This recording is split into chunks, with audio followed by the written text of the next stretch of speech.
Bish, I was born ready.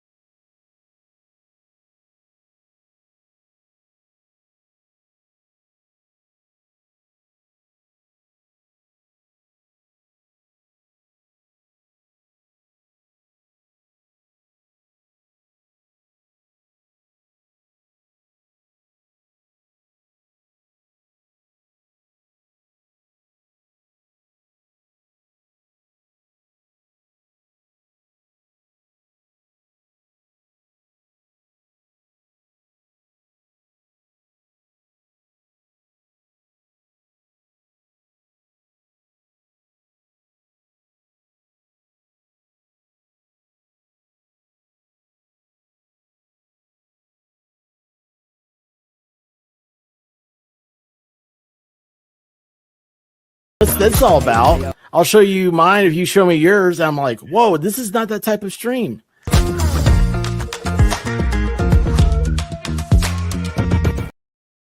Gotta love it. It gets ever longer and longer, that intro. It's so good. It's best. It's the best on the tubes. What up, everybody? Torin, welcome back. Thank you. Are we going to finish it this time? I'm pretty sure I'm over the halfway point. And I was getting faster as we were going along. There's less bags to go through for one thing. Nice. Outstanding.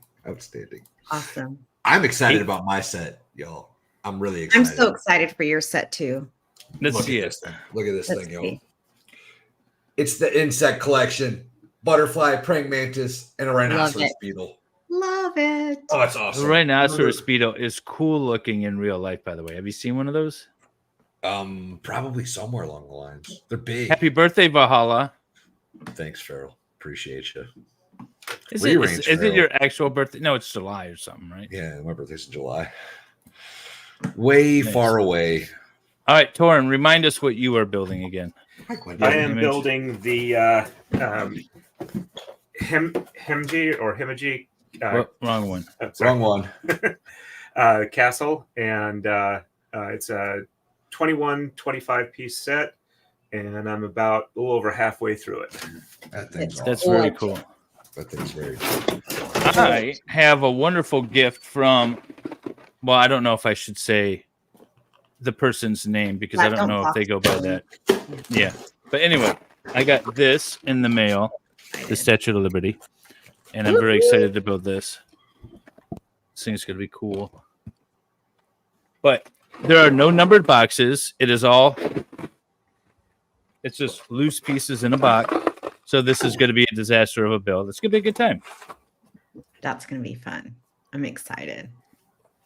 Okay. This is gonna be a little noisy here. Valhalla's favorite part of the stream. All the pieces coming out. Look at that. That's pretty cool. Just dump it all out. That's how I'm going to build. Hello, friends. Hello, friends. Oh, that's dangerous, dude. I know. This is going to be a rough one. This is like building from scratch. Sort of. What's up, Mr. James? Valkyrie begins. Hello. Where is Valkyrie? I haven't seen her in chat right now. She's in chat right now. Everyone go subscribe to Valkyrie. Is she still streaming? No, she never streamed. She has posted a couple videos and a couple shorts. Well, people don't come if you don't have content, Valkyrie. You gotta start posting more. So what should I do first? Do the praying mantis. Praying mantis. I love praying mantises.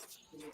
Y'all, I gotta show something else off too. This is like little kid Christmas hour right now. Yeah, show us, Val. So Expert in his chat the other day or a while back, they teamed up and got me a birthday present because of all you sillinesses up there, Mr. James, with your happy birthday thing. And Expert's chat ended up getting me a birthday present. And it's absolutely awesome. It's amazing. It's a real, like, true life G.I. Joe. Like, this is the kit that I had in Iraq. I'm very excited about it. I haven't taken it out of the box yet. Excuse me one second. My wife is telling me all about praying mantises and how awesome they are, mainly because They're the amazing. women eat the men after mating. That's why they're amazing. Hi, Christine. Oh, Christine did an interview today. Good job. Oh, Nice. hey, who did you interview, Christine? Yeah, we want to know who you interviewed, Christine. I know she's been trying to get that up and running, and I know she's been sending me links, but she sends me links at all the wrong times. Yeah. I think she forgets I'm in California. Sometimes she'll be like, can you do an interview at 7:30? And I'm like, PM or AM? She's like, AM. And I'm like, so 4:30 my time. No, That's cannot. pretty early for Wendy. Pretty early, even for me, and I get up really early. Yeah, how's everybody in the chat doing today? Oh, Fiery Red awesome. Podcast. Well, we'll see you soon, though. Okay. Yes, as soon as dinner's done, I am going to be doing. By the way, everyone, I just saw Fiery Red Podcast is pulled up. If one of the mods could put a link to Fiery Red's actual podcast, that would be great. I think he's going to be up and running and doing some more podcasts. He's got some from, I think, November, if I'm not mistaken, but he's going to be up and running again. Nice. Very Christine good, man. interviewed Ty. T-Y? Ty? I don't know who that is. Well, good job. Ty Beard. Oh, maybe. He's a friend of Nick Ricadas. Maybe. I don't know. Ty and Lauren Tucker. Oh. Do we know who that is? Dave, people are wondering where your wig went. I think it was My wig went far away, and it will not be worn again. That thing was so freaking hot. Wigs are so hot. I don't know how people wear wigs. I would sweat to death all day. Well, I don't have the air conditioner on yet, Ooh, and it got warm today. I'm going to change plans. I'm doing the butterfly first because I opened the wrong bag.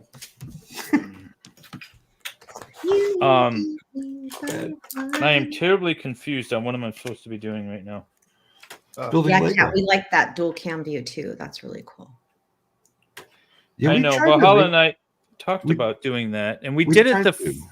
You did it at the beginning. Yeah. Yeah. But it ended up being way too many windows.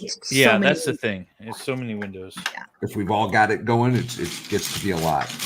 Okay. Kat, thank you for the 10 gifted Valhalla Awaits memberships. That's so kind of you. Thank you, Statue Kat. of Liberty. Oh, you can give me memberships. Oh no, you can't. No, we can't. By the way, over there.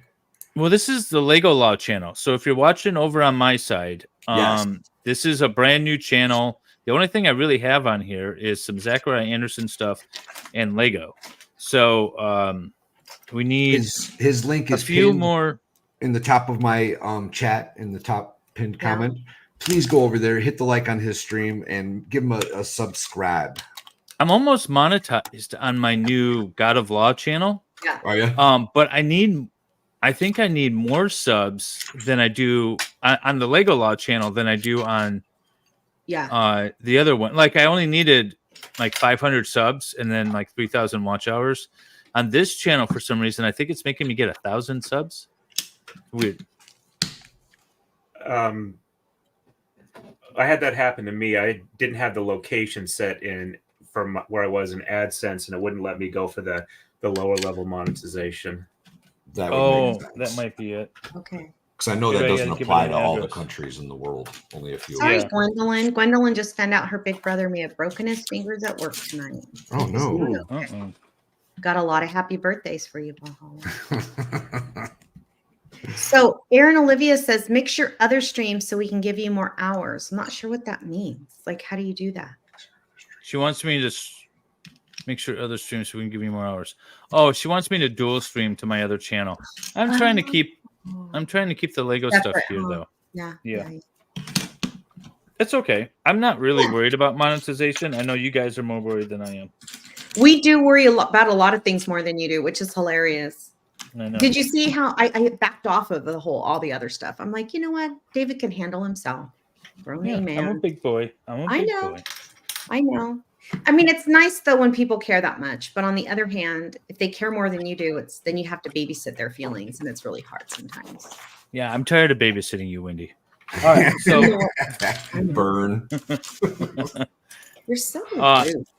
Hang on, I got to pull up my Twitter feed because there's a bunch of topics for. Oh, I was just going to start on some of those. Oh, all right, So you go. Torin has some roommate stories. Yep. Now, are the New Age bookstore scarabs part of the roommate stories or no, separate? Yes, that was back when I was still living in Boise, and the lady who's currently my roommate was just a friend at the time. Yeah. She was working at a New Age bookstore called. Wait. Are you trying to say she's more than a friend? I knew it. I knew last time we were here that she was more of a friend. Hey, she didn't know she was working as a I'm right here, baby. Oh, Oh, hi. hi, babe. She is so Okay. cute. Hi, love you. She just got home from work. She wanted to say hi. Now we've interrupted Torin twice. Okay, I apologize. I'm the worst YouTube interview. No worries on that. Anyway, so it was just she got a job working as a cashier at a New Age bookstore called the Blue Unicorn, which I'm sure has been long closed down for a while now. But she would occasionally have like weird people hang out there. So when I would stop by to say hi, I'd occasionally hang around for a bit just to make sure that they got, didn't get overly annoying with her. So anyway, one time there's this guy kind of like standing here over by these like little rose quartz scarab things that they would sell for like, a couple bucks a piece. And after a while, he was kind of holding one. Then he'd like stick it up to his ear a little bit. Then he'd hold it down in his hand again. And he walked over. He said, "I hear them. Do you hear them?" And she goes, "No, they don't speak to me." And Yikes. after that, occasionally I'd like, tell this story when she was around, and every time she'd like break up laughing. It's just such a crazy experience. It's like people just didn't have all that strong connection to reality, apparently. There's a lot of crazy in the world, man. Life is probably better for them. Could be. Well, it is in their own mind, I suppose. It might be terrifying, y'all. Everything's That's like actually- speaking to you. I've been seeing some shorts on YouTube of this woman who's schizophrenic, and she videos herself like when she's having an episode. Like she keeps like a hidden Okay, camera. I call BS. How does she know to video herself when she's? Well, I having think she keeps her camera on 20. You're probably right. It's probably fake. Yeah, never mind. Wendy's like, Oh, man, well, the last week it's just been such a waste now. Shattered My her whole life dreams. was- I was, oh my God. So there's this couple on YouTube who videotapes like baby mama drama, all this stuff. And I'm watching it and I'm going, either they're really bad actors or they're just dumb. I couldn't figure it out. And then I look in the comments and everyone's like, this is so fake, yo. And I'm like, dang it. Why is all the stuff because I like, fake The stuff. drama. Yeah, I do. Well, I like soap operas. I like that sort of thing. So that Torin, tracks. who is the biggest fake, like AI generated influencer that you follow these days? Fake AI influencer? You mean like on Twitter or? Yeah. Do you follow any? AI I don't know if I do. influencers? Most of the people I follow on Twitter, I'm aware of them outside of Twitter, and I tend not to follow a lot of the AI stuff because I find it annoying. I'm one of the people that like, oh, that sounds interesting. Let me look it up, and then when I look it up, it's not there, and then it's like, okay, that's not a reliable source. When you do a little research and it turns out there's nothing there. Yeah.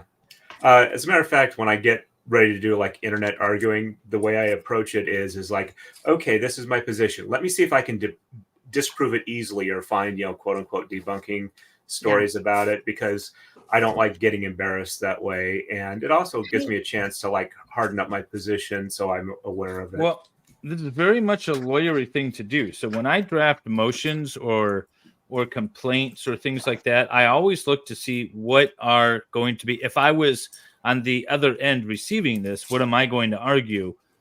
And that makes you a better lawyer and strengthens your arguments. And I don't touch anything unless I've thoroughly researched it and things like that. So no, that's very you make a good lawyer, but you are a constable, so you have that sort of law. He's better than enforcement. an attorney because he has a badge. He does have a badge. Hey, Way I have a cool. card, sir. I have a card with a David little wants a state badge. emblem.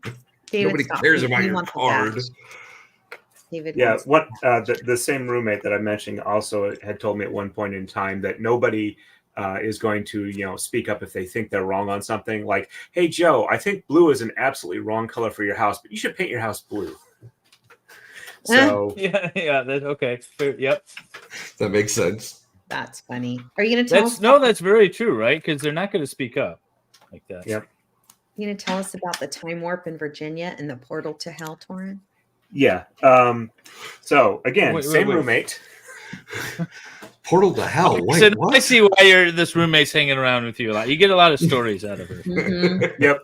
That just All right. wasn't- So she was having some health issues, and Idaho, weather-wise, wasn't really a good thing for her. So I was moving her out to live with family in Virginia. So I flew out to help, drive the moving van cross country. So our final destination is just like outside of DC. We've gotten into Virginia. We're driving along, and it's the end of like 3 or 4 days of driving, and we're both extremely tired. And we're going along, and it's 50 miles to our destination, and it seems to be taking forever. And it's like, hey, have we been on this road for a couple of hours now, even though it's only been like 10 miles? And it's like, yeah, we have. And it's getting to the point where we're needing to hit a rest stop, and we can't find an exit. Finally, we find an exit. We pull over, and there's a men and women's restroom on the side of the gas station. And we go, running to the doors. I open mine, and I look in, and it is like, all right, I don't actually have to touch anything. I can go. So I do that and run out. And the roommate is slower than me. So about the time I get out, because we couldn't park close to it. It was like probably a couple 100 yards. By the time she gets to her door, she opens it up, looks, closes it, turns around, and starts walking away and like vomits. It was both of those rooms were that disgusting. And Wow. It was like it was like a literal portal to hell, because if you had to touch anything there, you'd probably have to go to the hospital for sepsis. It was just bad. I was watching an interview with Rory Sutherland the other day, and he was talking about how America does it right with the bathrooms, and apparently in England, or most actually, I don't know about, it's not in Sweden, so I won't say all Europe, but in England, it's very hard to find sort of a public restroom, and They he was saying that a fee, right? but they don't even exist. They don't even exist in the UK. Apparently, like there's not like I gas hope stations not, have I'll be public there in restrooms. June. I need to pee all the time. But he was saying like America does it right. There's bathrooms everywhere in America. But what he failed to mention is that a lot of the bathrooms are like what Torin just described. Yeah. That if you rather almost go out back behind the gas station into the bushes. I absolutely would. Easy for you guys. We did find another restroom about 3 miles down the road that was at least acceptable. My wife has literally walked out of the bathroom saying, "Nope, I'm going behind the building." Yep. Not gonna do it. Not gonna do it. Not gonna do it. Yeah, bathrooms are weird. It's such a no-brainer because everyone needs it all the time. And it's great to have them do, but why is it so hard to keep them clean? Like there's so nobody many wants people, to clean up other people's waste. Well, guess what? If you don't have a job and you need a job, get a job. Well, the Just best saying. thing about being a boss is that I could always, when I had employees, it was great. I could always say, all right, it's your turn to clean the bathroom. It's your turn to clean the bathroom. And then if I, sometimes when we were really busy, I would hire like cleaning staff. But now it's just me in the office and I have to clean the bathroom. And even though it's me, I still don't want to. Get a housekeeper. I still don't want to. Just get a It's housekeeper. like the last thing on the list. If I go through and clean the office, I start with like organizing the files. Then I clean off the tables. Then I vacuum. Then I do the dishes in the kitchen. I fill the paper towel dispensers. I'm like, all right, now I got to clean the bathroom. It can't be that bad with just you, though, right? It can't get that. I mean, Just doesn't okay. wanna do it. Mind you, I clean the bathroom At home? Not as regularly as I probably should. Oh, Better. well, you got to do it every week without fail. Like Every Well, week. if Dave's I barely doing did it once do- a year. If I did do it every week, it probably wouldn't be as an issue. That's correct. So when I was a kid, I'm Gen X, so we actually had chores. Parents made us do chores, and we didn't Crazy pay for it. concept. That's part of living in the house. And my Wendy, you're main not a baby chore was boomer? cleaning the bathroom every week. How dare So- you? I actually really like cleaning the bathroom. It's like meditative, and I enjoy it. It's like my Come thing. on out to Michigan anytime. I have several bathrooms you could clean for me. Have I got the job for you, Wendy? I only make $100 an hour, but okay, sure. But you can brag about it on YouTube that you got to clean MLS's I could be bathroom. like super fan Wendy gets to clean MLS's toilet. Gross. You know what? When I get memberships back, America. that's going to be the upper level of memberships. It's going to be you get bathroom cleaning privileges. We used to get to co-create with you. Now we get to clean the bathroom. Yes, that's right. And you Oh, wonder that's why good. you're not getting monetized yet.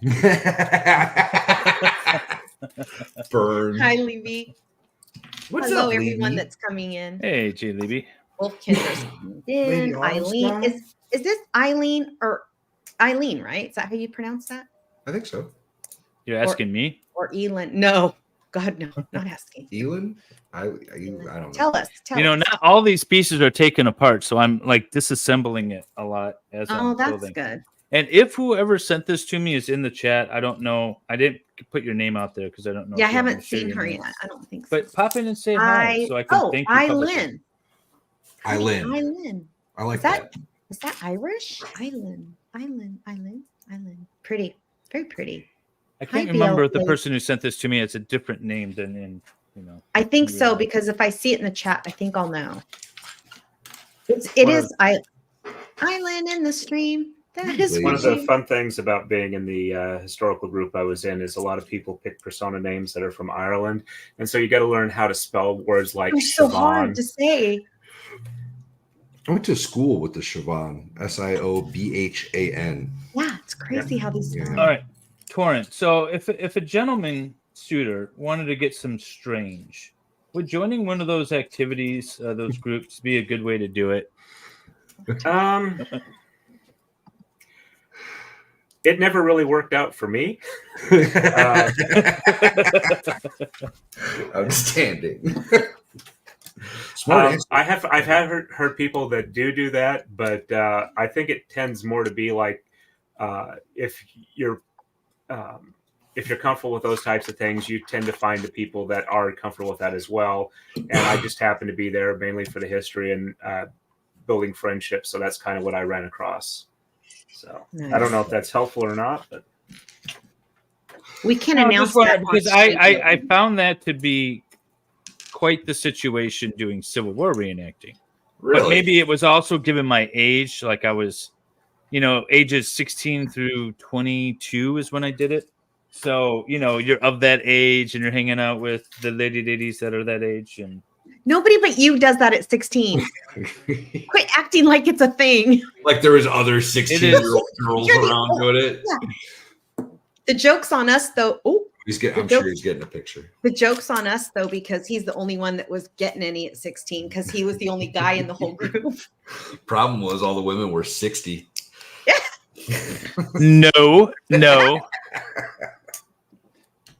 no, sir. It was Kelly. I sent it in. The Lego app is helpful, FYI. Thank you, Kelly. David was bragging about your. Oh, Legos. Kelly, yeah. Thank you. I didn't know if that was Nice. your YouTube name or not, so I didn't want to shout out. Yeah, we there, didn't but want to Thank you very dox much. you. Yeah. So I am, if I can.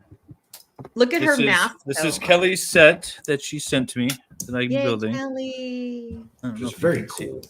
Yeah. Very Statue of Liberty. Is that a current was- set? Yeah, this is the current Is it? set. It's not a new one. Obviously, Kelly and her. I think she said her son built it. I think she said her Um, son. Yeah, and so it was disassembled mostly. It took a lot of little tinkering to disassemble the rest of it.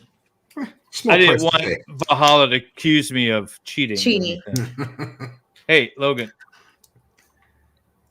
Erin Olivia says her oldest daughter is Kaylee? Kaylee. Sound, yeah. Yep, Kaylee. That's cool. Interesting. I don't know that I've ever seen that before. I've never seen it. I like it. It's Yeah, unique. I've seen it before. Have you? Yeah, when I was living in California, there was a lady in the group who did a lot of Welsh research, and she was actually able to speak conversational medieval Welsh. I don't know who she spoke it with because I didn't know anybody else who could speak it. she was just faking it. She was like, it's close enough. Yeah, it was like that couple on YouTube. The funny thing about it is that every time somebody got told that she speaks Welsh, people would go up to her and say, "Oh, I love Welsh. I've always wanted to learn to speak Gaelic." And her response to that was, "Welsh is not Gaelic. Welsh is not Gaelic. Welsh is not Gaelic." Oh, we had a Welsh juror member on Baker's thing. Sure today. did. Isn't it Welsh Lady? Isn't that her name? Yeah, Welsh Lady reads. Yeah, Welsh Lady reads. She Yeah, was very she's cool. I fun. got to meet her last Saturday and then today as well. By the way, I'm showing you this because this is a disaster. I've been sitting on step 10. Like to gather, I need to get 8 of these, and then 4 of these, and 4 of these, and 4 of these, and I have like 20 of these, and I can't find the 8 of the things I need. Look at the comment. Yeah, look at Kelly said, I was building it and it made me so mad I gave up. It was my first Lego set ever. Really? So I will say that this is a lot of pieces. This is 1,685 unorganized pieces that I'm still somewhat separating. It's your own fault for them not being organized, sir. No. You didn't want to get accused of cheating. I didn't want to hear any slide remarks from you. Have you not seen me take apart Lego sets and build them on screen? Yeah, but I don't want to cheat like you. Because then when I accuse you of rebuilding the same set over and over, then I'm tainted, you know. Valhalla, you need to get a P.O. box. People are wanting to send you birthday gifts. I do need a P.O. box. I got to figure out how to mask my address a little bit, though, y'all, because I live in a teeny tiny town. Hold on. So one of my sister's dogs is named Saoirse, but it's spelled like Cersei. Yeah, it looks like Siorzizi or something. Yeah, a friend of mine goes with that name, and she pronounces it Sorsha, but I could be wrong on that. Nice. Hi, Jojo.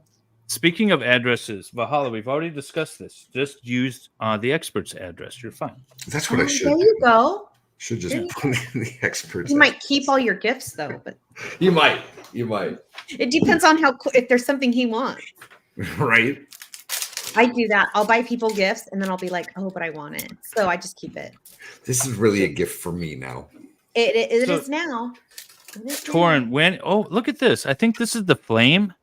This is so obviously a minifigure hairpiece that they just used gold. Oh, that's cool. Yeah. Yep. You know, like they used the frogs and the flowers and stuff. Cute. Yeah, I thought that was cool. That's super cool. Torin, what was I going to ask you now? Now I can't remember. I just saw Lego hair and I got excited. Easily distracted, y'all. We're supposed to be interviewing him and I can't focus right now. Oh. Now you made me lose my place. I am halfway there. Halfway there to what? Where are you going? Like the number of pieces that I need in order to complete step 10. Oh, he did get a new P.O. That's box, what didn't said, he? Aaron. Yeah, that's what Wendy said. Yeah. Go over a couple of towns. Hi, Lady Autumn Sky, by the way. Kelly said she had to make it hard. And yes, Eileen, that's how my sister's dog's name is spelled. Eileen, are you in the UK then? Yeah, where are you from, Eileen? Do tell. We were guessing what your name is like. So, Torin, have you traveled overseas? Sorry, I had muted to not make a noise when I was opening the bag. And I have not traveled overseas. The furthest I've gone is I went up to Canada to pick up a power hammer that somebody was selling. But that's the only time I've ever been out of the country. Okay. Now, have you traveled the U.S. a lot? Washington State, Oregon, California, Nevada, Arizona, Idaho, Montana, Wyoming, little bit of Colorado.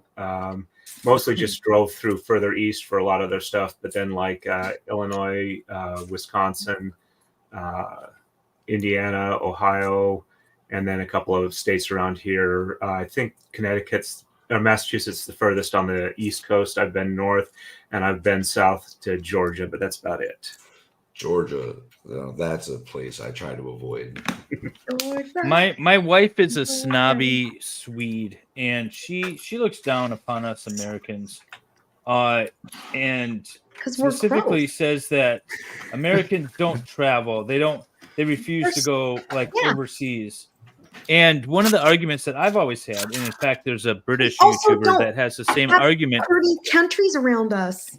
Well, is that the United States traveling around the United States, the 50 states in Canada and Mexico and that is more than traveling around Europe, right? 100%. So when you say, "Oh, I'm going to France," it's like, okay, that's like saying you're going. Yeah, I'm going to go to Wisconsin. Yeah, that's exactly what that is. So that's my position, and that is a position I think is an appropriate position. However, she counters with, "Yeah, but most Americans don't even travel to other states. They just sit at home and do their thing." She's not wrong. They'll go to Disney World once or twice, That sort of thing. Yeah, when I was like 22 or 23, I was driving by myself from Idaho to Arizona for the medieval event. It was like about 1,000 miles each way, and I did it by myself or with like one other friend.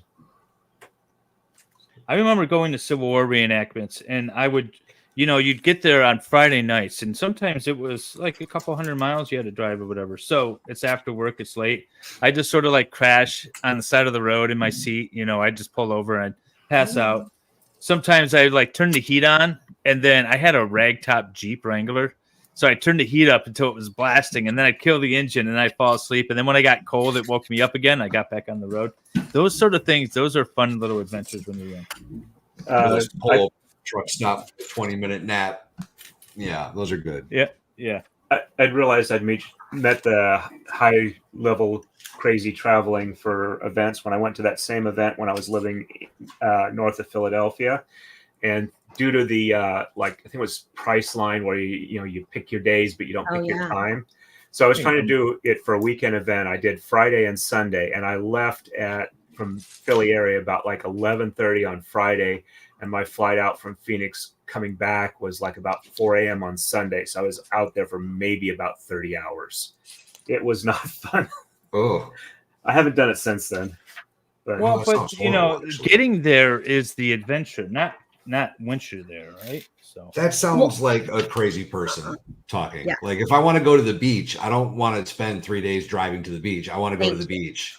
Yeah, but you're talking to somebody who, when I was like 16, 17 on like a Saturday afternoon or Saturday evening night, I would, instead of like going and partying, I would just hop in my car and drive. I'd be like, oh, I wonder where this road ends, and just drive it until I either found the end or I was like, ooh, it's getting kind of late. I should probably go home. Look at Erin Olivia. She's going to take an RV trip, California to Illinois, and quickly trip down to Tennessee. Are you going to come to Dollywood? That'd be cool. Yes, Queen. Come. It should be a fun trip for you, regardless, I suppose. I mean, right? She must really like her husband. Look at this stupid cat. Look at this. I realized I am not a traveler. I like to actually be at the place.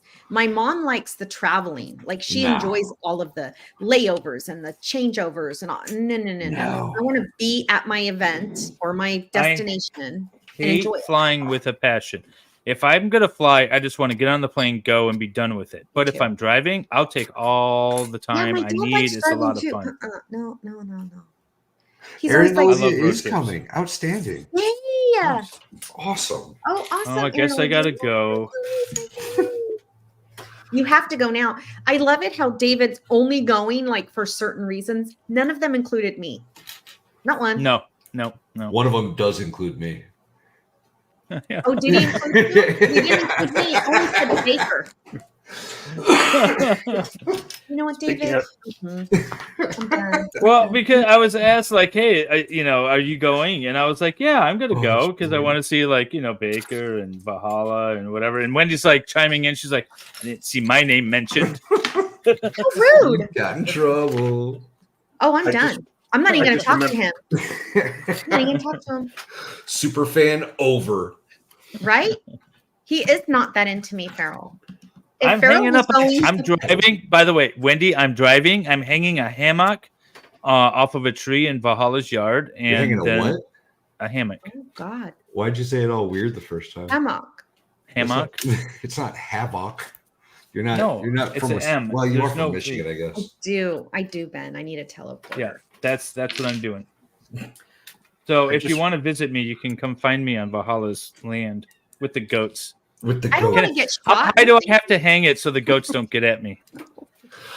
Well, they get locked up in the barn, so you'll be all right. Okay. I do want to see a donkey, though. I have one, 2 actually. I know. That's why Wendy went to Mexico. It is. It makes I did remember another flying story. All right. Again, going to this one Arizona event, I had started playing the Neo-Celtic harp, and I had like a 5-octave. Wait, what? Wait. You play the harp? There's I did nothing play the he harp. doesn't do. I did play the harp. I originally borrowed like a metal wire strung lap harp for a few weeks from somebody and figured, this is something I'd like to learn. So I went ahead and got a not concert harp, but concert harps are about 7 octaves. This is about 5 octaves. It's about 5 foot tall. It doesn't have any pedals. You change from the strings to sharp with a little lever at the top. I mean, I'm thinking of like a wooden harp that you like with the angels, just about halfway between that size and the full size concert grand harps. But anyway, I had a soft case for it and I wanted to fly with it, but I'm not going to trust it in luggage. So I wound up buying its own plane seat and flew it with me in the seat next to me up against the bulkhead. But yeah, I wasn't going to risk like a $3,000 harp to baggage handlers when I could barely afford it myself. I might buy you a goat depending on how nice you are, Farrell. But my wife just flew back from Colorado with a cat in like a carry-on thing, which I thought was really weird. But apparently that's quite normal. And there was also a dog on the plane too. Yeah, I see animals on the plane every time I fly. And I fly a lot. Outlawed. Really? I don't know that I've ever seen a dog or a cat on a plane. I haven't either. I mean, it also And apparently takes on this one plane ride, there was both a cat and a dog. Those first class people be taking their animals everywhere. Okay, so how often do you play the harp, and when's your next live stream when you're playing the harp there, Torin? I sold my harp in about 2008 because I wasn't playing it anymore, and we needed. So there's going to be a GoFundMe. We're going to get you a new one. And I wasn't really a great harp player. The way I used to do band a lot is when I was in grade school. I played like starting from like about 3rd grade to like junior high. I played the French horn and B flat, the alto sax, the tenor sax, cornet, trombone, flute, and drum. You're a musical genius. And then I stopped playing music entirely for a long time. And then I thought I'd try again with the harp. And I found out I'd lost the ability to sight read music. So it was pretty much, I would look at a piece of music, I'd figure out the fingering, and I'd practice it until I got it down. So I recently, about like 4 or 5 years ago, tried. I was gonna say I can never read the notes. Do you know how to read the notes, or that's what you're talking about? You forgot how to. Yeah. So I got a flute and I was practicing with that, but then I kind of drifted away from that. It's kind of like the attention deficit thing striking again. And I'd like to do it again. I just need to practice some more. But I'm not a YouTuber music player. There's a YouTuber. Was it YouTube or TikTok? I played the I can't remember. Sometimes I run through these shorts, but she plays an electric guitar or electric harp rather. And she's been playing some like Ozzy Osbourne and in Metallica on this electric harp, and it's really cool.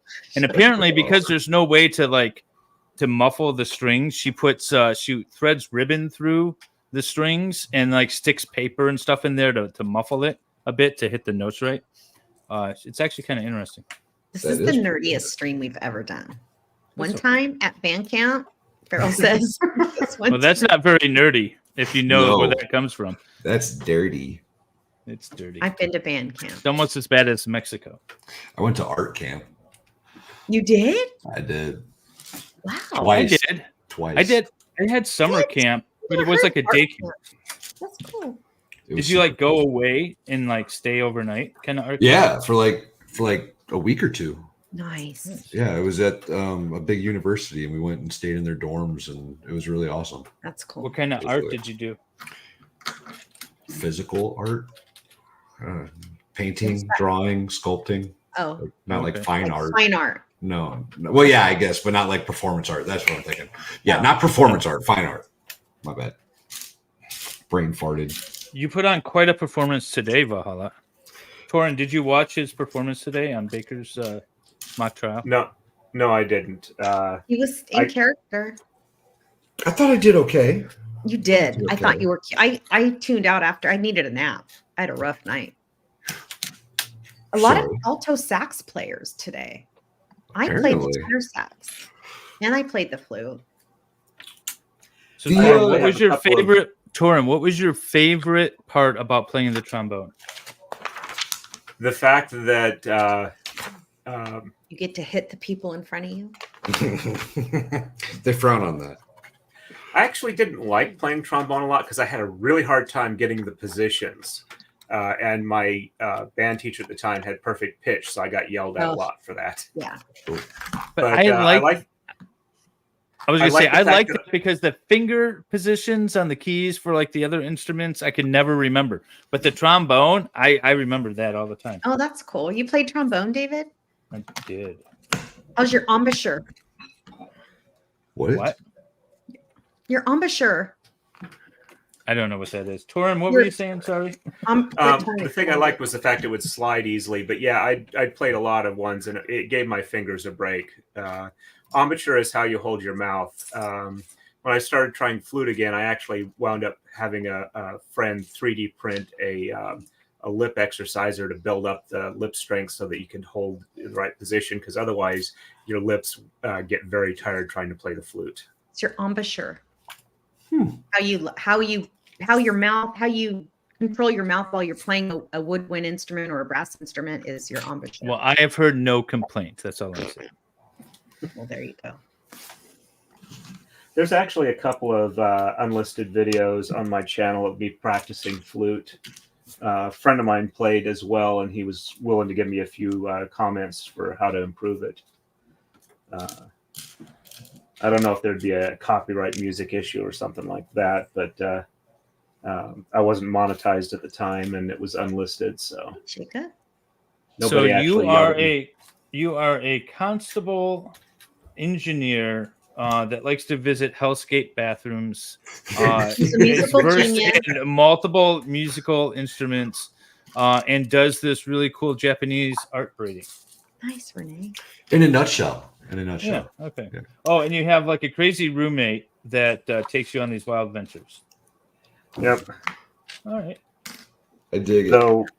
Though she's really has a lot of mobility issues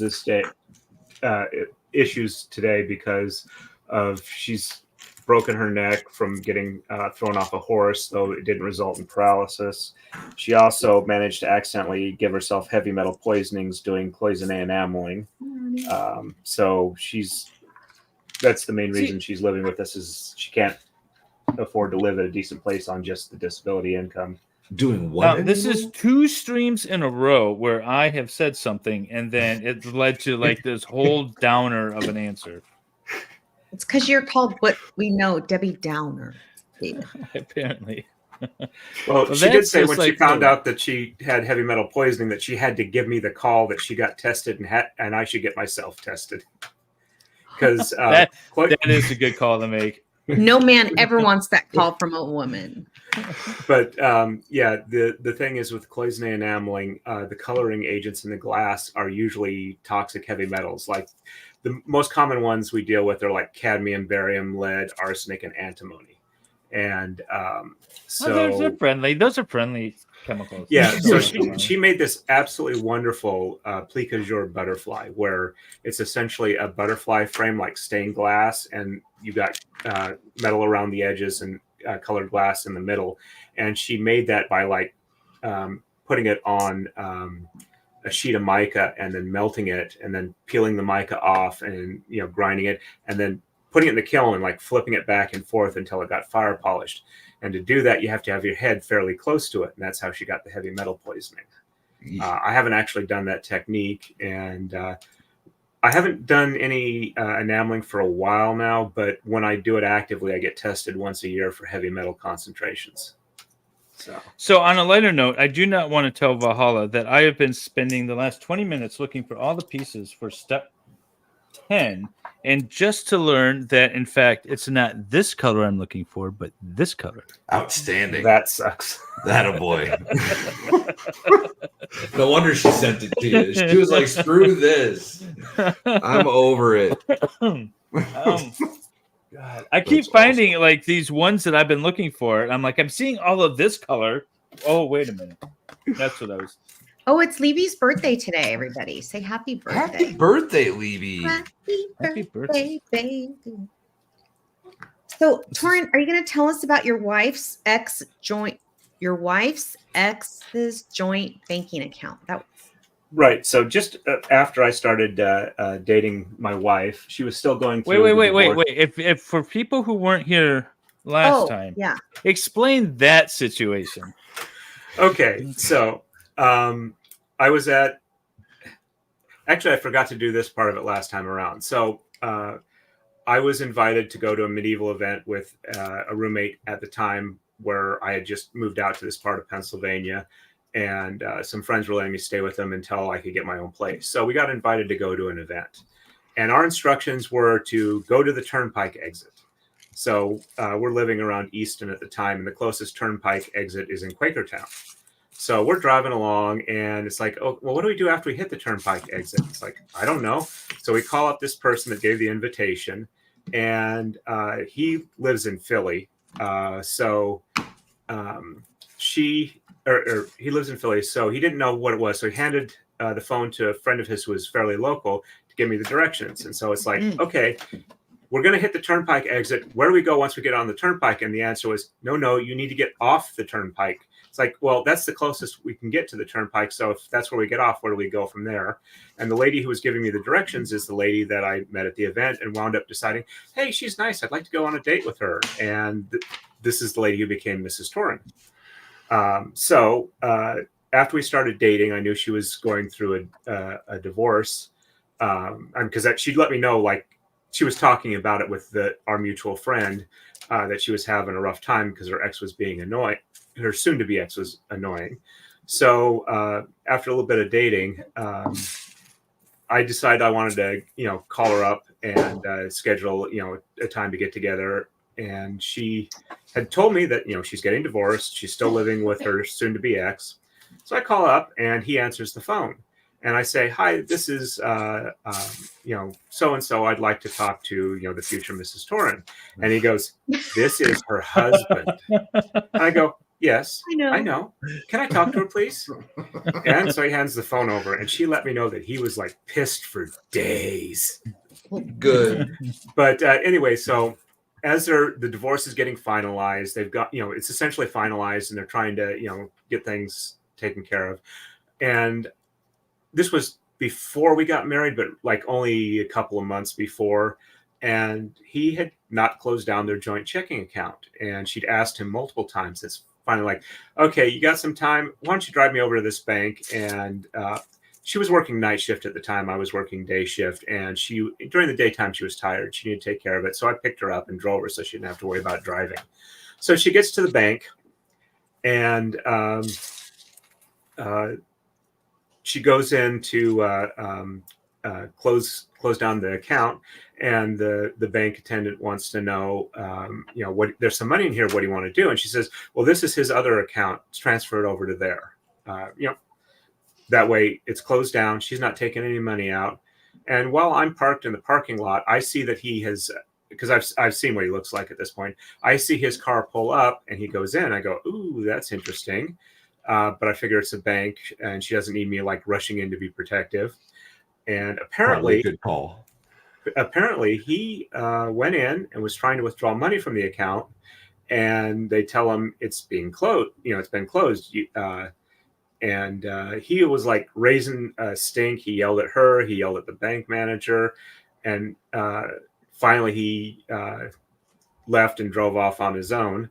And my soon-to-be wife at that time comes out, tells me the story, and apparently the teller said to her, I don't know what his problem is. It's like you gave him the money. What's the issue? And apparently he just really doesn't like change. So, yeah, that would be very common in my experience with family law stuff. And I also going mentioned in changing my account. And then it was shortly after that. Well, actually, it was about a year after this. We've been married for about a year, and on our first anniversary, as I mentioned last time, I bought my wife at the time a divorce lawyer so that we could get force a sale on the house that they bought together prior to them getting married. And it wasn't addressed in the divorce because it was a prior asset of both of them. And so we had to essentially get a divorce lawyer who could say, look, a sale needs to be forced here to separate the assets. And prior to this point, if he just refinanced it in his name, she would have been fine giving him the house. But as a result, he was the one who was in charge or supposed to get a real estate agent and sell the house because he was the one living in there. He listed it, and it was way undervalued. They had 3 offers the same day, and it sold that day for probably about $50,000-$60,000 below market for what it was worth. So anyway, that knows to spite your face. Yeah, so that was most of the entire storyline from when I met my wife to when we finally got separated from her ex entirely financially. I like how he says we got separated from her ex. It was a team effort. Yeah, right. Well, she didn't really want to do anything to like confront him about the house. Yeah. She was just getting more and more upset, and it was like, you can force a sale. I mean, you don't have to stay attached with him. I mean, as she put it one time, that he'd probably make a good father if he actually grew up himself. So what? Well, I've never heard that statement before in a divorce case. What? So how often does he come around now? We haven't seen him for probably close to 17 or 18 years. The last time we saw him, wow. We were at a Home Depot, and he walked in. I don't know if he had walked in before or after us, but we saw him, and he like left the store right then. And it's like, I have no desire with interacting with this person, and she doesn't either. So last we heard, he moved a few towns over, and we don't really cross the same paths anymore. So there's a cat on me. This cat is so annoying. This is the little one. Nice. It's gone. It just uses people. It's just like, nope, you're going to be my thing that I need right now. David, somebody asked earlier in chat, how many cats do you have now? I have 2. 3? Oh, 2. No, 2 cats. Go. I don't know what it's doing. I have 2 cats. We had 2, and then the one died. And then when I was in Sweden last September, we came home. I left my kids at home. And we came back, and there was another cat in the house. So that's the one that was on you right now, right? That's the new one? Yes, that really annoying one. That's cute. It's climbing the screen and the door wall. It's chasing my Legos down. It'll jump on you, and it won't even care. Like it'll jump from this table to its little feeding table. Yeah. And if you're walking by, it'll just jump into you. And if it happens, like it won't anticipate you walking by as it's jumping. And so if it hits you, it'll just grab onto your midsection and then like run around you like a squirrel and then jump the rest of the way. Oh, yikes. Ben wants to know, David, do the cats ever sabotage a Lego project? I try to anticipate and avoid. Apparently, there's a spider on the ceiling, and this cat's going crazy for it. But they knocked down my AT-AT walker in the other room, in the Star Wars room, just the other day. Pieces went everywhere, and I was just like so frustrated. I just let it sit there, and I haven't even touched it yet. Still piles of Lego just sitting all over the floor. It is. And I was sitting out there today, and I'm looking at it. I'm like, God damn it, I got to fix that still. Wow. I did mention last time how many cats we have here, right? Yeah, you have like 22. We have 7. That's so Oh many my cats. gosh. That's And more most of cats them than are I- feral rescues. All rescues. Discord can be a little scary sometimes, Fubar. Our roommate has the cat she brought with us, who's I think a very small Siamese when she moved back in with us, and the rest of the cats we have we had a feral cat living in our yard, and she had 19 kittens over 4 litters over like a year and a half, and we found homes for most of them, and we currently have 5 left from 2 different litters, and we have 1 more that when we were out camping at the event that we work at in Western PA, somebody apparently dropped off a cat there because it was fixed, but he was really skinny, probably about a year old, and the owners of the campsite did not like it because he would get in fights with their cat, who was like 18 at the time. And so we figured we should bring him home with us, because if not, he probably wasn't going to last very long out there. And we've had him for about 5 years now. My very first cat I ever had, I was working on a construction site. We were down the road from a humane society, and we were converting a pole barn. I don't know if you guys know what pole barns are. They're basically barns built out of 6x6 posts into like an office space. And so we were working there on a Saturday, and a woman pulled up and she said, "Hey, is the Humane Society open?" We're like, "I don't fucking know. I'm here on the job site." And she's like, "Oh, well, they didn't answer the door when I went over there." And I was like, "Okay, then they're probably not open." And she's like, "Well, I'm just going to leave this. I'm just going to leave this here," and dropped off like the smallest little malnutrition cat. Oh no. And I was like, okay. No, but she just like left. She just left the cat with us. We're not the Humane Society. We're not at the Humane Society. We're down the road from it. The Humane Society's closed, and just dropped the cat off. That was the first cat I ever had. We took it home, and that was my first cat. People need to take more responsibility when it comes to their pets. That's all I'm gonna say on the matter. Yeah, I would agree with you. It was very weird. She was just a weird woman, anyways. The cat probably would have died in her care, anyways. She said, "I think it was like it's been living in my garage, and I've been feeding it, and this thing hadn't eaten in forever." So speaking of animals, Torin's wife has a dog that would hide keys and ate a couple of cans of pepper spray. You going to tell us about that? Yeah, she had. I think this one was a Shih Tzu. And he was fairly intelligent, but he apparently wound up. She had like one of those keychain pepper spray cans that she would keep in her purse, and when he didn't like that she was going to go away, he'd dig into her purse and he'd take her keys and go and hide them up in the bathroom, thinking that, well, he hears the keys and then she leaves and he doesn't want her to leave. So if he did that, she wouldn't leave. So she'd always find the keychains and whatnot. But at one time, she noticed that what he'd done is he'd apparently bitten down on the can of pepper spray just enough that would start leaking. And then he would like lick at it until it was like out of pressure. And apparently he did that like twice before she stopped putting pepper spray on her keychain. That's insane. Yeah. That's crazy. It's got Jojo. Yes, I have a Star Wars room. It is. I forgot I messaged you too. But yes, it's been on a few. It's been in the background of a few streams. Also. He's given a couple of what's the word I'm looking for? Tours. Yeah, tours. Jojo's so cool. I saw Jojo on the What's the Friday morning stream you were on yesterday, David?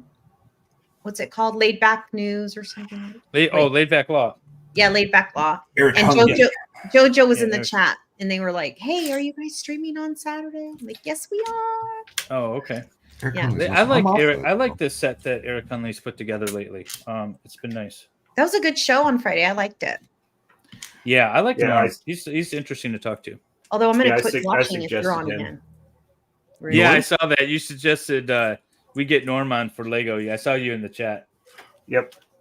That'd be and, a interesting conversation, probably. yes. I don't really know anything about him. Hey, Jennifer. Well, him and Gosney were talking quite a bit, and so Solomon Anderson wanted to do a stream talking about society and law today and things like that, especially given his brother's case. And so I messaged him and Gosney about maybe having Norm on, and the four of us could talk about that because that's a lot of what he was talking about. And it'll be a good stream, I think. Awesome. You have to keep me in the loop.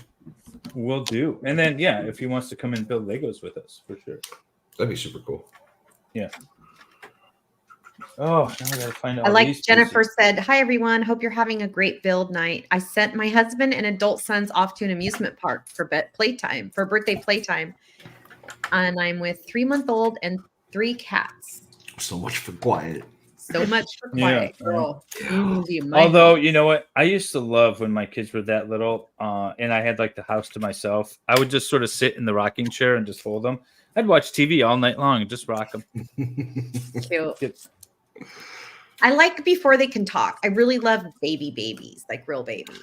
Before they get attitudes and want Yes. to know things. Yeah. Little No, bastard. that was the fun age when you could actually like take them out and start manipulating them into little versions of you. That was the fun age. That's funny. My adult daughter that has kids says that my grandson is a mini me. Like he skipped a generation. He looks and doesn't really look like me, but he acts just like me. So she calls us a troop?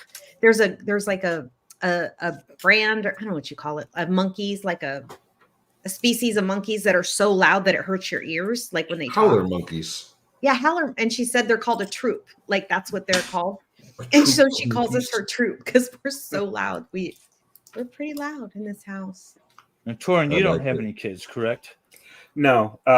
My wife decided that she did when she was married to her ex that she did not want to have any kids with him, and we wound up trying in vitro a couple of times and it didn't work. But It's expensive. Yeah, it is. yeah, it was like $20,000 a pop. Well, And though if we'd lived in New Jersey, it would have been covered by insurance. But get Really? in New Jersey, get an apartment in some Yeah, town in New Jersey, man. there you Thank go. Wanda. hey, New Jersey is the state where you have to pay to leave. All the toll bridges are free going into New Jersey and pay going out. That's funny. That's kind of Their funny. property taxes are like 2.5%. So like a $400,000 house. Not that you could find a $400,000 house anymore, but that's like, well, I don't know, it's like 12 grand. It's huge. Their property taxes are worse than California's. That's crazy. Yeah. Well, Yeah, our house is not all that large or expensive, and we pay like $6,000 a year just in school tax. wait, I thought you were in Virginia. Thought Right. what? I'm in Pennsylvania. Okay, that's what I thought. All right. Oh, I thought you were talking as if you lived in Jersey, and I got No, confused. Yeah, I'm a state over, lower property taxes, and we still pay a ton being as close as we are. That's the one beautiful, well, not the one, but that's a beautiful part about Tennessee. We don't pay jack for taxes. We don't have a state income tax. Our property taxes are all super Yeah, low. but your sales tax are high, right? Yeah. What's your no. sales tax? They're not typically that high, and generally, there's a couple times a year when they'll announce like a tax-free weekend. So like before school, Florida they'll do does all that. tax-free on like school supplies, or they'll do Yeah. groceries a couple times a year. It's pretty awesome. It's pretty Well, awesome. we have tax-free tampons in Michigan, so Oh, that's awesome. Yeah, but you also have to live in Michigan, so that sucks. hey, we got all the lakes. That's all I need to say. All the Oh, lakes in Florida. Valkyrie said it's 9.25. That's a lot. Oh, well, we came from Illinois, so it's not as much as Illinois. Oh, because Illinois. Fair enough. Yeah. Ours is 6. Oh, that's Oh, pretty that's good. hecka cheap. Mine is. It depends on what town you're in, but usually anywhere from like 8 to 10%. I think is ours. I think my town or my county, whatever it is, it's like 8.5%, and the next town over 8 miles away is like 9%. Wait, so the towns have sales tax? Yeah, our sales tax is all by county or town. I don't know if it's the municipality, if it's county. Illinois was No, like it's town. It's city. It's city. Yeah. So it's like, okay, let me think of the worst way to possibly do anything, and then California will do it. Yep. Yeah, pretty Oh, much. keep on Okay, all right. Yeah, see, Valkyrie said hers it's higher in the county over. So I think every state, I don't think every state has one sales tax amount. Well, usually what they'll I do is do. we'll have We like a do. state sales tax, and then the city will add their own tax on top of it. So like Well, the now we state we would do be have like- certain. Sorry, You're good. certain cities in Michigan will have income tax, but we don't. We have no city-based or county-based sales. You have to tax. pay income tax to your city? Sometimes, Oh, like wow. the city of I do Detroit. that here too. Wow. So my wife works physically, and my dad too works physically in the city of Detroit. So any hours that they work actually in the city, they have to pay city income tax. That's crazy. Thank you, That Zach, is for the crazy. $1.99. Valhalla is building a Lego. At the Peasel? moment, I am building a butterfly because I opened the wrong bag. It looks way cooler than this, but that's just the instruction manual.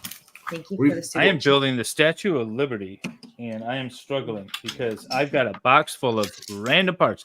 This is all Statue of Liberty right here. Liberty, liberty, liberty, liberty. Liberty. See, look at this. See, this is all of the Statue of Liberty. This is what I'm picking through to find, like, oh, I need this one little part. That's what I'm doing. You Torin, should how you organize coming? those. Let's take a I'm look doing at yours. pretty good. I'm on move 189 out of 299. I just realized I made a mistake here, so I'm fixing it. But it's coming along pretty decently. Nice. That's such a cool set. It really Yeah, that is. is a really cool set. Lady Autumn Sky wants Valhalla to quit telling people about all the cool things that Tennessee has. She's right. Tennessee is full. There's no room. Look I look think at you this all just don't this- want us moving there. You don't care if anyone else moves there. You just don't want my people. This thing is stalking my How Legos. cute. It's watching anything that goes like beyond this little line. See, look, it's watching. It's waiting. It's waiting for you to make a mistake, It's a sir. little naughty. I will be right back. Okay. Okay. Wanda Let's talk says, about him "Mine is while he's our gone." governor and the evil three. We are a beautiful state. Michigan is awesome." Well, Who was said that? Was. Wanda Stevens? Wanda, She's Wanda. Michigonian. Yeah, Wanda is. Michigan is awesome. Michigan is still a good state in spite of. Okay, The politicians. here's the thing. So everyone that tells me, "Hey, you should move out of Michigan because of the politicians and the stupid laws and things like that," then you should be comfortable moving out of the United States if you don't like the state of our federal government, right? I think the most important thing to do is to stay here and fix what's broken. I looked I agree. into how it would work for me as a disabled vet, and being an expat. I looked into moving to Mexico at one Yep. point. Me too. It's I've cheaper to actually stay once you get there. I've looked Yeah. into well, the reason I like Mexico is because it's close to us, so I can get home if something happens really easily. The food's so good. Everything's so I love it there. So good. The art's And the weather. beautiful. The weather's pretty nice. You want to know what I know about Mexico? They speak Spanish. Do they? They do. They do. Most of them, anyway. I don't know anything about Mexico. I've never been there. Have you not? Pretty awesome. I've David been doesn't like once. Mexicans. He's not going to go to Mexico. He doesn't like Mexicans. Apparently, Wendy has spoken. That's why he doesn't want to hear about seeing me in See, Hollywood. that one came back to I bite have you. no problem. I have no problem with Mexicans. Where else am I going to get my drywall hung and mudded? I mean, they are hung, just saying. Doubt it. Oh, goodness. All right, Torrance back. No more racist jokes. All right. Actually, I was hearing the whole thing. Mean to us. I was. This is a braid my wife did. out of like eyelash yarn. What? Wait, hang on. Oh, What the Eyelash hell is yarn. eyelash that's yarn? beautiful. Oh, that's I cool. like that. Is that made out of And- eyelashes? Oh, I would like that. I would really And- like Where's that. Jamie? Jamie needs to be here for this. Yes, she does. Ooh, This that's is a braid I did on the round disc, and I it's like the actually round. semicircular. This is kind of flat, and this is rounded around. That's cool. I And this started is one of the- saving. I started saving money so I can pay you for a tie. Okay, we'll have to talk about that. Hell yeah. I've been actually looking at some discussion of how to do the proper flare on the tie if you want an actual one. I mean, a traditional style. I don't need a traditional style. I was thinking the one you're currently working on, that blue. I'm like, I could take that and make that a tie right now. Just put it around my neck and Is that true? double Valhalla? hat, a double whinger. It's just the poorest state in the country. I don't know if that's true or not.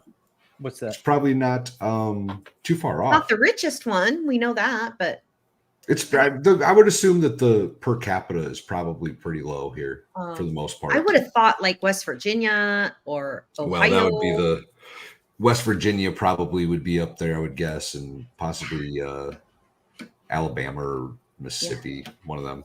Yeah. Total speculation. I have no actual knowledge. Lady Autumn Sky says, at this point, I need a bumper sticker that reads, "Don't California my Tennessee." No kidding. Yeah, we went to a rodeo last night. And Valkyrie mentioned this in chat. We went to a rodeo last night. Yeah. And the clown called for a couple of volunteers, right? This guy gets out there and they ask him where he's from. It's a transplant from California. The whole audience was like, It was pretty good. That's pretty cool. good. That's so Speaking mean. of Tennessee, I've been considering wanting to go to Liberty Con, which is in Chattanooga. Oh, nice. What? I don't know anything about LibertyCon. It's a mostly science fiction and fantasy writing con with the focus on like libertarian ideals and concepts for their authors. Now you're talking my language. So Interesting. And I like Larry Correa a lot. He goes there like every other year.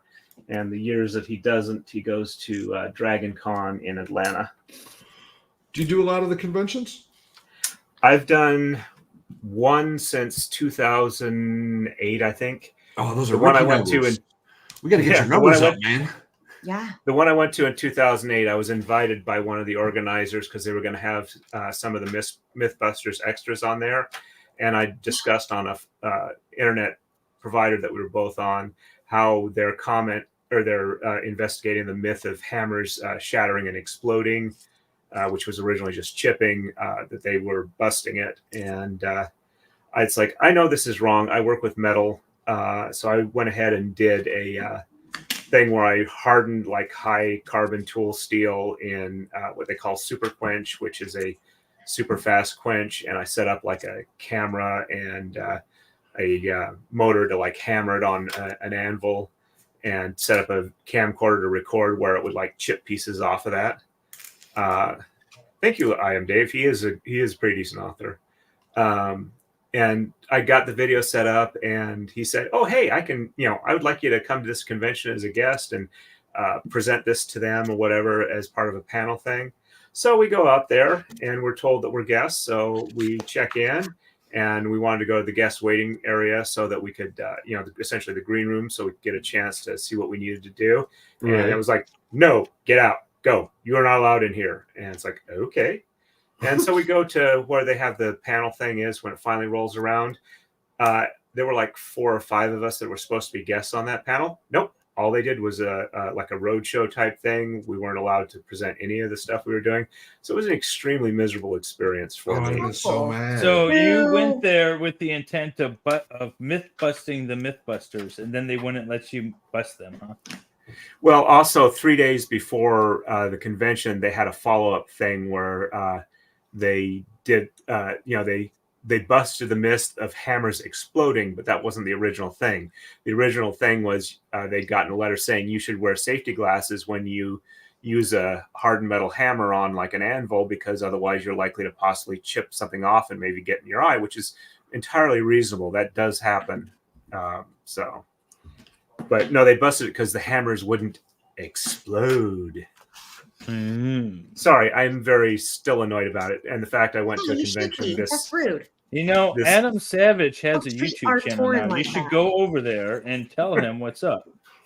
Well, he wasn't the one who came out. It was Grant Imahara.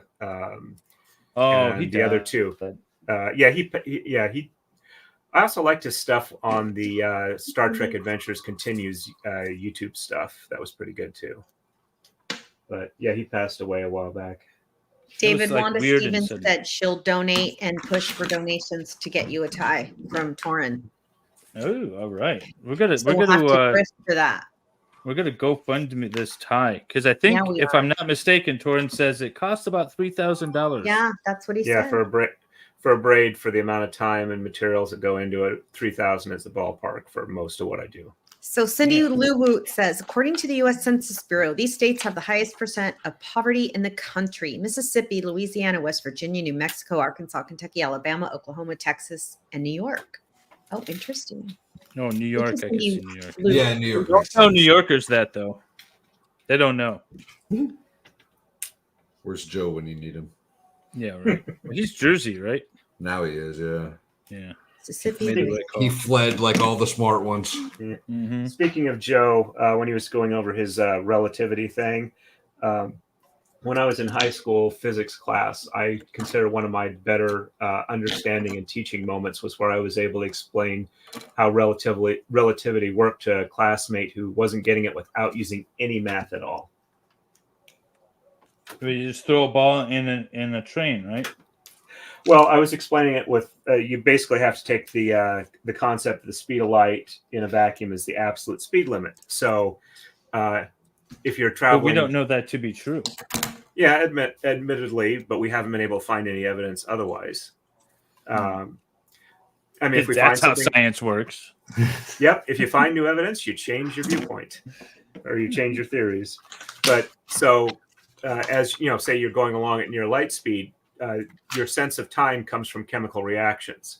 Chemical reactions involve molecules vibrating. So if a molecule is vibrating and has to go through distance, so it takes longer to go up and down, the chemical reactions take more time to an outside observer, and therefore time is slower for the people traveling.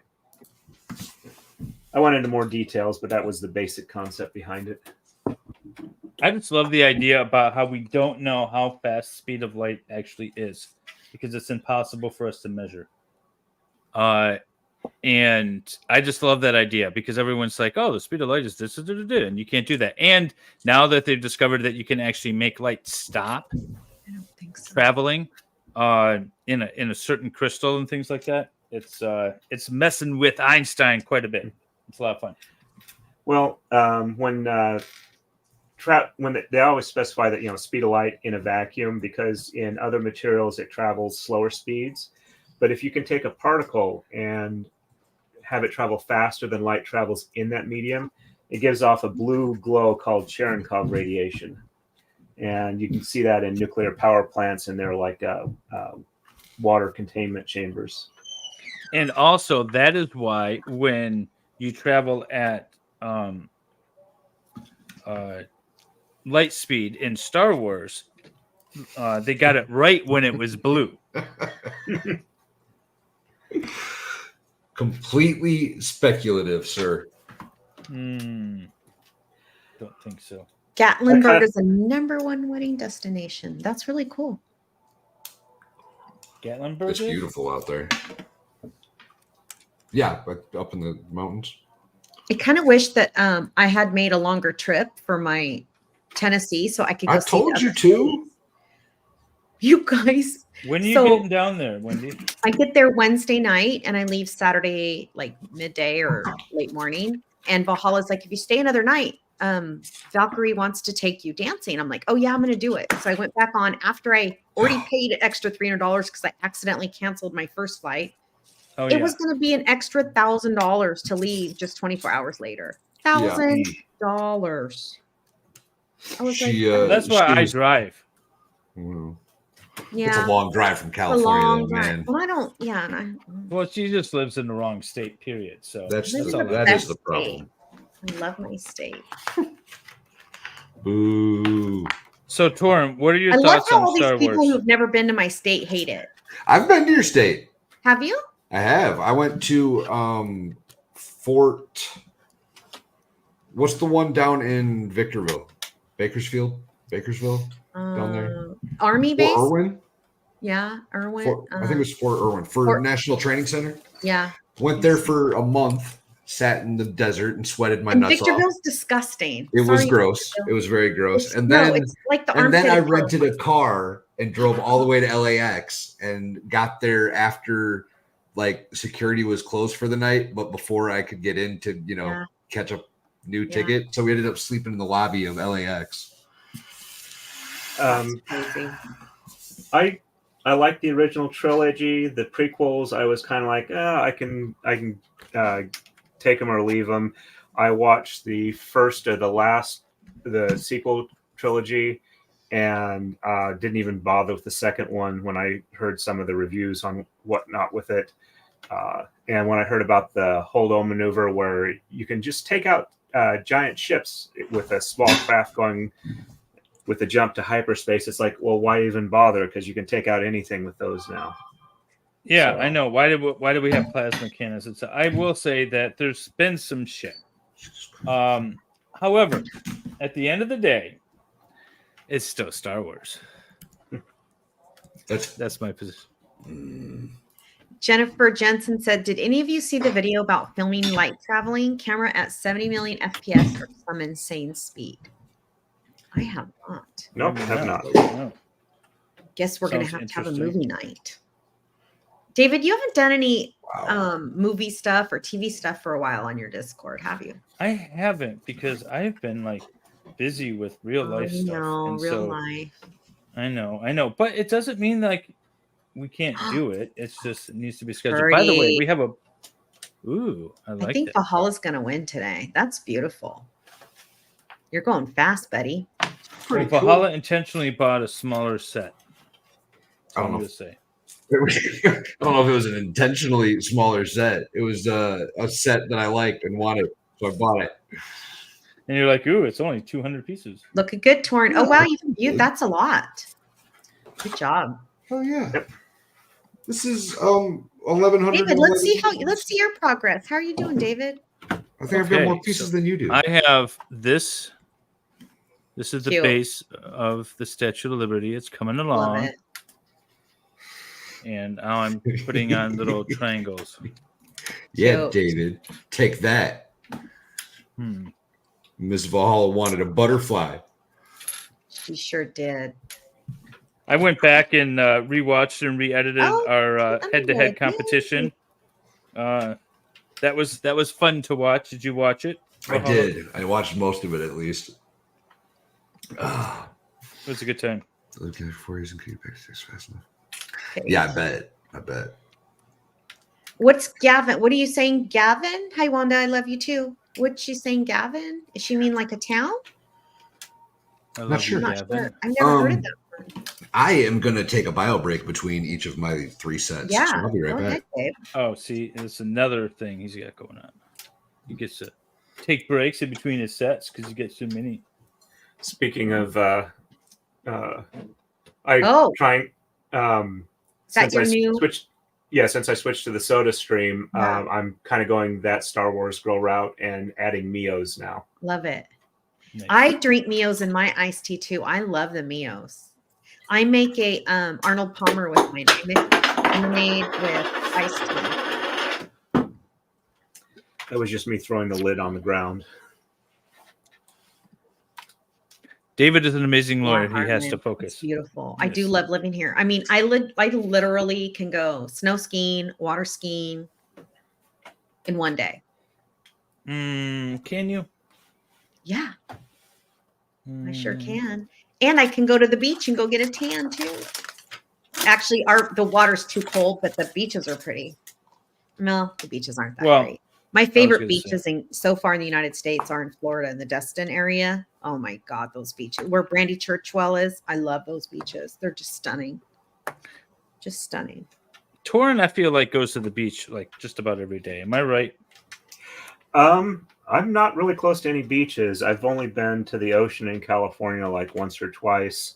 And when I was growing up, the closest body of water was either Bear Lake or the Great Salt Lake. Hi, And Elfie. unfortunately, I'm not that great of a swimmer.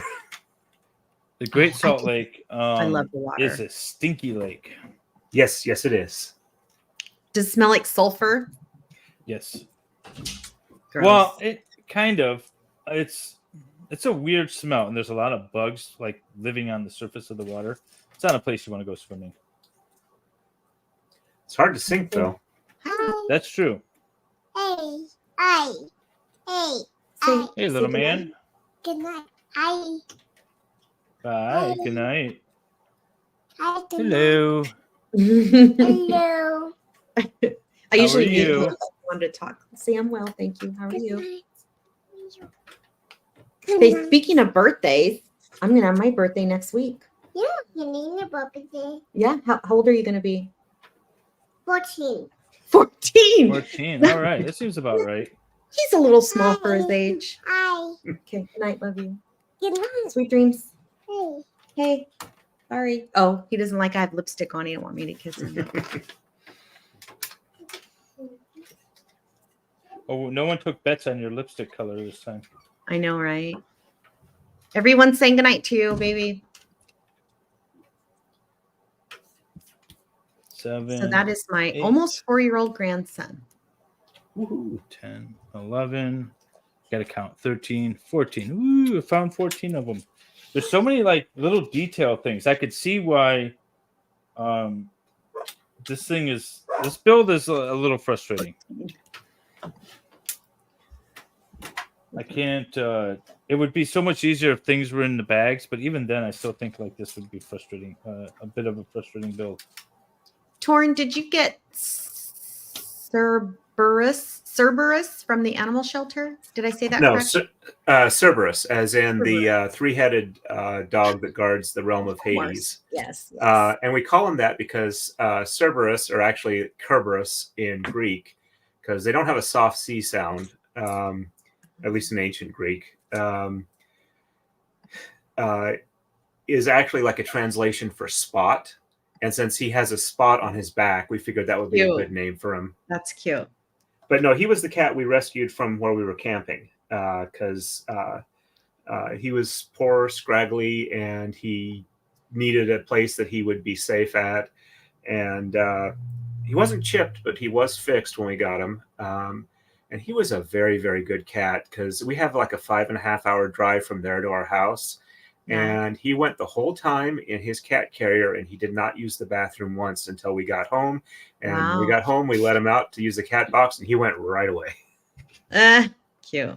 But for a potential, almost feral cat, he did a really good job in the cat carrier. Cute. Night, Jude. With as many cats as you have, you should open up a B&B. To invite people over, stay the night, Tara, and they have all these cats roaming around. Be that creepy B&B owner. I'm missing one piece. Where is it? So we didn't talk about the roommate scarab experience, did we yet? Torin? Yes, we did. That was in the bookstore because it was a scarab beetle that was. Sorry, you're right. Oh, no problem. Oh, sorry. I'm not looking at the list. We have a list of Torin has so many weird, interesting stories. He's such a cool dude. And so we put that list together so that we could run down them and talk about them all. But Torin, feel free to share anything else that you believe is interesting. Oh, the falconer with the Harris hawk. Yes. What? So when I was living in California, some friends of mine were falconers, and because everyone has a friend who's a falconer, right?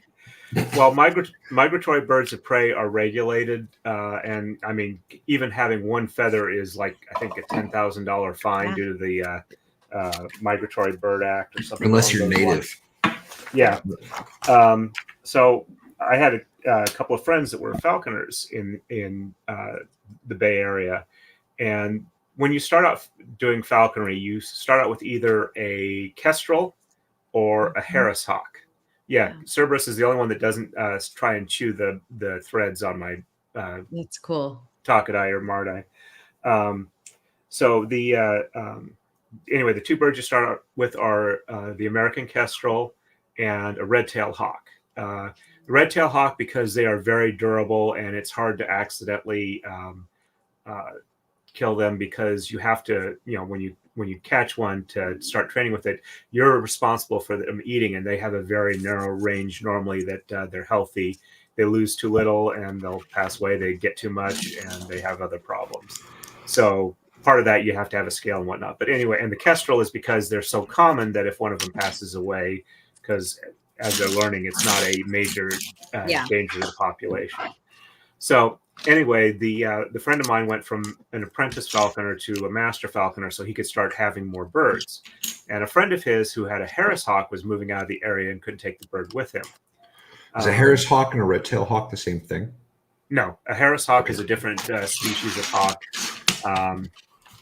And that part of falconry is it's a cooperative thing between the falconer and the bird. Right. The falconer fleshes out prey, and then the bird's holding station over where they are, and when it sees the prey, it goes and catches it. Then the falconer comes up and takes it out for the bird, because a lot of times it's a lot of work for them to actually kill their prey, and they tend to go for same for hawk feathers. Be very careful. Look up the regulations in your local area. State, yeah. They're also federal, and federal is the ones you Hawks have to worry are federal, about. right? Hawks and eagles. Yeah. So anyway, they rely, as part of it, part of the reason they stay with the falconer is because the falconer will take care of the food for them, and so they don't have to spend as much effort and worry about getting injured. Because when you're a falconer, once you get it and the bird, you go hunting with the bird, and you're supposed to go hunting with the birds. If the bird doesn't like you, the bird will just go away and not come back, which is one of the reasons why the jesses they have on their feet are designed to be able to where if the bird leaves with them, it's not going to snag on anything, and they can eventually chew them off. Speaking of which, most of them are made with kangaroo leather. But anyway, is there a reason for that? It is very, very tough. It takes a while for them to chew it off because, their beaks are designed to chew through leather essentially. Literally, But so anyway, he's working with the other falconer to get the bird used to him, as this is somebody who will also help with me and won't just take off the first time he works with them. And as they're going along, they're both kind of trying to flesh out the prey. The Harris hawk is overhead, and suddenly the Harris hawk dives down. They don't see what it's going for. And then suddenly it lands on the shoulders of a deer and digs its talons in. Deer's head shoots straight up, stands stock still for about 2 seconds, and then takes off running. And when they're looking at the bird, you can see the bird looking at him going, come on, we'll eat for weeks. I caught it. Look what I caught. And then goes, oh, crap, it's too big, and takes off. And so my friend said to the other guy, you're lucky I'm here, because if I wasn't, no one would ever believe this. That's awesome. We love your story. I'm gonna get a hawk and start going deer hunting with it. There's somewhere over by Dollywood, somewhere over in the Gatlinburg area, they've got a big eaglery of some kind. I don't know exactly what they do there. I don't know if they're researching stuff. I don't know if it's a falconry place. I have no idea, but it's there and it's pretty awesome. Yeah, it's got a big statue out in front of it. In Asia, they have falconers that deal with golden eagles, and they will actually hunt deer with those birds. Those birds are big. Yeah. My falconer What's the friend bird in Australia that'll kill a human? The cassowary or the emu? The emu. The emu in Australia, cassowary in New Zealand. And I've heard the cassowary is, even though it's smaller than the emu, is more dangerous because it's more aggressive. Much more aggressive, from what I understand. And they've got a big shell on their head that they use to, as well as their giant claws on their feet. Pretty. Yeah, but well, if you're gonna die, that's the way I want to go. By cassowary. Yeah. But it I mean, reminds come me on, of who else is gonna have that story, right? Lots of Australians, apparently. Lots Fair of babies. The dingo ate the baby. But that reminded me of another story of another. I don't know if it was a friend or just somebody that my falconer friend knew through other people. Would work with golden eagles up in Alaska, and Coming one of along. the things about working with falcons is you can never, quote unquote, punish the bird, because if you do anything like that, the bird loses trust with you and will not, it'll just want to take off. Right. So this guy is working with a golden eagle. He's in a Jeep, and the eagle is on the seat next to him. And those birds are big. I don't remember if it was an open top Jeep or not. Anyway, as he's going along, the bird suddenly decides, I don't like this guy, leans over and starts chewing on this guy's thigh. Oh my And God. a golden eagle has a beak enough that he can shred the guy's leg. And if he gets the artery there, he's gone. So it's like, okay, if I don't do anything, I'm going to die. So he starts pounding on the bird's head with his hand. And then the bird finally releases, and he goes and gets, treated for it and whatnot. But for some reason with that bird, that was what it took. And after that, the bird worked with him just fine. I don't know if it's just like, okay, I can respect you now or whatever, but Yeah, you're not a total wuss. Yeah. But it's like, they tell you never, ever, ever do that. But for some reason with that bird, that was what it needed. Interesting. I don't think I'm willing to go through that with a bird. No, see, when animals get to the point where they can actually hurt me, then it's not fun. I actually had at one time a Burmese python, and I've had several Colombian boas. I want to get a red tail. If you don't have cats, they're good pets. That's one of the reasons why I don't have them anymore. Once we started getting the cats, and the last snake I had passed away old age, because they live about 20 years. Yeah. Oh, that reminds me of another story. I figured it wasn't good because I couldn't let the snakes out to kind of roam around and get out of their cages anymore, because it was a potentially danger to the cats. So especially when nesting stories here, but I lost what the other one was, but we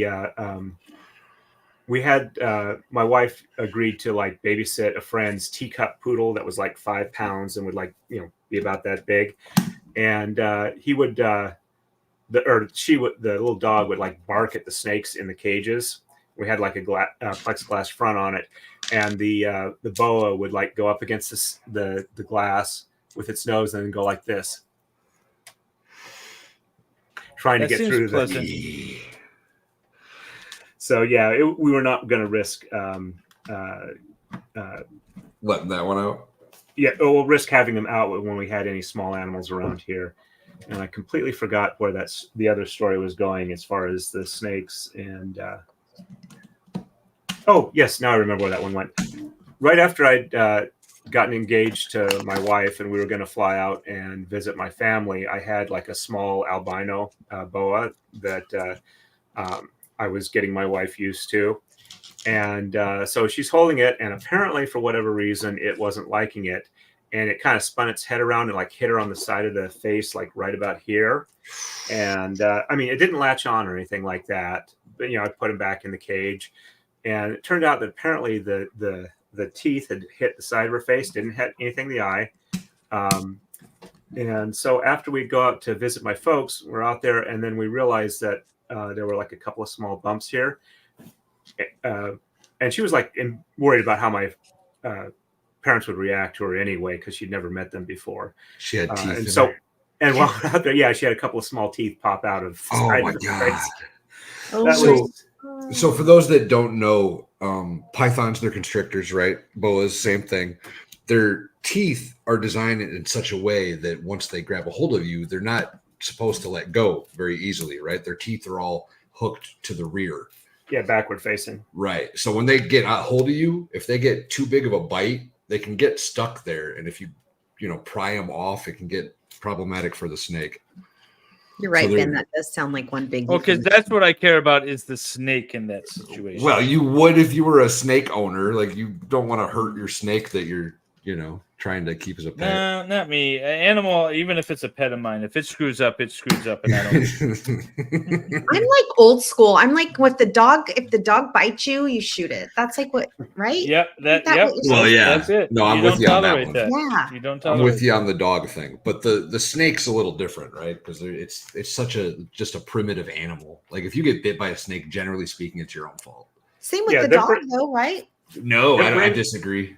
Snakes' brains are pretty much hardwired, and they will almost always respond exactly the same way in the same situation. So why I was working with my wife for having to hold it is because if you handle the snakes a lot, in their world, you become a large, warm, mobile tree. You're not prey. You're not a threat. You're just the big, warm thing they can hang on and stay warm, and it just happens to move around. Yep. But you have to kind of like ease them into that. But they don't have a whole lot of room in their brains for much of anything. No, and a dog is a smart enough animal that it should know better theoretically, right? I don't agree with that. Ah, But I get what you're saying. right. Don't Valhalla, trust a dog either. I don't trust any animals. Tara Downey says, "How's the baby goat, and what did you name it?" The baby goat is doing phenomenal. And actually, I don't know that she has a name yet. Do we have a name yet? Wait, you have I a don't new think so. baby goat? Yeah, we had a surprise the baby. matching ears with the.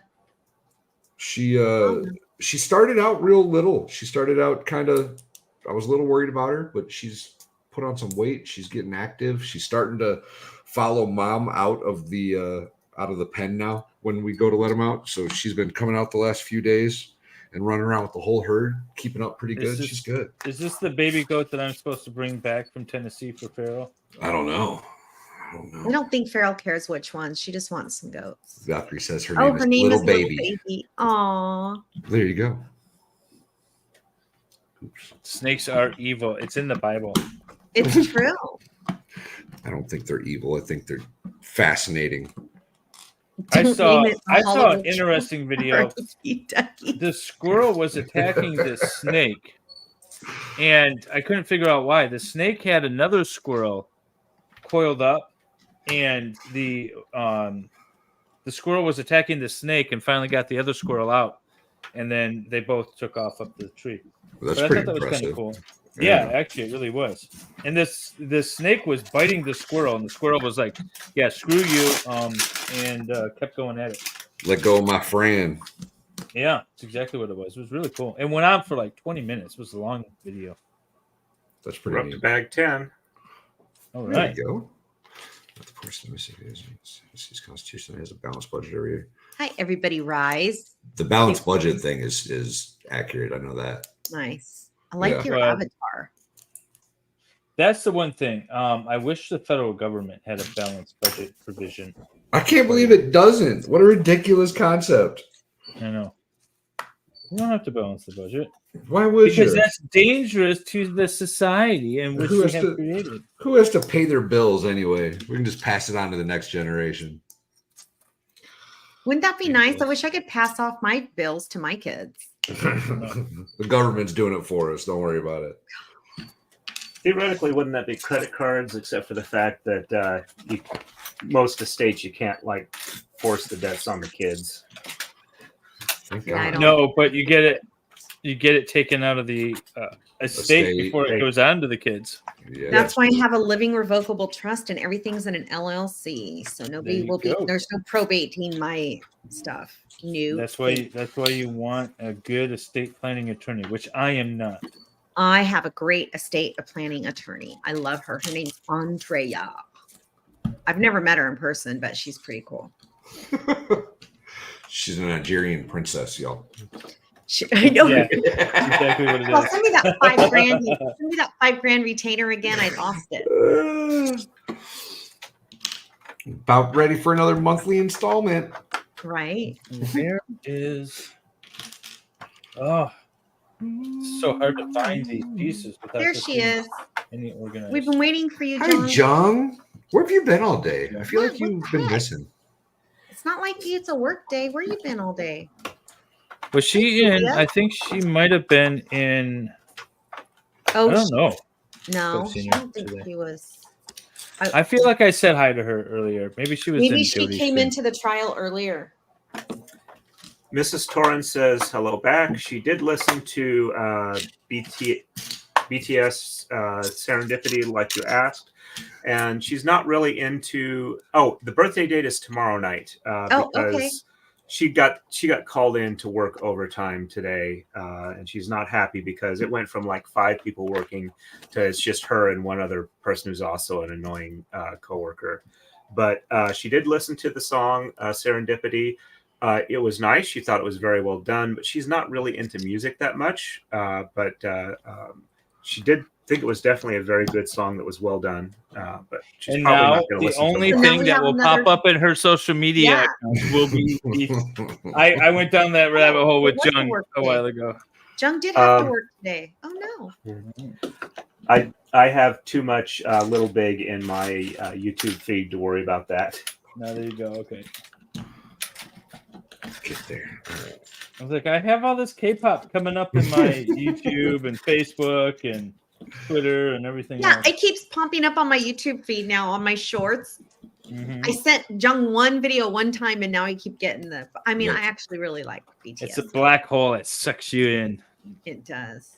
All that K-pop garbage. It's But like it's a I don't cute- care if you like it's a it or cute not. You're still black hole. listening to it. I don't care if you've never clicked on a single one of these. I'm still going to show you 1,000 in the next week. Exactly. Well, we're Oh. glad you're here, Jung. We missed you. It was felt weird starting without you. You know who I haven't seen tonight? Who never misses a Lego stream is Josie. She always Mm. comes. She comes just for me. She says so. Wow. She didn't- Julia says hi, Torin. I don't know if I've seen. Hello, have you seen Josie? Julia543. It's nice to see you. Oh, I did find out one weird, interesting thing about We need a new one. my YouTube account today. I knew I couldn't receive gifted memberships before because I have a branded account. Yep. But apparently, if your Oh. account is older than 2014, when they turned on some more features on YouTube at that point, they converted all the accounts to branded accounts at that point. So Yeah. if you got an old account, that's why you can't get gifted memberships. And you can't make it an unbranded account without losing everything in your Google account. Everything gets deleted. In your Google account, your entire Google account? Yeah, everything. Oh, yikes. Gmail, all YouTube, everything, monetization, all your subs, everything just goes away. Yikes. Torin, Julia asked, "How's the healing?" It's feeling pretty good tonight. I was finding it more difficult to like move around with the brace on.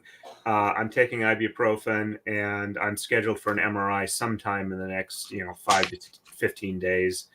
And my guess is at that point, since it's been long enough, they're just going to decide what type of physical therapy to get it together, because I really don't have much strength in my left hand at the moment. It's really annoying.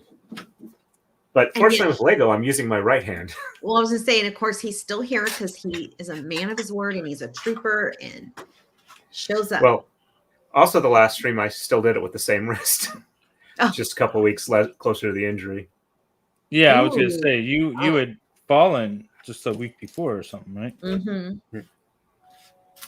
Okay, good, Torin. To keep healing, Julia says. Or we're calling it Thank you. fallen. We don't really know what happened. We need to ask Mrs. Torrin. It could have been the snake. They're Well- evil. They lure you into doing bad things. The last snake I had passed away in like 2013, I think. Oh, did you see what JWH78 said? I've seen too many deaths and scars from rattlers and cottonmouths to make me comfortable around any snake. Well, I wouldn't keep venomous snakes, right? That's too far for me personally. Valhalla found a snake recently in his. I did. Or was I mean, that a an old short? That was a new one, Nope, right? That was a new one. Yeah, I just found that the other day. Like the only thing that remotely could kill you in Michigan is a rattlesnake. Otherwise, we don't have anything. Yeah, we have rattlesnakes here too. They In say we Pennsylvania, do, you but- can keep venomous snakes as just a regular person, but you can't keep any venomous that are native to Pennsylvania. That's how a lot of Tennessee wildlife stuff is. Like, you can't have turtles in Tennessee unless they're very obviously from a breeder and you have paperwork and the whole nine. You can't keep like a local species of turtle here. That's because Torin's a trooper, Julia. And again, I'm mainly using my right hand only for It is Shelly. putting them in place. Shelly, we were talking earlier. Torin was telling us a cool story about having to do with a snake. And so we just got, it just ended up being topic of conversation. You have to go back. Now the cat is climbing into boxes, Amazon boxes. This cat is insane. They're all So we for the longest time. So we have a dog cage, but for a while we never put the dog in the cage until recently when he started nesting on the couch and tearing holes in it. So now we're like, all right, he needs to be in the cage. But forever, he's just up sort of roaming around on the first floor, and my bedroom's down in the basement. So we'd always hear this noise, and we're like, oh, the dog's running around, whatever, the dog's running around. Now that the dog's in the cage at night, we still hear the same noise. It came up. It's this freaking little cat that's like causing all this ruckus while we're sleeping. It was never the dog. That's funny. Poor dog's Cats, getting blamed. Cats, the animals that let you sleep through the night when you hear noises, because all you have to do is go, damn cat, and roll back over and go to sleep. Cat. Yeah. I used to have a cat that would take, if I left a lighter out somewhere, it would knock it off. At the house we had wood floors. She would knock off my big lighters and just chase them all over the floor all night. It was the worst damn thing in the world. Oh my God, I hated that cat. It'd be like 3, 4 in the morning. You just hear a lighter go flying down the hallway. Like, God damn it. Torin, are you really afraid of bees, or did you overcome that? When I was about apophobia. Apophobia. When I was about 5, I was out in front of my house with some other kids my age. We were doing like Hot Wheels down the stairs, and suddenly my ankle was like, ah! And I looked down, and there was apparently like a dead bee on it or whatever. And after that, I was like extremely terrified of bees. Like, jump out of a moving car flailing my arms when I was the driver type scared. And it was like really frustrating, but I mean, there wasn't much I could do about it. But at one point, a friend of mine who was like helping me get started in blacksmithing, I wanted to weld together a table to put like a jewelry bench on for the lady who is now my roommate. And I'd promised that I would do it. And he had the welder. He was willing to let me use it. I'd gone to enough welding classes that I could competently use it. And the friend that was doing this, that was teaching me the blacksmithing, was also a teacher at a high school, and at one time had been a beekeeper. So while he was a teacher, a swarm of bees landed next to the school. So they didn't really have any beekeepers they could call up right away. And it's like, oh, I know what I'm doing here. So he gathers up the hive and takes it home. And he had like an old beehive in storage. So he brings it out and he like homes the swarm in the hive, and they're honeybees. So, nothing major there. And so when I came over to do stuff, it's like the hive was at one side of his yard, and I was nervous, but I could deal with it. So the time I decided I needed to make this, weld up this table frame, was like 3 days after he decided he needed the beehive on the other side of his yard. So what happened is, and it's like he had like a wide but not very deep yard, and he had a storage shed at the back of the yard that had all the stuff, and the area that could work on it was at the front side of the yard by the house. So to do this, I had to walk back and forth across the yard where all the bees would go back to the old hive location, fly around for a little bit, then go to the new hive location. And when they left, they would go to the old hive location, spin around, then go off to wherever they were going to collect pollen. And so I'm have to, over the course of a couple of hours, walk back and forth through a stream of bees going all the way across. There were like probably 500 to 1,000 at any given time. It looked like out of a horror movie scene for me. And he had told me repeatedly that in this area, at this time of day, they are not going to be interested in me at all. They just want to move from one location to the other. And unless I like land on them or start swatting at them, I'm fine. So I'm going back. Or your dog steps on them. Yeah. My dog stepped on My dog stepped on a bee. Bring it home, my baby. So I'm going back and forth across here for probably about an hour or so. And then finally I go, oh, your body can only put up with the I am going to die immediately type level of adrenaline before it goes, oh, maybe I'm not going to die after all. And while I'm not really comfortable around bees anymore, I can like pretty much, moderate respect, and not freak out. But I now understand how desensitization therapy works, and it sucks, but it's effective. Awesome. And That's what I was literally, gonna say. Yeah, that's immersion therapy or whatever, right? Yep. Yeah. Love it. I mean, literally, your body says, I'm going to die, I'm going to die, I'm going to die. You have so much adrenaline, you're shaking. And then eventually it's like, oh, we haven't died yet. I guess it's not a problem. Yeah. We're working on it. We're working. Elise Charlene Fine Art for $1.99 super chat. Thank you so much.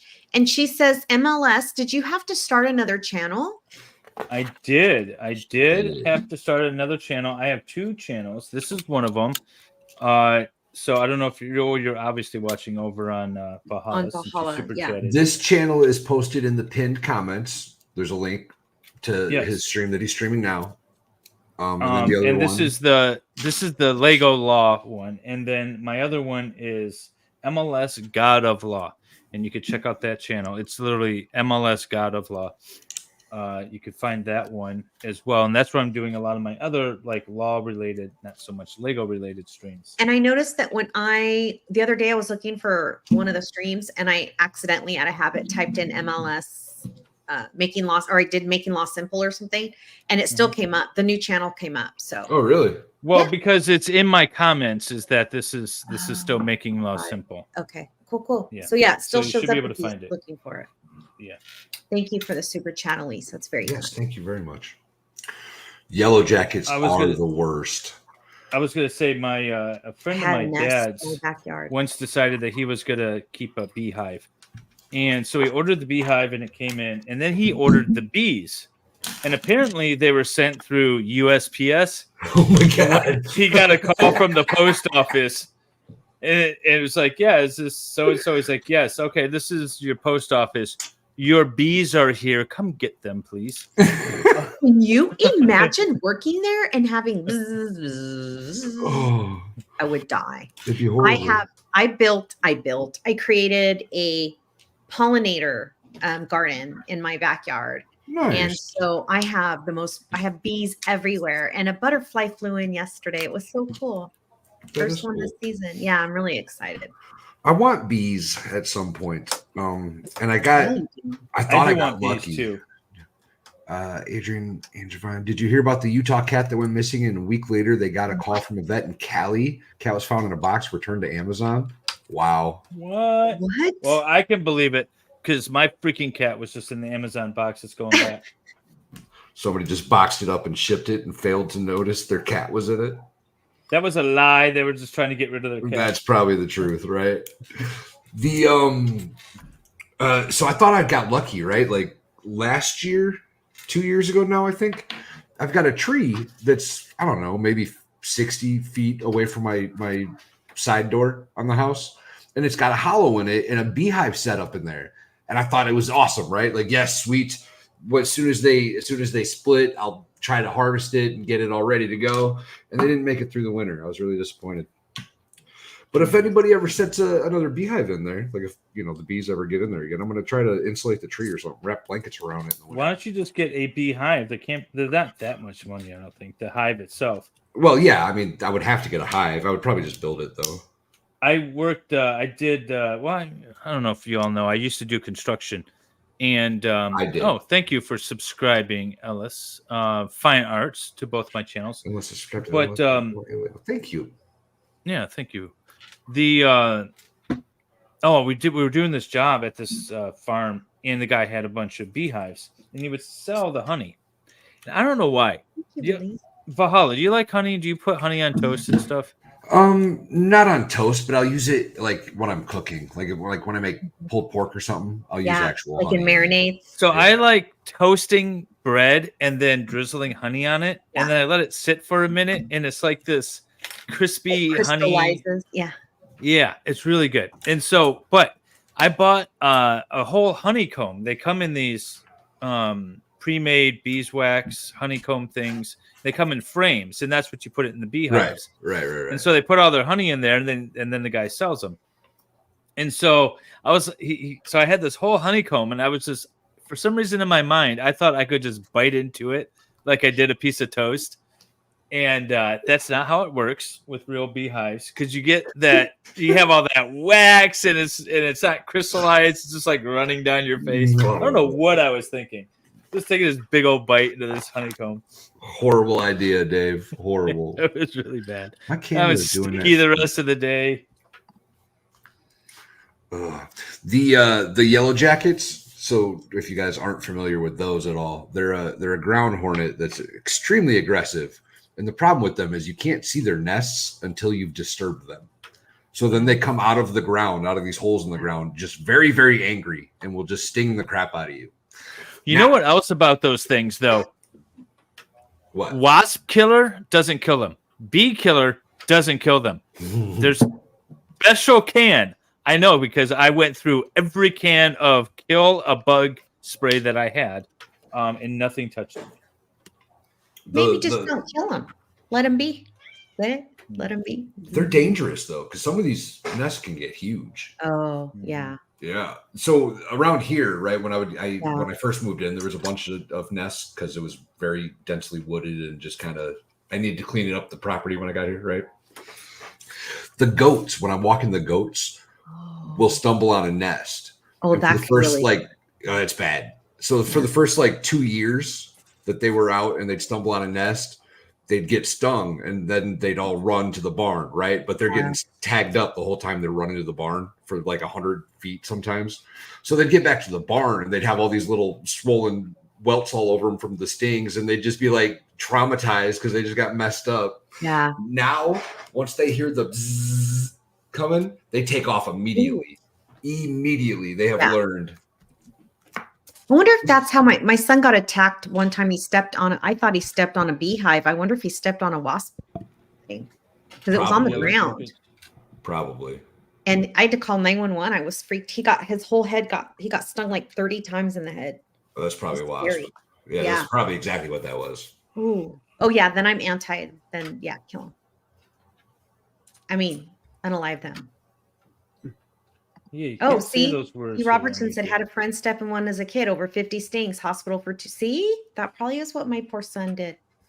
Oh my God. And I was so poor. I was a young single mom, and the ambulance came, and I was like, I'll take him to the hospital. And I was so young and dumb, and they totally talked. They're like, if we don't take him to the hospital and something happens to him, then you're liable. And I'm like, then take him. It took me 2 years to pay that bill off. God. Yeah. Being young and broke sucks. Right? I did have fun though. Being middle-aged and broke also sucks, let me tell you. Right? Yeah. At least when you're young, I don't remember feeling like I thought it sucked. When I look back, I'm like, oh God, that was a rough. But I remember there was a time when I knew I had to make $785 a month to pay my bills. Yeah. And $17.85, that's what it was. Oh. And so I would work all week and save it all together. And I remember thinking how awesome it was when I I just pay off my bills, and the rest was just free spending money. Right. And now I'm thinking 2/3 of the way done. Nice. There you go. All right, Torin, good job. I wish my bills were much. No, I was just saying I wish my bills were only $1,700 a month now. That would be awesome. I miss those days. I used to complain about it though, and now I know better. But you're in the middle of saying how you knew that if you had saved up a certain amount, you would be able to pay your bills. Yeah, was the story you were going for? Well, yeah, no, but I used to think that it was a pain in the ass. I'd have to save up all this money and to try to pay all my bills. And now, thinking about it back then, it really wasn't that much of bills that I had. I was cheap living back then. It was nice being young and broke and not have to worry about it. Happy Trout for the $5 super chat. At Valhalla. Thank God the expert was found innocent. Look at the judge and witness hanging out together. Well, Bad form, y'all. Bad form. we had to make sure, y'all. We couldn't lose the expert for the next 20 to 25 years. 2.0. Thank you for the $5 super chat. Welcome. Happy Morse Code Day. I really hope that says Happy Morse Code Day. Wait, who is that that said that? Dash, This is dot, Martin. Dash, dash, Not dash. former, as previously claimed, but future Mrs. Martin 2.0. That's right. Baker. She typed in Morse code in the chat earlier That's today. cool. I think She knows Morse code. she found a translator, which is awesome. And I said I am forever going to be chatting in Morse code. I'm no longer chatting in the English language, only Morse code, because that's amazing. But she chatted out Free Zachariah Anderson earlier. Which was Oh, nice. we love that. Nice. Okay, Elise. She says, Wendy, we need to not wish them unalive because the bee population is in danger. Oh, no. I'm not talking about the bees. I made Not a bee bees. garden. I will never hurt a bee. Wasps. No, wasps. Sorry. We don't- Elise. Yes, You know. bees No. are the friendly, happy pollinators who will leave you Yes. alone and Yes. provide you with Like- nice things to eat. Yellow jackets are the wasps that will show up and try and kill you, and you say, "I'll see you in hell," and they say, "I will be there waiting for you." And they will be, because they're evil little creatures. Yes. I'd prefer all the snakes over wasps. All That's of them. right. Half Irish said she's saying Sean is the best YouTube streamer ever in Morse code. I'll allow it. I'll allow it. We like Sean around here. Mimsy for the $10 super chat for the libation fund. Thanks, you, Mimsy. We love you. Appreciate you. And just I need to go get reiterate, another not bottle wish of too hard. libation. That's I what I love need to you. do. Yeah, where's your libation tonight, David? No, I've been drinking it. I need to get another bottle. Oh, okay. He's almost finished. He's drunk already. Cut him a little slack. Yeah, right. I drank last night and I'm hurting today. You drank last night, Wendy? Oh my God. So What'd much. you do last night? I went on a date Ooh. and I had a bunch of wine. Ooh. And so right now the reason I keep taking my camera off is because I drove, right? So I didn't want to drive home because I had been drinking. So I took an Uber home and I left my car at the restaurant and I forgot about it till my 13-year-old came in and asked me for $30 and I said, oh, just get it out of because I keep my wallet in my car because I park in the garage. And she comes back in, she goes, there's no car in the garage. And I went, I totally forgot I left my car. What are you, 22 years old? What is going on? Forgetting your car at the bar. I love it. I did. Oh, so my best friend's driving over right now, and she's gonna go get my car for me. I've I never feel been like so that's proud on of point you. for Wendy. Yeah, I've never I feel been like so that's- proud of you. Thank you. Thank you. Thank you very much. I love it. I act my IQ. Oh, here's the I Morse got code called the word. 3-year-old today, and it was awesome. I said, "Well, I've been to 4 years of undergrad and 3 years of law school, so I'm at least 7." At least. I love At it. least 7. And then he said something like more like 7 IQ or something, which I had to give him a little credit for, although I wasn't terribly impressed. But that's where my IQ level is apparently 7. Where Elise says, is- "What is?" Oh, Elise says, "What is everyone creating?" Sorry, I messed that up. Oh, I am building the Statue of Liberty that awesome fan Kelly. sent in. Kelly. Sent in, yes. So that's how far I've gotten so far. Beautiful, I got so much more to go. Oh my god. I'm just realizing how far behind I am. David, God you're gonna damn. make me have to get another drink on if you keep. Yeah, this is going to be a late night. How about you, Nicola? Doing it's one set, but it's got 3 different parts to it. The butterfly, which is very cool, is already done. This might be my favorite one. I told you when I saw this set originally, I was very excited about it, and I very much have been waiting for it to come out. It's awesome. So I think the butterfly, honestly, is the probably going to be the least cool out of the entire group, but we Love shall it. see. We are The working. praying on it. mantis is the one you should have built already. Well, He so they thought he was. right. I opened bag 1 and then realized that I needed bag 5 and 6. So yeah, we'll get there. And Torin, what you got going on, or should I put it on the other Put it one? on the other one. Yeah. Here you go. Yep, I'm doing Himeji Castle. It's a 2,125 piece set of a medieval Japanese castle that's the most visited tourist castle in Japan, apparently. We are loving that. And I'll be right back. I got to get the keys to my BFF. Hold on. Or you don't hold on, but I'll be back. I'll hold on. We'll hold on for you. Yeah, we'll hold on. Yeah, right. We'll be here when you get back.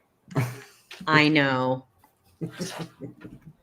And I think I hear Mrs. Torn downstairs. Is that a good thing, or does she not know you're streaming tonight? She knows I'm streaming tonight, and the fact that she's home before 1 a.m. my time means that her day probably went better than expected, which makes me very happy. Good. My wife was hanging out up here earlier, but she didn't want to be on camera. Yeah, but she wanted to talk a lot. The same way. Jung, you can be part of the Lego. I don't know what their name for it is, but there's essentially like the Lego Club or whatever. And yeah, they'll send you notifications on new sets. You'll have like exclusive offers on there. Lego Rewards, remember? Is that what it is? Yes. I think that's what it is. So. And it's a lifetime thing, I think, right? So you got to pay the membership once and then you're in forever. It's like Scientology. They're not getting rid of that mailing list. They're keeping that email address. I will say I'm definitely having a lot more fun doing Lego than I thought I was going to. So that's a plus. Oh, that's good. That is good. A lot of people underestimate Lego and how fun it is. They think, oh, that's just a thing for kids.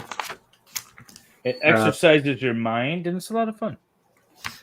Yeah, I talked to a friend of mine who does a lot of Lego kits about the best way to preserve this long term is like a set prop. And so after we're done with the streams, I'll probably wind up taking it apart and then putting it back together and gluing the pieces so that it won't fall apart in transport or anything like that. I have been told to not glue.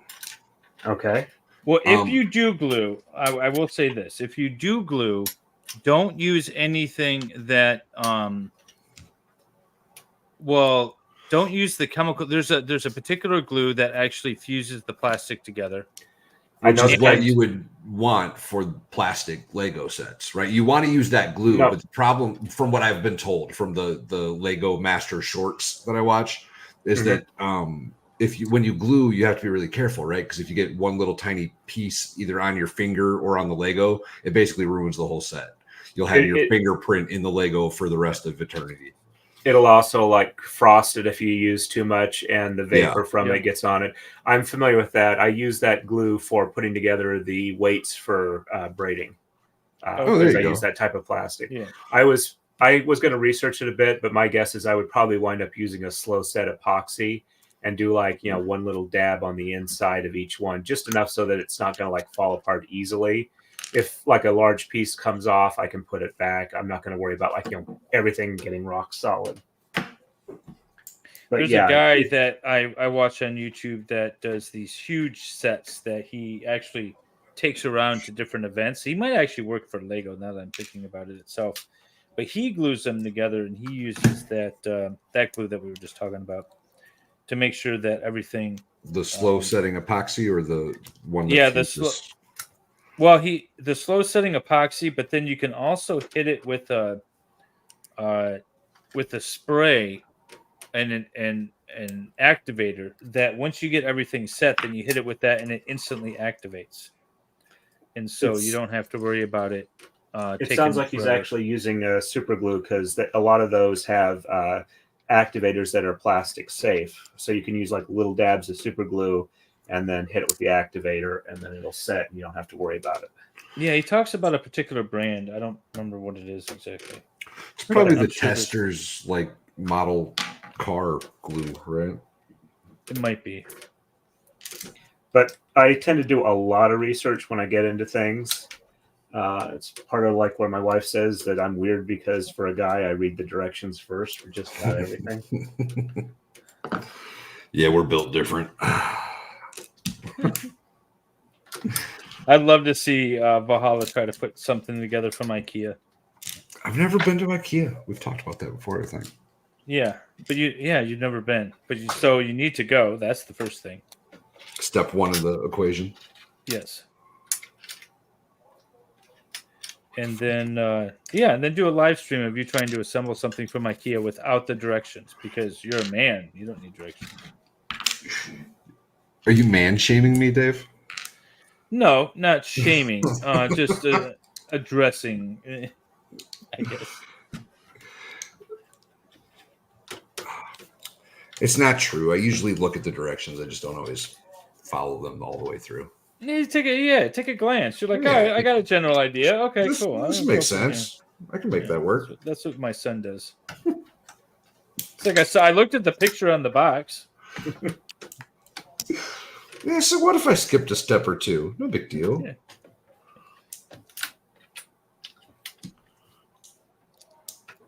This is a very tedious build. This I feel like this is what Joe went through. Good logic.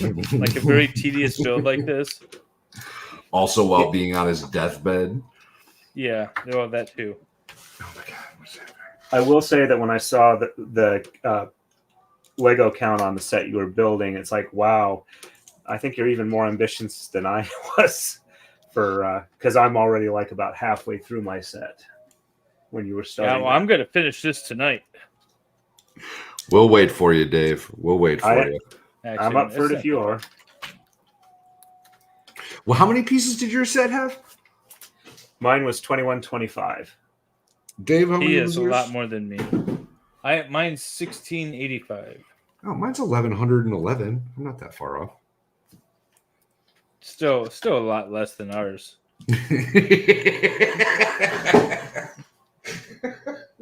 Still nowhere near the true number of pieces as the two of our sets. Oh, that's great. So, Torin, are you going to Dollywood? Probably not. I don't really have a lot of funds for travel, and I use up pretty much all of my vacation for the medieval event that I go to with my wife, and I go to that mainly because she it messaged makes me her and happy. said that she wanted to go to Dollywood, so you should probably take her to. My wife says she is a technophobe, and the only reason I got her to start using an Android phone was because I was able to put Audible on it for her. Lure her in with the books. That's right. Yeah, she reads about as much as I do, if not more. But is it really reading when it's Audible? Of course it is. It is for me. Most of the stuff I get is unabridged. Though if you like the dramatic reading versions, Graphic Audio, which does release their stuff through Audible at times, is a really good source. They do like full casts, audio or full vocal casts for stories. They don't really overlap people's voices, so it's a pretty good. I do love Audible. I use it a lot, but some people are saying that it's not really reading. You're not really reading. It's like, but I'm getting the story, so I'm good with that. Speaking of reading and stuff along those lines, oops, did I do that wrong? Oh, okay, I see what I did wrong. Okay, I didn't do it wrong. I just read it wrong. I read one piece is 2 pieces is a single piece. And it's like, I don't have one that size. That doesn't make any sense. But one of the things as far as reading goes in school and the like, Larry Correa has commented that a lot of, quote unquote, literature classes or English classes for kids actually instill a hatred for reading because they make them read boring things that, are not stuff that, kids that age would be interested in reading because it's a classic, rather than waiting until they're like old enough Age appropriate. And then some of the stuff, that's classics just is not really all that interesting for most people, like The Great Gatsby, and there's some stuff that is. Anything by Jane Seymour. So, that was a dig at Valhalla. I was forced to read Endor's Game when I was in high school, and then I ended up really liking it, and then so I bought it years later. I have it behind me now currently. I bought it actually again when the movie came out because I wanted to reread it before I watched the movie, and then the movie ended up turning out to be shit. But I could see where you're not a fan of certain books, so you get a turn off from reading. That's when the audio thing comes in handy. I have never registered a set, John. Dave, do you register your Lego sets? I do not. I never have. I didn't even know you could. What would be the point of registering your set? Now, I've ordered pieces when I've like missing a piece from a set. It was free. I don't think it was free. It was like a charge on your, because you went to the store, because you went to the Lego store. So they just charge you automatically for being in the store. That's how we got there. Torin, how about the chat comes up with a nickname for constables? Oh yeah, I forget where it was asking, but somebody asked if there were nicknames, and I've not actually searched for that, but I'm not really aware of any that off the top of my head. I know there's like police ones that can be kind of constable related as far as calling police the constabulary, but I don't know if it's old enough that there aren't a whole lot in modern usage that I'm aware of.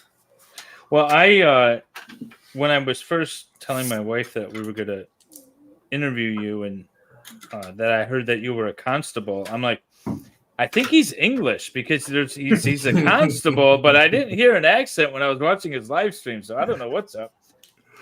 It's very confusing. Yeah, I was very confused by the whole thing.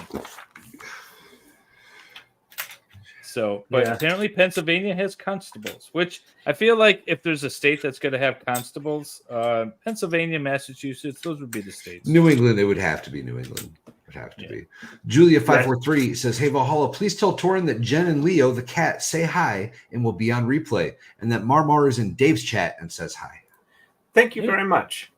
Yeah, Jen and Leonidas the kitty and Marmar are regular members in my chat, and it's fun talking to them. So it's nice to hear that they're watching. Well, welcome aboard, y'all. Yeah, thanks for joining us this evening, and I'm assuming 2 weeks ago as well. Yep. Oh, Marmar was on. She was one of the people that was given a lot of story prompts before I realized, I really should go through and think of some of the stories that I tell that people really like and give you some heads up on those, because not all of them I've told on my channel. But that's where they get a lot of it. Is me. So what's the one story that you've never told that you're not sure you want to tell, but because you're here, you're going to tell? Good setup, Dave. Good setup.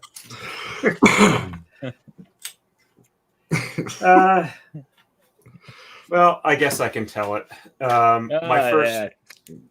My first interaction with a quote unquote celebrity is I wound up this was back when I was first learning harp. I wound up playing harp for Nina Hartley.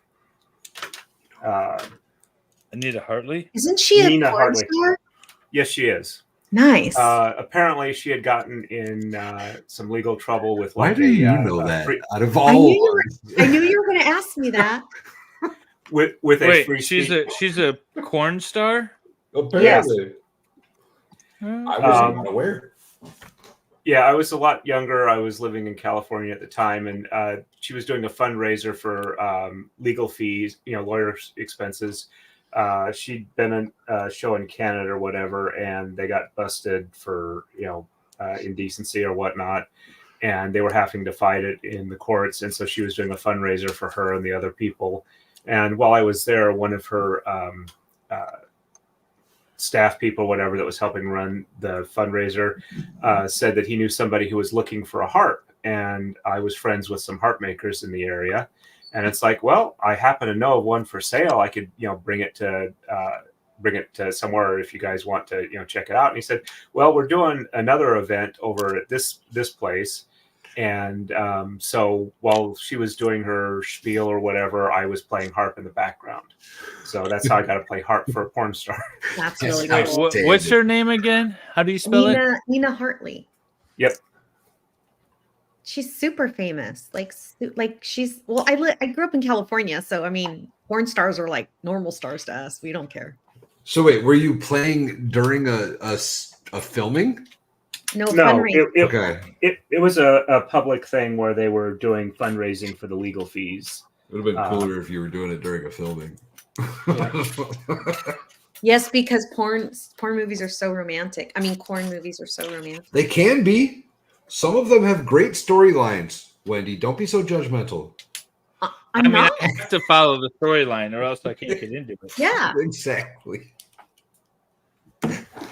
But I had originally heard about it because I was interested in free speech, and it got mentioned that they were doing a fundraiser in the Bay Area. And it's like, well, I'll show up and give some support. And, Sure, that's why you were there. Thanks, It was DJ. the free speech angle. Yep. yeah. Torin's a good guy. He's always there to support the corn. The bees and the corn.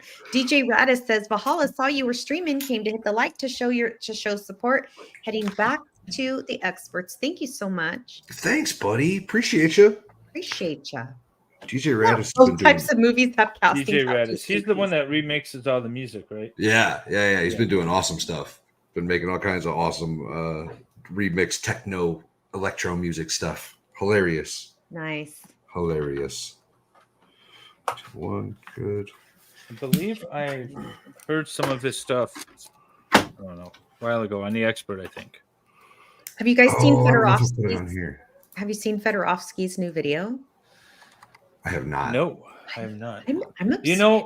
Can someone put a link to Fedorovsky's channel Please, somebody. in my chat?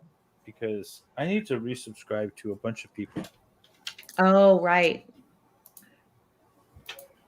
I love Fed's videos. They're like legit professional. Like he should be like, to me, I think I've said this before on stream. I feel like his videos are like can worthy. Like they're just beautiful.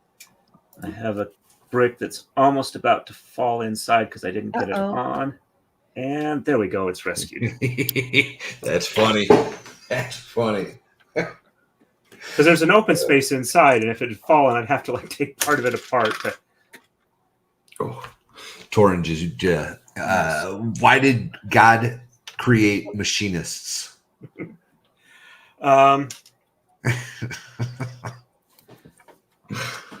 That's cute, Harley. So engineers can have heroes too.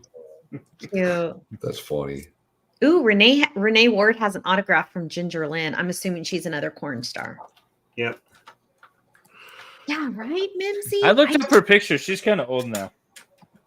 Oh, yeah. She was like young in the 80s. Yeah. In the 80s? Oh, Yeah. No I wonder. think so. Yeah. Like she's probably my age. So she's probably not looking that great. Holes is holes, right? Never mind. I did wind up having to pry it off. Oh, well. Thank you, Stray. Hi, Stray. Are we still talking about the Tammy girl? Torin? I don't know what we're No, doing. Had to pry it off. part of the pry off disc to get to the block that fell in. Catherine Williams says, what happened to your channel, MLS? You were doing awesome. He's still doing awesome. Yeah, I am. It was taken down for copyright strikes, wrongful copyright strikes. For fake. But that's okay. I've got a new channel. This is my Lego channel, and then I've got another channel called MLS God of Law. Who was it? I was chatting with Ghazni and Solomon the other day on X, and we were talking about, I'm almost monetized again. Now we just got to get you another 6,000 subs. You backed up to where you were. And I said, yeah, but the ones that are here now are the ones that actually watched me. So I'm okay with the lesser subs right now. I'm good. It won't take that long anyway. Yeah, I'm sure not a lot long of the enough. subscribers. Well, it would be less concerning, or be more concerning if I hadn't retired from YouTube before it. Yeah. The timing was fine, right? Oh yeah, I'm good. David was already But retiring. welcome back. I was already retiring, but welcome back. If you guys want to sub, I will still be doing videos. It just won't be doing a ton of trial streams and things like I have been doing. I don't have the time. It is time consuming. It's very time consuming. It really is. You Valhalla found goes out with through- your first Valhalla one. goes through phases. Like I get that. Torin, are you on a schedule when you stream, or do you just stream when you feel like it? I try and stream relatively regular just because that helps for people finding it. I usually try and do a couple hours Tuesday evening and Thursday evening and like a weekend stream or two. But with like my wrist and some other stuff, I've been having a hard time getting the streaming in. So I'm hoping once I have a better idea what's going on with my wrist, I'll be able to stream more regularly. Plus, I'm trying to get my shop set up so I can start making braiding equipment. Oh, speaking of which, I don't know if I've mentioned this on the stream, but I'm making a part for being able to make it easier for people to do this type of braiding. And I've been making these parts on CNC machines. This one I did at my work. I rented some time on it. Nice. And you have individual threads come up through here. There's like a rack that'll hold like spools or cones of threads. And then once it gets through that, sorry, let me. On the top, there'll be these things here, which all, is 12 or however many threads you want. Is this the machine that you talked about last time that you're going to start selling? Yep. So I'm hoping to have, and these will get like screwed onto a wood frame. I've got countersinks here. I'll have threaded inserts. The magnets here so that you can like put another magnet on top to like hold it in place and not like damage your threads. So that was pretty much came up with all the work on that in my head. I saw a similar one, but I went with like a different concept behind it to how I was going to do it. So I've got most of the parts. I basically just need to get some time in the shop to make the wood parts to put it all together. And once I get my tax license set up so I can collect sales tax, I will get that online on a website ready for sale. You Good night, Ben. These Good night, Ben. braiding, the looms that you were just talking about, it's for the particular type of braiding that you do, right? It can be used for pretty much any type of braiding, or where people want to do like embroidery, where say if they want to use silk thread instead of like the cotton embroidery floss, they could make their own like multi-stranded things where you would, if you use more than one thread for the embroidery. I mean, it would work for a lot of different things, but it would specifically help doing the type of braiding I'm doing, because for a lot of people, the only source they've got is the DMC cotton embroidery floss. Otherwise, it's a crap load of work making it up from other sources. So this would be something that would allow people to do this type of braiding a lot easier. I know that when I made my first prototype one, it made setting up streams a whole lot easier. Yep. When I do the braiding streams, I also do the setup portion as well. So what were you doing before that? YouTube is asshole. So I never see you when you just start. I only get the notification when you're like several hours in. Okay. Well, if you look at my my channel, I've got playlists where it's each braid from the start to the end. There she is. Josie. Okay, so Solomon, this is an appropriate sailboat. See that, Solomon? One haul. This is an appropriate sailboat right here. See, we don't need two hauls. This is how you sail. Oh, Jesus. How you doing, Solomon and Josie? Where you guys been? Showing up all together. Like they must have had an FCA meeting that we didn't know about. Top secret, double secret stuff going on behind the scenes. Could have been. Oh, they're hanging out in Discord or something, I bet. I don't know. Wanda says, I also sued the state in Michigan, but I didn't know Dave then. Stand up, speak up, do it now. Your grandkids require it. Preach. Yeah, I love suing the state. Better boy. Yeah. Yeah, Josie, we were all looking for you. Who's Solomon? She said. Anyone wants to sue the state, let me know. I'm good. AP says, yeah, but tri-holes are just better, David. My old man had a Tri-holes. tri-hole speedboat back in the day. Trials. That's crazy. Thanks, Elizabeth S. She has Dave's new channel on her old phone playing JA and LS nonstop the past 2 weeks. Nice. Y'all just go put his Nice. playlist on a loop and let it play. Thanks, Elizabeth. Yes, do that, please. Thank you. And I'll be getting some more content out as soon as I get a chance. I was going to try to stream today, and then Baker's thing went really late, mainly due to Valhalla. But How so dare that threw you? off I the was rest the of my quickest schedule. witness out of all of them. I was on You were fire. my favorite witness. Actually, Aw. Jamie was pretty cool because she was all like a DNA expert and like being all fancy. Right. We don't have to toot Jamie's horn any more than she's already getting her horn tooted. All right. Jamie did good. We know. Good job, Jamie. She's just the best. I don't know, Valhalla. You were my favorite. I thought Max was the best. Max was pretty Oh, good. I missed him. Max was like the only real witness. All you guys were like, y'all. The rest of you guys were like, "Oh wait, what's my line again?" And Max knew everything. I knew everything that I was sent. Nobody sent me the apparent witness police report that I filed. I didn't know anything about it. Yeah, Zachariah Anderson, Leticia Stock, for those of you who are wondering what those people are. Dave's got playlists. Oh, Mo was good. Mo was really good. Mo was good. She was on it. Oh, I didn't see her. I thought the expert Mo was was going to hilarious. convict himself with his testimony. He was trying. He was trying. was.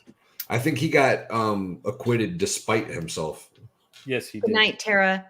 Thanks Good for night, being Tara. here. Time for me to go. Dogs need a long walk. Michigan. She's in Michigan. Ooh, Michigan. You got Thanks a lot for of. being here. I've been seeing a lot of people from Michigan in a lot of the chats lately. Because they're finally proud to stand up and say we're from Michigan. That's because of you, David. That's right. Don't get too carried away now. You know what's funny, Old Line Red? So when I've been watching some of the they're the premieres that David's doing for the Letitia Stock and the other trials. I'm like, it's for me, I like to watch because I'm like, oh, I remember that person, like people that we knew like a year ago that we don't see anymore. And then I'm Yeah. like, and then my favorite is I get angry. Like this is why I have a hard time rewatching any Zachariah Anderson stuff because I just get angry. Like it's like, Wendy, let it go. It's not happening live. It's okay. You're okay. I've been watching the Letitia Stock trial too. I've been just sort of watching it as because I forgot about how much fun we had with that horrible case. And It was a bad one. It was a bad case, but it was a fun trial to stream. What was Holly, I doing? you did great, everyone's saying. Oh, thank you, everyone. Despite what Torin, so when you going to start streaming trials? I have considered it, but I'm not sure that I have the time at this point. As far as I'd have to do like, a replay type thing or possibly recap. And I'm also not sure that I have anywhere near enough, even as a layperson, to really comment on it intelligently without like some additional assistance. You can fake it. That's where I'm kind of at, though, right? Because like I'm not a lawyer. I hang out in LawTube. You can't. I have nothing better to offer, right? Obviously, so I get that. That makes sense. Yeah, but the commentary doesn't have to be. A lot of people get down on the LawTuber, or not the LawTubers, the true crimers. They're like, they're wine moms. They don't know what they're talking about. Here's the thing, though. Me as an attorney, when I have a jury trial, I'm talking to you kind of people, right? So You kind of people, non-lawyers, the goat farmers, the engineers that are just sitting back and watching this stuff. So having a perspective from you guys is actually a really good thing to have, and to study and to think about for even attorneys. So I see absolutely nothing wrong with non-lawyers streaming this stuff and offering commentary. Just know your limits. Don't pretend like you're a legal expert if you don't have any legal training, don't say, well, this law obviously means this and this when you have no fucking clue what you're talking about. Sure. Other than that, I understand what you're talking about with that. Have I ever given you the example I have local to me about the difference between looking at the statute and being aware what the case law is and related to that? no, I don't think you've talked about it. I went over it with Runkle at one time, but in Pennsylvania, there's a statute. Pennsylvania is a bit weird for their concealed weapons license. It's called a license to carry firearms. Oh, yeah, we have talked about that specifically. Okay, because but we could talk about it again because it's interesting. Yeah, so the way the Pennsylvania law goes is while you license to carry firearms allows you to carry concealed, the main thing it lets you do that is a good reason where anybody has firearms should get one here is you can't transport a firearm in a vehicle without one except for very, very narrow limited means, like to and from a place of business you actually own. It can't be from a place you work if you don't actually own it. To and from a gun range, to and from a gun store, or out hunting, and that's basically what you're allowed without the license. And with the hunting, you have to have the hunting license. But they have a statute that basically says that anybody who has any type of concealed carry or type of carry license from any state can transport in their vehicle in the state. And there was like somebody who for some reason got his like revoked in the state, but he had one from a different state that wasn't revoked, and he got cited for carrying without being licensed or whatever for vehicle transport. And what wound up being the case law is the I think it was the Superior Court. It's the one that doesn't deal with like state agencies. I think that's the Commonwealth Court. Their Superior Court and Commonwealth Court are kind of like parallel level appellate courts that handle like different topics. Said in their ruling on the appeal there was that when it says any person in the statute, it specifically excludes Pennsylvania residents. So if you're a Pennsylvania resident, you have like a license from Utah, which is relatively easy to get because they make it, I mean, as far as being able to do the online stuff without having to actually go to Utah in person to get it. Right. Yeah. And you can't actually transport in a vehicle with it anymore. If you're a Pennsylvania resident, only a Pennsylvania license to carry firearms will allow you to transport in a vehicle. What if you've got dual citizenship? Dual residency, rather, citizenship. You have to have essentially one that's your primary one where you intend to reside Well, if you and live where you pay 6 your taxes. months, That's the months one. in one day in Tennessee, and then. Well, I 6 lived out months here for minus like a day. 3 years without really going back to Idaho, where I was intending to go back, and I kept my Idaho license, paid my Idaho's income taxes primarily, and then filed locally for and included my payment to Idaho as the primary tax payment. And for then, I wouldn't have been a Pennsylvania resident for that purpose. But once I became a Pennsylvania resident and wasn't planning to move back to Idaho, that carries the primary thing, is my understanding. See, the state's gonna catch you and trick you with that one there, right? They're gonna, you've lived here for 30 days now. You should be considered a resident of the state, and blah blah blah blah blah. Sort of like the Ethan Crumbly stuff. Yeah, they're just gonna. Don't worry, we'll tell you if you're wrong after the fact. Exactly. Yeah. Oh, you did make a mistake here. Now you have to spend 30 years of your life behind bars. Sorry, we told you ahead of time. We really didn't, but you should have known. Yeah. Clear as mud, this paperwork that we filed without telling anybody. Mm-hmm. Yeah. Have you guys seen the I don't watch it, but there's been a lot of released prison calls that Crumbly James has made, and he's like, I saw something about that. and I'm like, you know what? If you were locked up erroneously, you would have some bad things to say too. If you notice, they cut it off. They cut it off because he's like, no, it's fake. She's going down. I will destroy her, and that's it. And then it's like they leave off the part where he says, "Well, I'm gonna get her law license, and she's gonna have to be working at McDonald's for the rest of her life." Exactly. And it's like, okay, so he's talking about going after her law license, filing a complaint for a frivolous charge against him and stuff. He's not talking about killing her. Exactly. Solomon says David needs to check out a Sunreef 70 catamaran. He wants to sail then the ODC 62. All right, what is this? Now, I will say, I have a catamaran. It's 16 feet long, and I sail around as a day sailor. That's the only appropriate position for a catamaran. What's the name of it? Sunreef 70, that one. Sunreef. And then there's the ODC 62 also. I'll leave it up there. Check out a Sunreef 7 camera.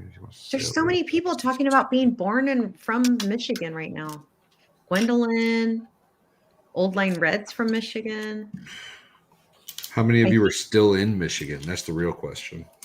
I think most of them are. I think Old Line Red no longer lives there, but she says it's still home to me. Michigan is a great state. It is. I got a porn star up on my window. Are you still looking up? Somebody else said, what about Linda Lovelace from the 70s? Somebody was talking about her in chat too. Yeah, see, that doesn't appeal to me, Solomon. No, that's not a sailboat. No. That's a power boat dressed up as a sailboat with a mast. Can you drink the water in Flint yet? I wouldn't. Yeah, that's fine. I drank the water in Flint the whole time. I don't know what those people are complaining about. Josie says she knows a lawyer from Michigan. Oh, I do too. Stupid. You should know several. I think it's safe to say we all know a lawyer from Michigan. You ain't special. You ain't special. Norm, by the way, that I was streaming with on Laid Back Law, he's coming to Michigan in July to give a speech to the Michigan Criminal Defense Attorney Association. So that'll be cool. I'm gonna actually go to it. I haven't been to one in years, pre the vid, but I'm gonna go to this one because he's speaking. Hi, Trish. Trish says she was born and raised in Michigan, just outside of Flint. Look, they're just coming out of the woodworks for David today. Cute puppy. Okay, that dog's really handsome on her avatar. What is that? Is that a mountain cur? I don't know, but it sure is pretty. Trish, tell us what that dog is. I'm sure. I'm guessing Jax is the dog. Jax it's a is mutt. He's cute. Always use your Brita, mutt. David. Always use what? Always use your Brita for the water. I have a Brita. I like those. I don't use it. Mrs. Valhalla does. I remember I knew nothing about this water thing in Flint, and I went up there. There's a federal court in Flint, and I went up there. We had a hearing, a status conference with the court, and they brought us back into chambers, and it was like a weird little thing. I don't know. It was really weird. Like I mentioned something about water, and they were like, "Oh yeah, drink the water." I had no clue what they were talking about. It was all this like insider thing. It was like right before it made the news, but everyone knew that there was a serious issue with the water. Yeah, I don't think it was a secret, man. No, but it was before it like made the news. Is that a real dog, Solomon, or is that like from a scary movie? Hellhound. Like Cerberus was a hellhound. Nice.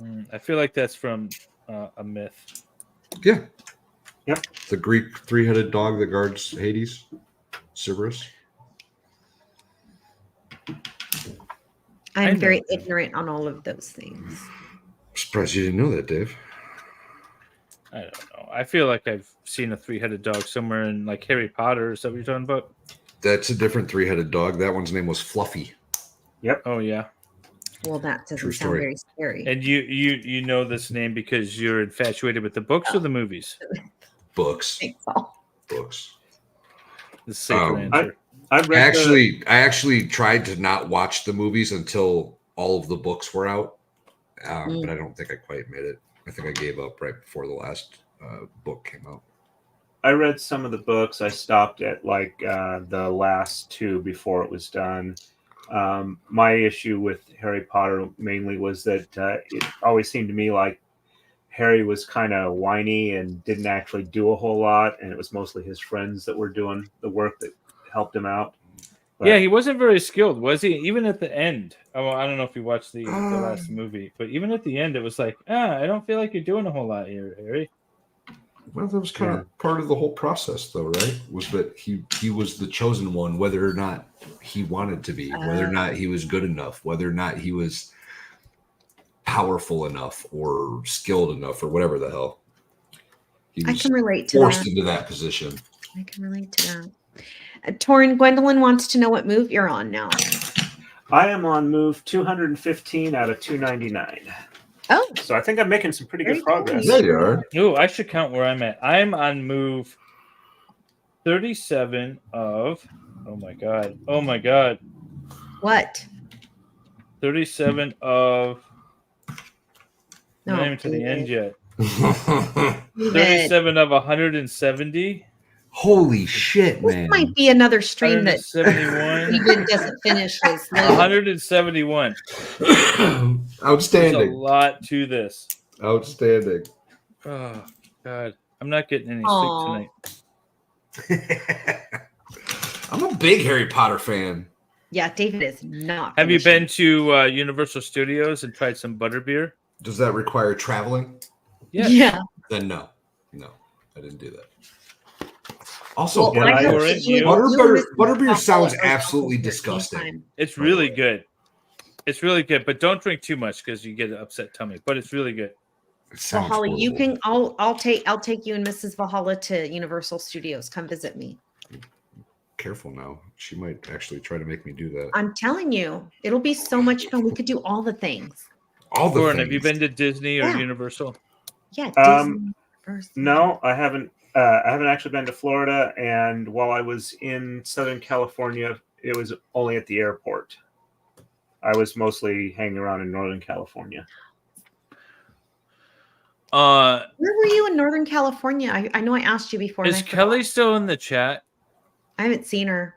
Why is she making notes in this book?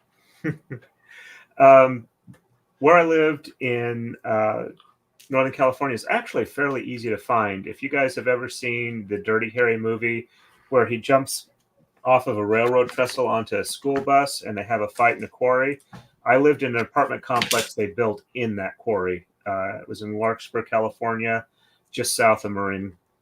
Nice. Or it was Marin County, just south of San Rafael. Yeah. It was actually kind of fun living in that area because you could Beautiful. literally throw a rock and hit San Quentin. So when there was this big storm that like knocked out powers for some places nearby for like 3 or 4 weeks, our power was out for maybe 15 minutes because San Quentin's on its own They don't. grid. Yeah, they don't want you. They don't want those inmates out. Yeah. Yep. Solomon, Kind of important to have a backup power grid on the prison. Yeah, right. I actually, statistically, it's one of the safest places to live is within a 5-mile radius of a prison. I could see that. Yeah. The amount of Yeah, because if surveillance. anybody gets out, they don't want to be anywhere near there. Right. Mm-hmm. Yay. Oh, you're coming to California, Vol. Oh, Jesus. I have so much room. You guys have to come. You don't even have to see me the whole. I mean, I'll take you on your trips, but yeah, there's plenty of room. I think I'm missing a piece. Valhalla goes, no. Change You the can topic. spend the next 3 hours looking for it while I'm building. Well, I've got, I've got time, don't I?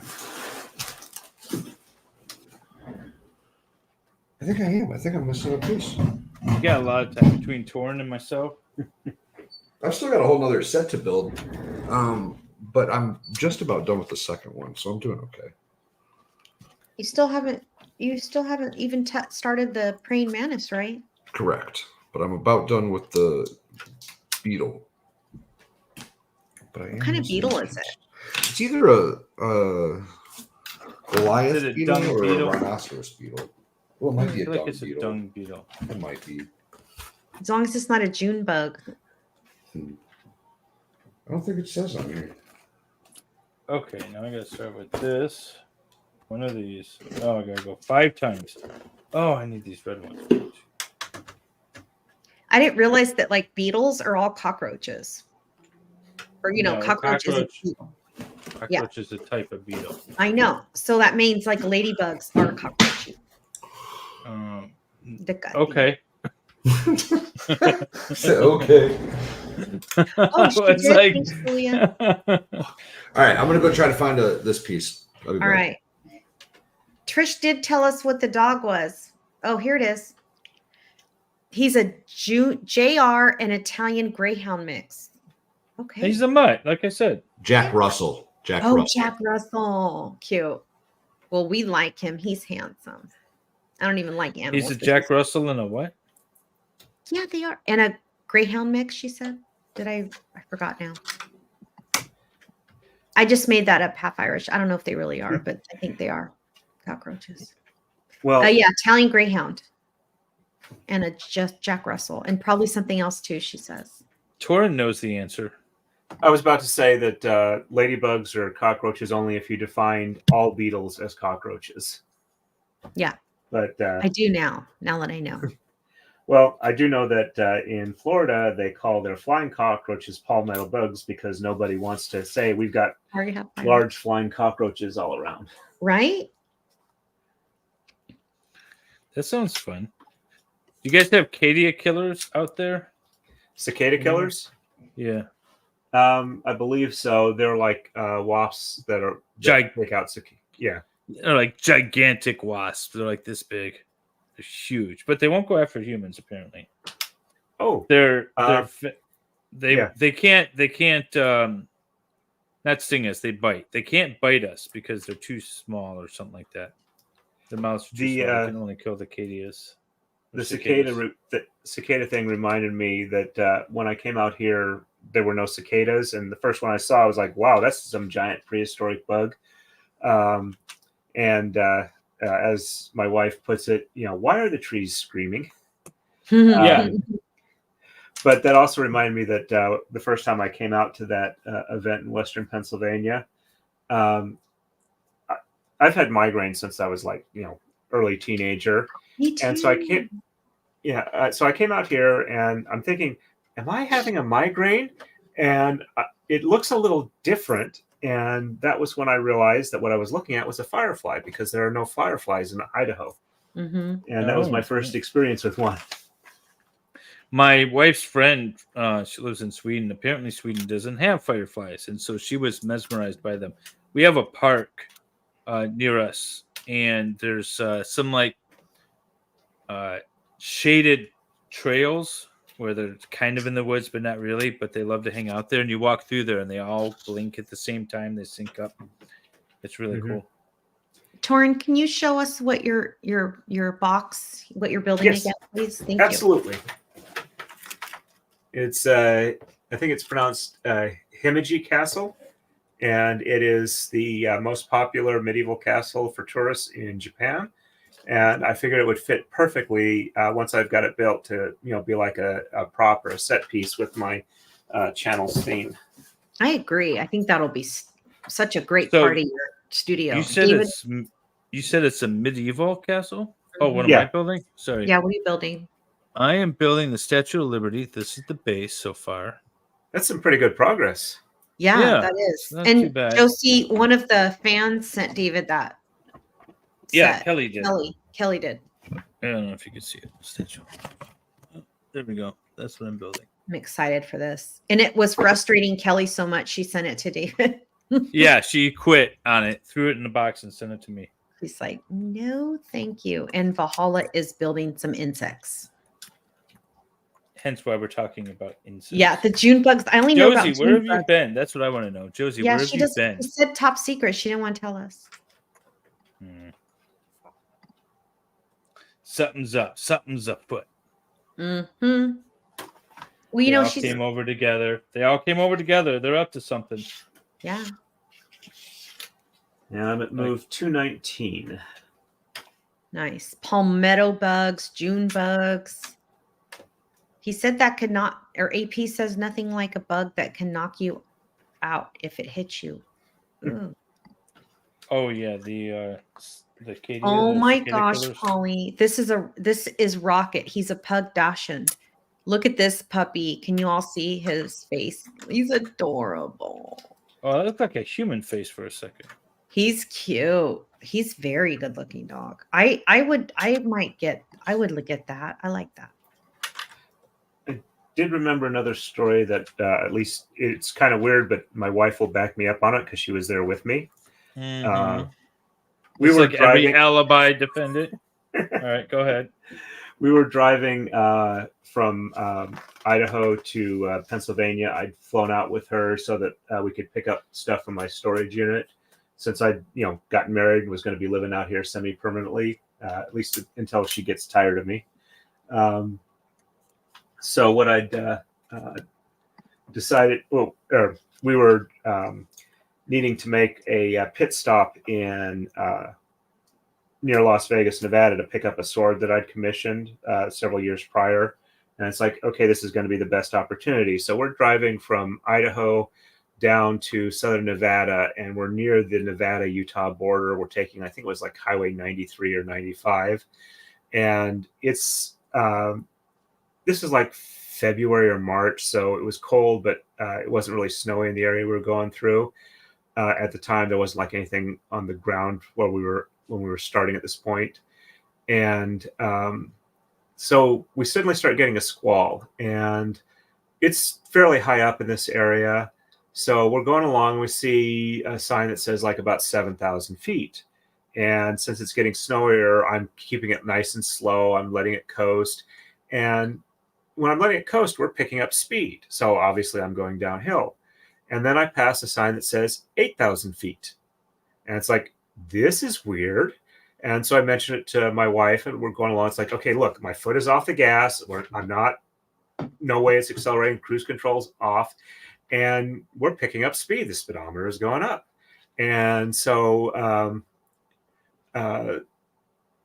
yes, I have a sword guy. He's actually written books. Anyway, so we're going along still, and it's like when we pass a sign that says 9,000 feet, and we're still speeding up. When I take my foot off the gas, I have to keep riding the brake.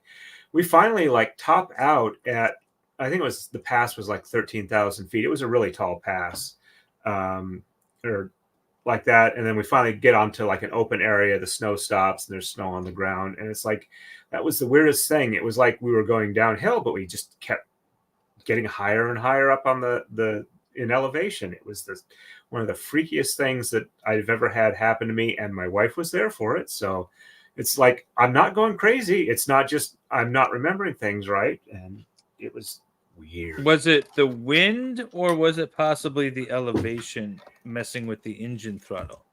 I have no idea. It was not that windy. I mean, you said a squall, so I thought that was going to be part of the explanation. Well, what I meant is that it went from kind of overcast to suddenly there's snow coming down. And while there was, wind, it was more our speed that was getting the snowflakes going past our windows, or the drive thing. But I don't remember it being all We got that a spot windy. like that in Michigan. It's called a mystery spot. And then you park your car, and you put it in neutral, and then you roll uphill. We have a place like that in California, also in Santa Cruz. It's called the Mystery Spot. I feel like that's a trademark. How many mystery spots by you, Valhalla? Or is she still gone? He's still gone. So speaking of your wife, Torin, she offered to a nurse to smother a patient. Do tell. Yeah. This was do part you of want to tell right now? Yep, it's perfectly fine. So this was part of the fertility stuff when we were trying to figure out different stuff that needed to be done, and we found out that she had a cyst. It was like a relatively benign cyst on one of her ovaries. I think they call it like a chocolate cyst. That sounds better than I think it is. Yeah.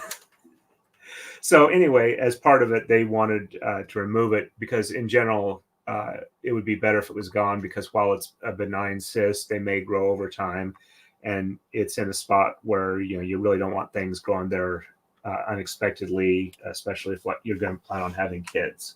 So we go to the hospital, and just to give you a heads up, my wife has an extremely high tolerance for painkillers. She almost never gets any pain relief. She also has a little bit of problem with anesthesia. Yeah, me But too. so she's had the surgery. They've wheeled her out into recovery, and she's coming around. And it's kind of like in an open room where they've got some beds, but it's not really a proper room per se. It's kind of a recovery Like area. a recovery area. And so what's going on there is there's like a patient at the next bed over who's like an older lady, and she's waking up and she's moaning, and the nurse comes by and she says, "How's the pain?" And she says, "It's a 9. It's a 9." And so they give her something for it, and then she still keeps crying, and they come back over, they give her another shot, and hey, Millie. And then they give her like 2 different shots, and she's still saying, "It's a 9, it's a 9." So as the nurse is walking by, my wife reaches out and says, "Hey, if you'd like, I could smother her for you." And the nurse goes, "All right, how many fingers am I holding up?" And my wife says, "I don't know." And she goes, "Oh no." And she says, "You haven't given me my glasses back yet." But they decided at that point, it's like, let's get her out of here and into an individual room. A So she private room. can get ready. That's funny. Nice. But yeah, I mean, she was like mostly awake, but her inhibitions were like 0 at that point. I love it. That's Oh, you outstanding. didn't take advantage, man? I mean, come on. Yeah, a semi-private room, you, your wife, a nurse, no Some inhibition. anesthesia. Well, it was more that she was like illegal. out of recovery and in another patient area where it was like they would let me in to help her, get dressed and ready to go. And of course, when we left there, they gave her absolutely no pain medicine at all. And she still remembers the drive back home because it was very bumpy and she was not happy. Not cool. Yeah, I wake up during surgery every time. Oh, Yeah, I've actually pulled the thing out. I've done that once. I've pulled the tube out when I. Yeah.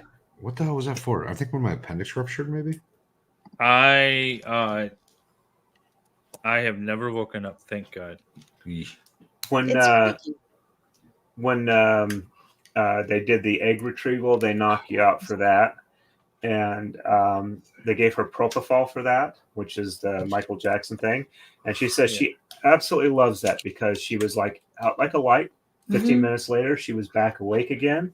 And she felt like she'd had like an 8 hours sleep. And she was just perfectly fine. Nothing hurt. She was happy. And she can understand. What I like about that stuff is if I'm thinking of the right thing is because it doesn't stop your breathing, it doesn't arrest your breathing, so they don't have to intubate you, they don't have to put the tube down your throat, so you don't wake up with this sore throat. That's what I like.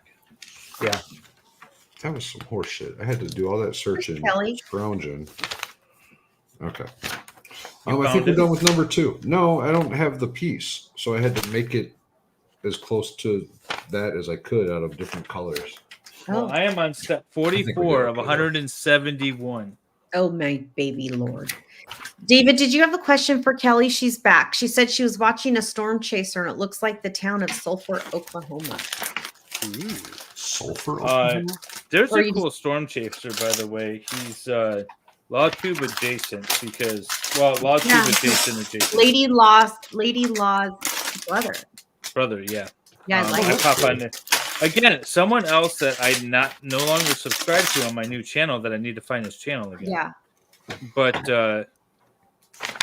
my question was it looked like you had some notes written down in the book, and I was wondering if those notes were indication of any frustration or if you were if they're worthwhile looking at.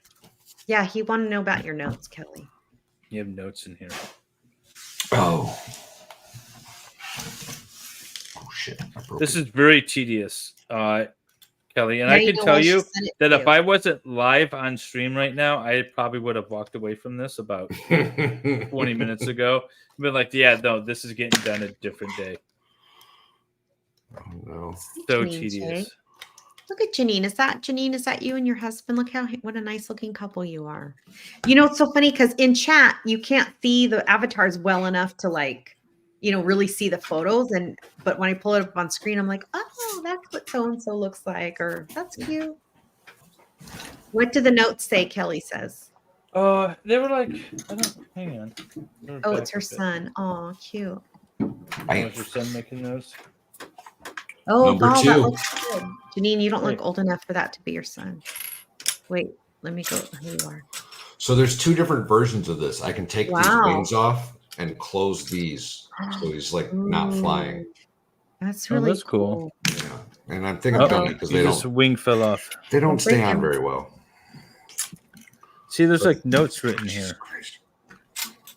She wants to know what they say. Can you see? I don't know. It's I Oh. didn't. I know I can't really see. You can't see.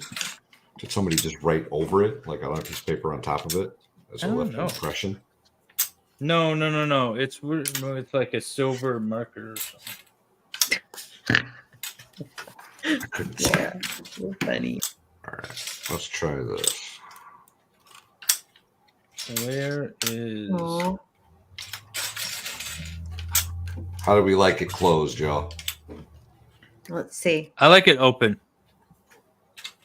I like it open. They're Yeah. both really cool. I like it The open. closed looks more sleek and like more, it looks like a bug. No, other one looks- open looks more like a bug. Well, to me, the open one looks more like science fiction-y. They're both cool. But it's science fact. Is it though? It's a Lego. It's probably pretty close to accurate, actually. Yeah. See. So Mimsy, I don't know if you know that on Mother's Day, the day before Mother's Day. Oh, I like them open. Yeah, the day before Mother's Day, I'm gonna be building my first Lego. Yes, set. she is. I'm so excited. So when you Brandy? say this, it's making my I'm so nervous because I know I'm gonna be awful at it. Do we get to pick the set she's going to build, or is she getting to pick it? You guys can pick it for me, but it has to be. The roses got are the- good. The roses are good, but Val did them recently. But how fast did you build them? They're pretty. They weren't bad because Okay. it's a dozen roses, but you have only got I think it's three variations of the rose. Oh, okay. So you're building like 4 of the same rose, and Okay. it's not as bad as It's like once you get one down, you kind of. just build 4 of them at a time. It goes quick. Okay. Do All the right. same step to 4 roses. I'm So, Torin, legit you grew up in getting- Idaho, and Yep. now you live in Pennsylvania. So, Yep. where's the next place you're going to live? I don't know. My wife and I have talked about whether or not we want to retire here or retire in Idaho. My wife gets along with my family pretty decently. I also get along with hers. Her mom's actually a machinist. Her mom is a machinist? Yeah, Well, Don't be that's sexist, Valhalla. Well, let's be real though. How many female machinists are there on That's the planet? badass. I bet there's I not a know lot. 12. she said, Liar. my wife said it's That's kind of even- weird because when I was working at the metal shop, when I came home, I smelled like machine oil, and her mom would come home smelling like machine oil, and it's like it was really Aw. messing with her head. But Why am I When we- sexually attracted to the smell? I don't like it. It's comforting. but it was thinking of another wife and roommate story. When we were planning to get married, we were at a medieval event, and my wife was talking to my, at that point, future roommate, and saying that she was kind of worried about meeting my mom, because my mom is kind of,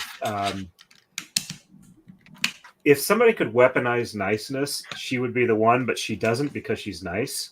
But telling her no is like kicking puppies, is how I describe it. Which is kind of how I learned how to be as stubborn as I am, because you have to be able to assert yourself sorry, it's so hard to explain, but anyway, she was worried that my mother would not deal well with her, because her previous mother-in-law was a woman who said to her that you are my last chance for the daughter I never had, and you're not it. Oh my god! Yeah, her ex's family is special. Apparently. So anyway, she was worried about this and explained why she was feeling this way.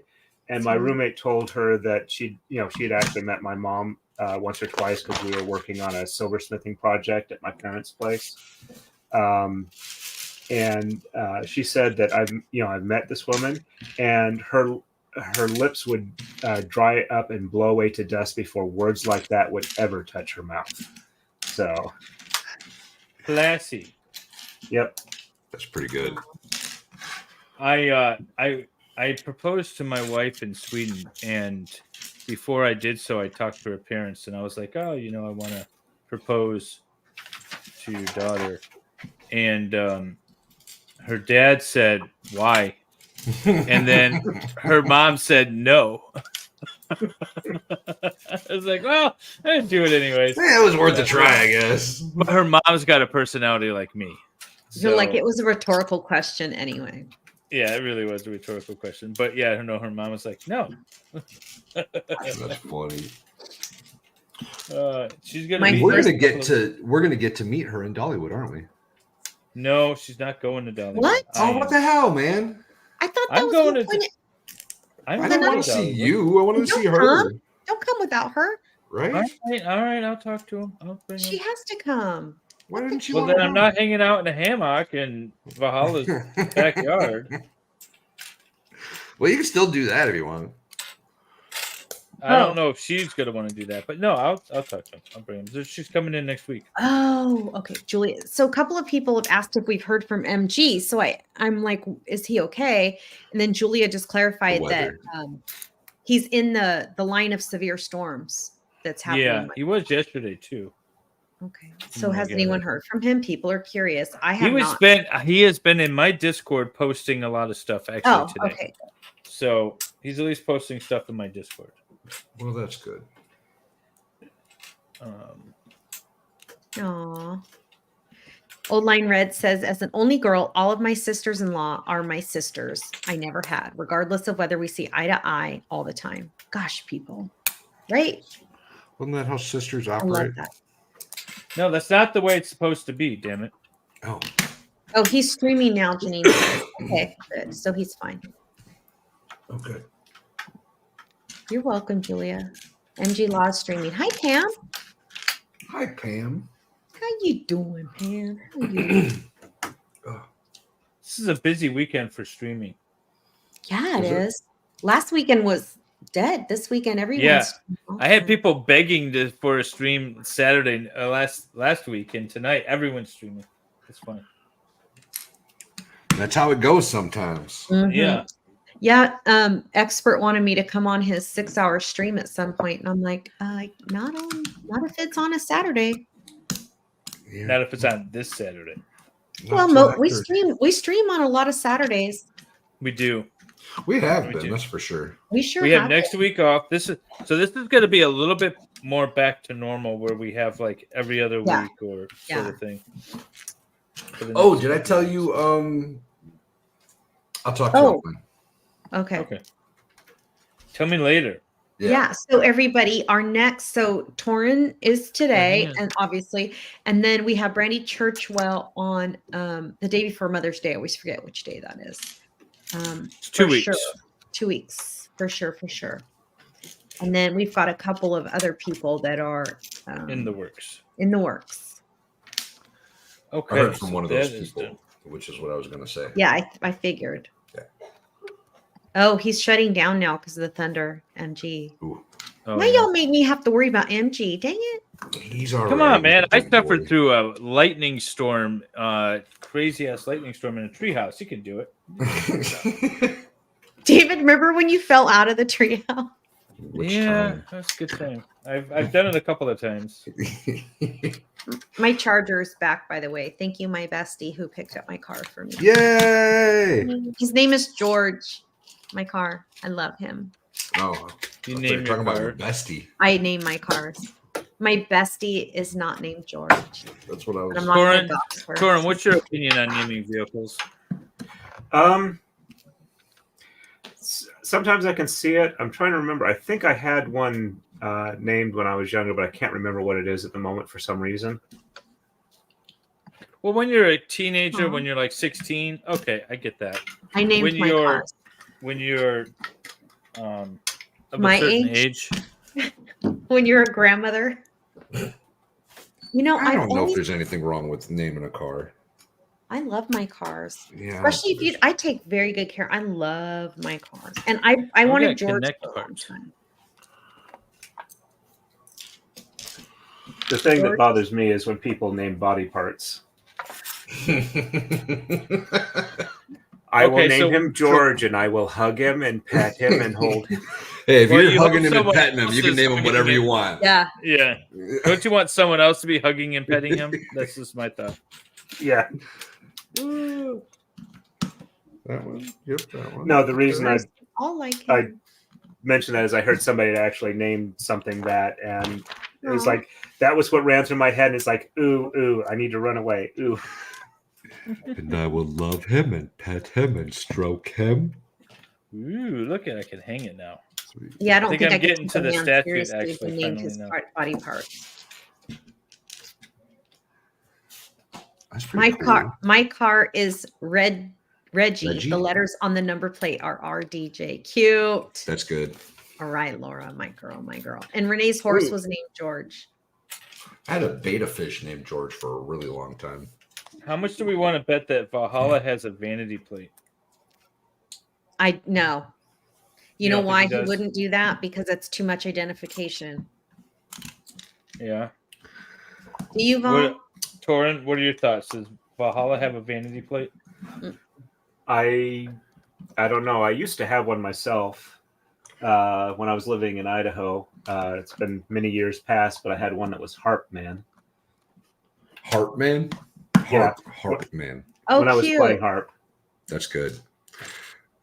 So I don't know if it's a vanity plate, but it's a special plate. I have a CIB plate. I have a combat infantryman's Yeah. badge plate, but it doesn't have.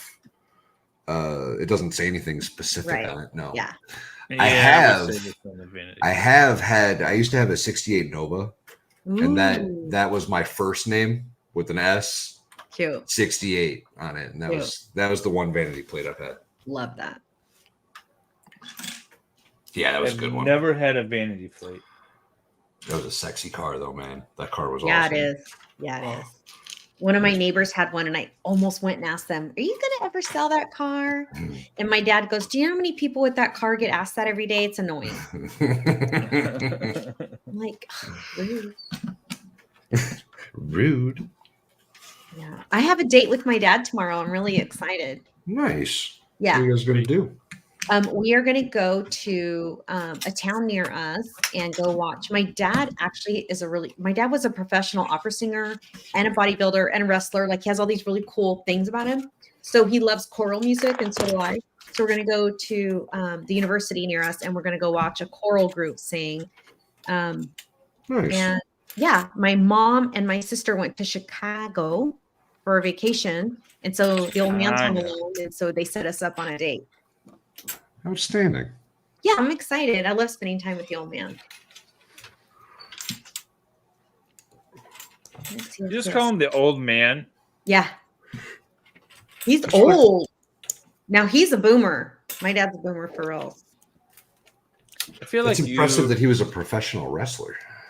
He was a professional wrestler. That's cool. Like a real one, not like Yeah, WWE. like W- yeah. yeah. No, like a No, like like in an the amateur Olympics. wrestler, like a He was in the got it. Olympics. Yeah, A competitive amateur wrestler. He was a boxer, a wrestler, a power lifter. He Wow. was, yeah, he had a full ride scholarship to USC for wrestling, and he gave up his S2 deferment to go into Vietnam. So I feel like I'm missing a ton of pieces because maybe this is Kelly's messing with you. I'm on step like 56 and there's not much pieces left. So this Yes, might get Old really Lane Red. tedious. Good memory. A giant Old Lane pain. Red says, "Weren't you in your dad's beautiful backyard the first time we met you on stream?" I was, with that big, beautiful redwood tree in the background. Yes, that was my Yes. dad's house. I love my dad's house. It's stunning. It looks like Beverly Hills in his backyard. There's a pool. It's so cool. There's palm trees. I am very lucky. I'm really lucky to still have all of my parents are still alive. I'm really lucky. I say all of my parents because I have 4. All That's my 17 of them. Yeah.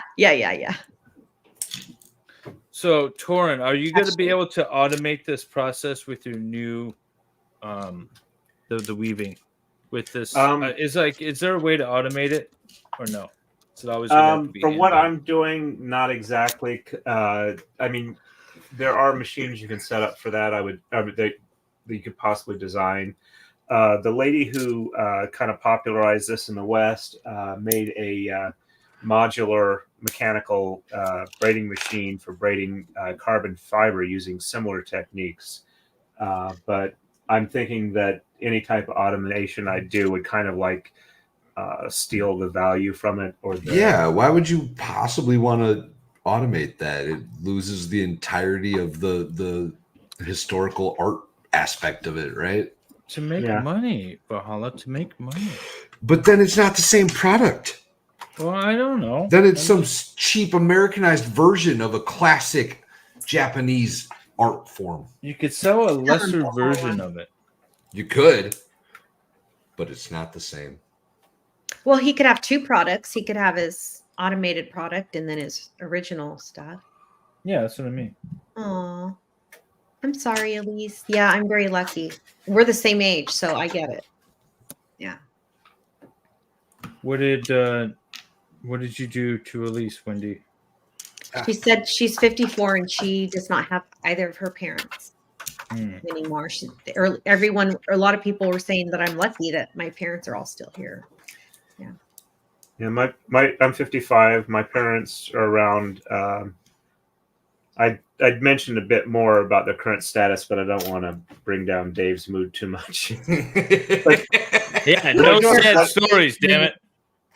But they are doing better than they were recently, so that's good. But I was pretty happy that when I was engaged to my wife and we went out to visit my folks, I was actually able to introduce her to my grandfather, my dad's father, who was my last remaining grandparent at the time. So that was nice. Nice. I'm sorry, Laura. Yeah, the people always complain about getting old. Oh, my bones hurt, my body hurt, all these things. And I'm like, I actually feel like I'm improving as I age. I love getting old. What sucks is everyone around me starts leaving. Right. So, it is sad. A lot of people lost their parents very young. Aww. Yeah, I get that I'm very lucky. Oh, wow. Her grandmother lived to 98. That's amazing. No one in my family lives that old. That's impressive. That's amazing. It's about how old my grandfather was. That's really cool. Most of my grandparents made it into their late 80s, so that's kind of what I'm expecting. I'm hoping for 89. I'm like, yeah, 89 works for me. At least that's what I've planned with my estate. I'm like, she's like, I don't know if this bothers you, but we need to talk about, how long do you think you're going to live? And I'm like, I already know. And it doesn't bother me. I don't care. I love death. Can't wait to die. But it'll probably be 89. She goes, okay. That's a weird statement. I love death. I'm not afraid of death. It doesn't bother me. Wendy H. Oh, it terrifies me. Well, there's a difference between not being afraid of it and loving it. Because I'll get to sleep for a really long time, and I haven't slept since I was born, so I'm really excited. All right. I mean, don't anyone freak out. I'm not like, you know what, the big S. I'm just saying, it doesn't scare me. I don't care. I'm happy. Let's go. Move it along. No, I'm gonna stick around and try to enjoy this for a little while, I think. Yeah. I mean, nobody enjoys life more than I do. Bitch left her car at the bar last night. Okay. When I was about 25, I read a Time magazine article that said if you could live the next 50 years, you might actually be able to live the next 500 past that. And I got about another 20 some years to go, and I'm going to hold them to it. If it doesn't work, I'm going to sue. False advertisement, bitches. Go for it. I'll represent you. Sue the state of Michigan. Yeah, right. David just likes suing people. Hey, state. I'll sue. I like suing anyone. Lawsuits are fun. Yeah, they're like the little mind puzzles that you get to work around. It's a good time.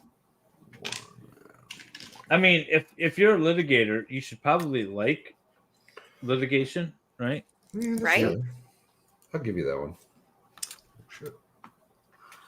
My comment to a lot of people as far as lawyers and the expense is that I've never regretted the money I've spent on a good lawyer. Me Yeah. neither. That's kind of how you should think of it. Mm-hmm. I mean, at the end of the day, we pay for ourselves in many ways, you know. So if you're suing or if you're defending, there's a lot more than the money involved. There's sort of the peace of mind as well. And good lawyers can get you there or avoid it to begin with by telling you like your case is shit. Oh my gosh, that happened to me sort of recently. I had a really good family law attorney. He didn't say he wouldn't take my case, but he ran numbers and did all these things. It was for to get child support. And he said, I can take your money and I could go to court for you and we could fight for child support. Or I could tell you right now, based on the numbers you gave me, that you're going to end up paying Not him. worth it. Yeah, he goes, do you want him to have a cent of your money? I go, no. No. He goes, well, guess what? Might just be better off leaving it as it is. So I was like, thank you. And he even returned my retainer. Like, I was like, well, thank you, dude. Appreciate Oh, that's you. cool. I tell people all the time, like, you can sue, you got a cause of action, but you're going to end up probably paying me more than you're ever going to get from this. Yeah, So, that's what and then I give them the speech where it's like, an attorney. Dave tells me that every time I try to bring up legal issues with him. He's like, I'll take your money, man, but principles and money, principles cost money. I'm happy to do it. I just want to be honest with you up front. It's going to cost you more than you're ever going to get back. I don't know if you guys are familiar with him or not, but one of the guys I used to listen to when I could catch him on the skip signal and then later on the internet was Bill Handel. He's a lawyer out of California. He normally did reproductive law, but he had a radio show on LA radio station called Handel on the Law. And he was really, one of the things he tended to say a lot was, people who say, I want to sue for the principle of this, it's like, well, you can't sue for principle. You can sue for money or not. And if you're going to spend more than you're going to get, it's kind of like a pointless thing. We'll take your money, but all the court can really give you in most cases is money. it's a good way to look at it, I guess, right? I mean, you can sue for nominal damages to make points and things like that. And, a lot of people want to do that. And when it's Palstrow countersuit for $1, you see that quite a bit too, right? The dollar countersuit just to. Or, there's things called declaratory actions too, which isn't even amount of money. It's just judge, declare that my position is the right position under the law. Like a lot of times you do that with, you do it with insurance companies a lot rather than sort of a breach of contract, or you do it with trust disputes and things, just declare that my position that I'm holding on this case is the right position. And so you can do that as well. Mm-hmm. So again, it's just about do you want to be involved in litigation or not? That's the question. Not as a litigant, I don't. Smelling trees in Idaho, Torin. Okay. Okay. He knows.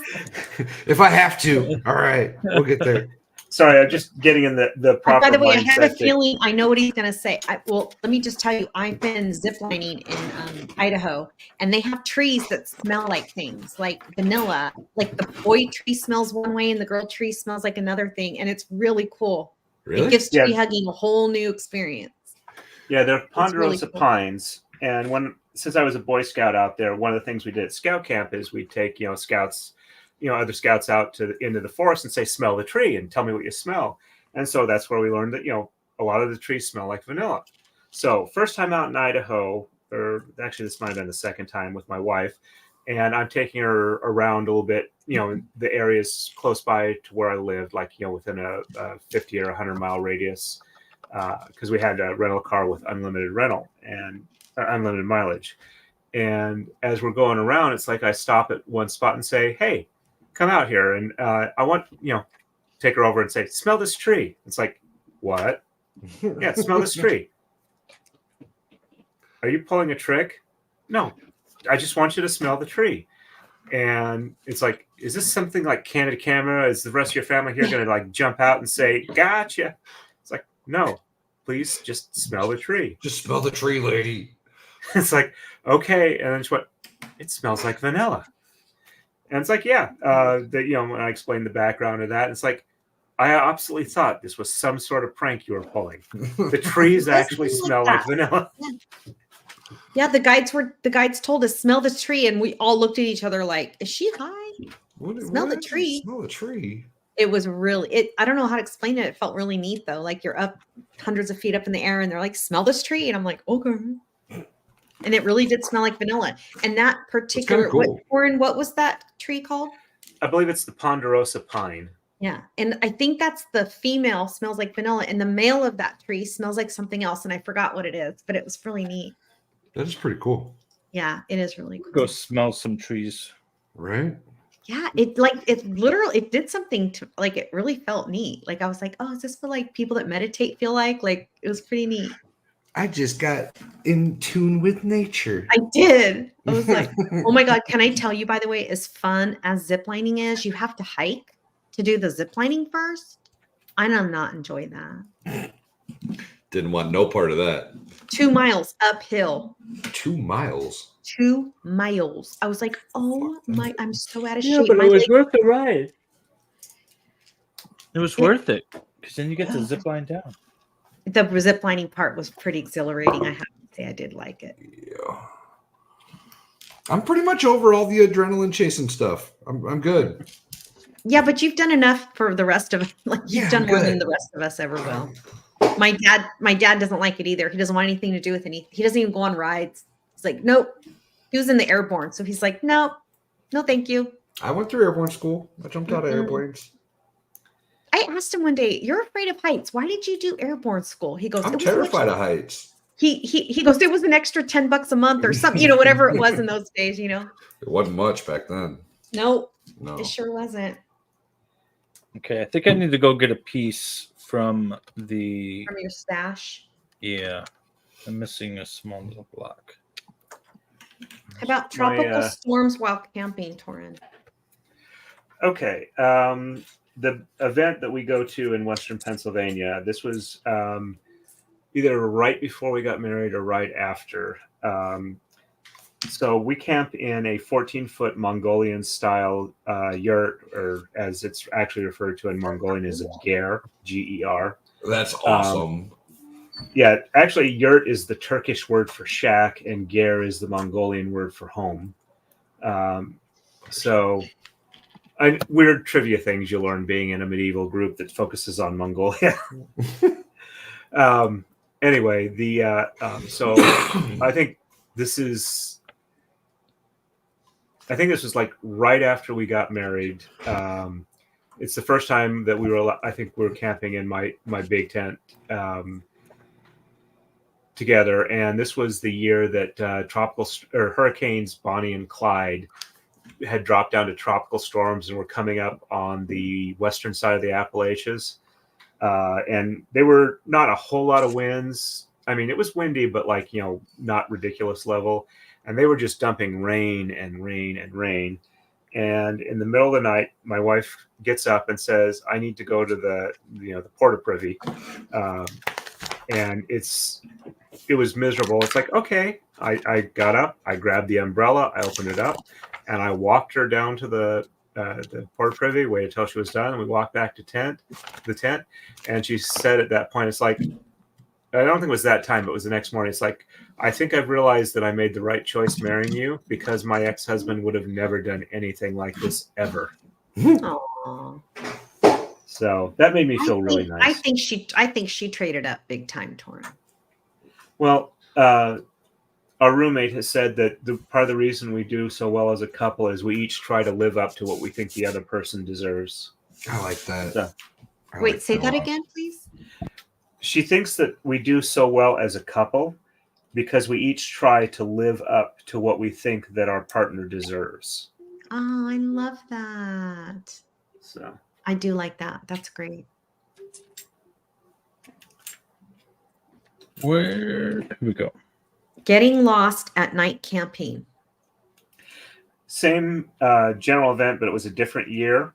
I'm asleep and I wake up to hear my wife roughly outside the tent somewhere, but not too far away, saying, Torin, I need you to help me get back to camp. Torin. At this point, I should mention that my wife has really, really bad eyesight, like something on the order of her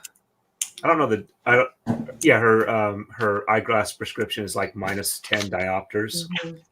Mm-hmm. And I'm just going to assume that that's bad. Yeah. Mine was about like -4 before I had LASIK, and that's like about 2200. So she can like read a book without her glasses before she got older. If it was like about this far away, much further, and she couldn't read the print. And so I get up and I go outside the tent, and she's just off the paved road area trying to come back into camp, and she's trying to step over this beam of moonlight coming down because it's like a white patch on the ground. She doesn't know what it is.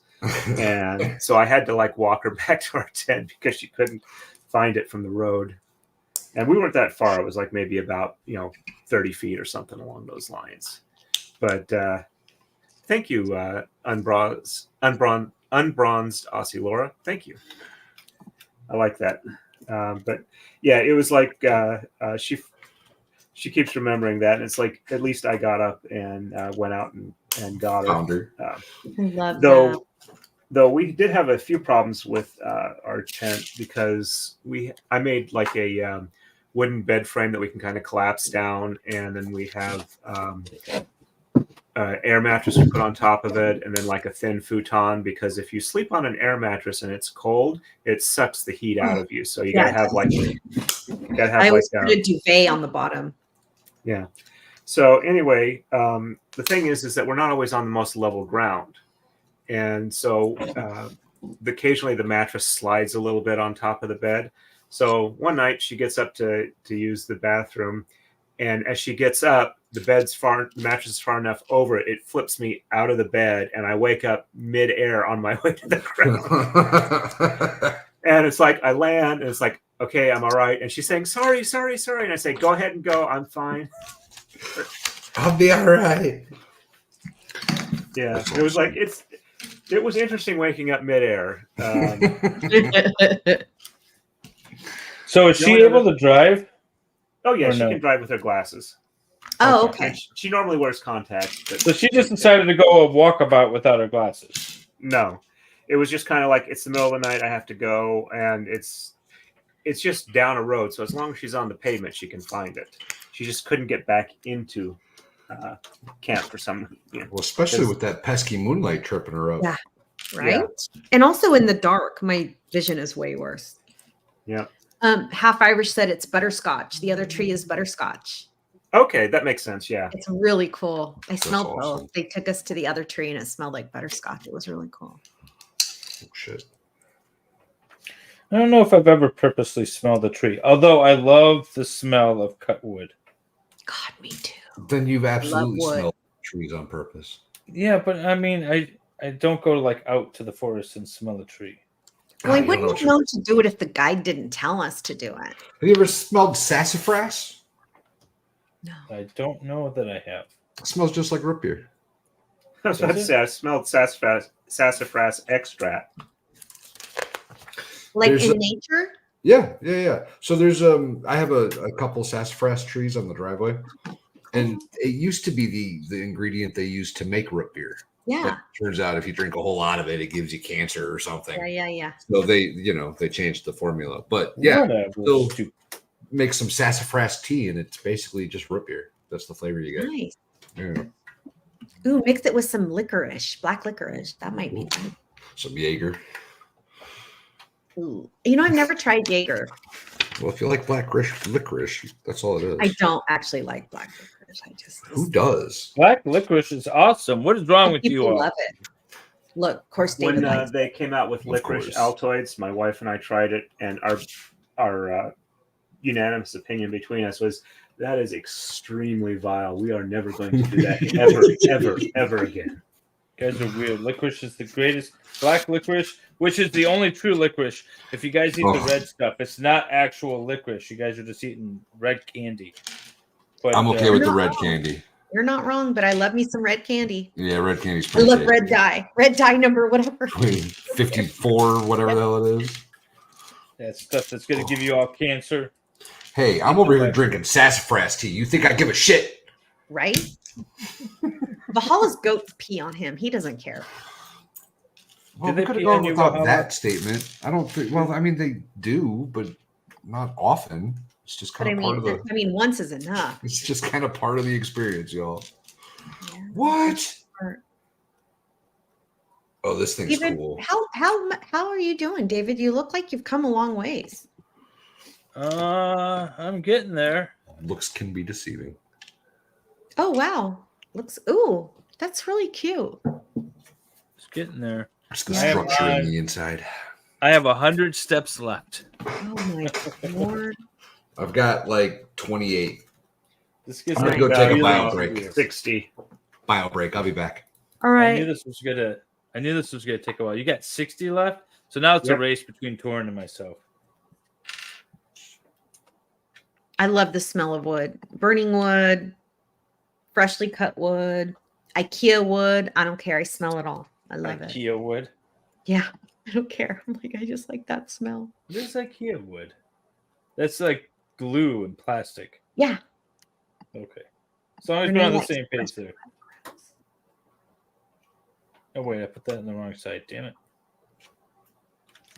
Get off. Laura says that licorice is the same as the cilantro coriander debate. Interesting. Yeah, it does bring up a lot of strong feelings for people. They have a lot of. I am one of the people that cilantro tastes metallic and soapy.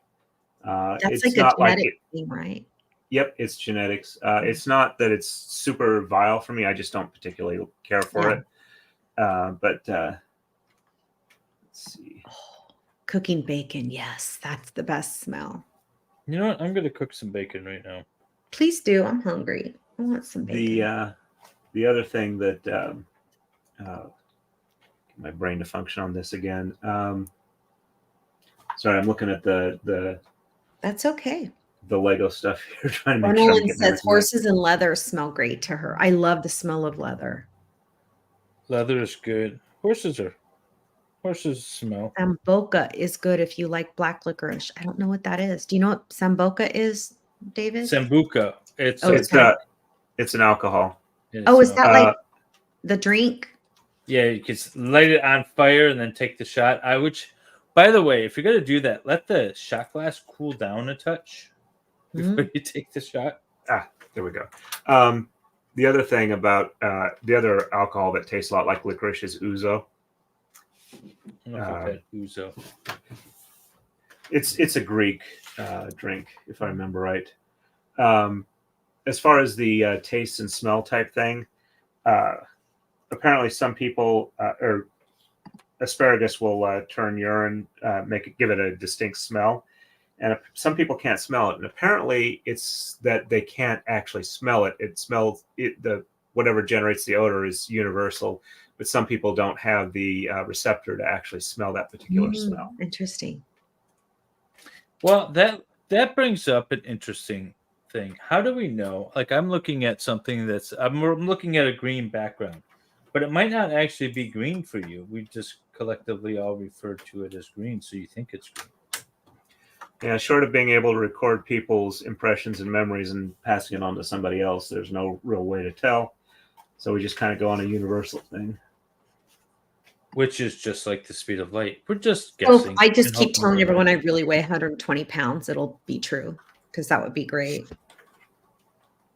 You want to weigh 120 pounds? Heck yeah, I want to weigh 120 pounds. That would be amazing.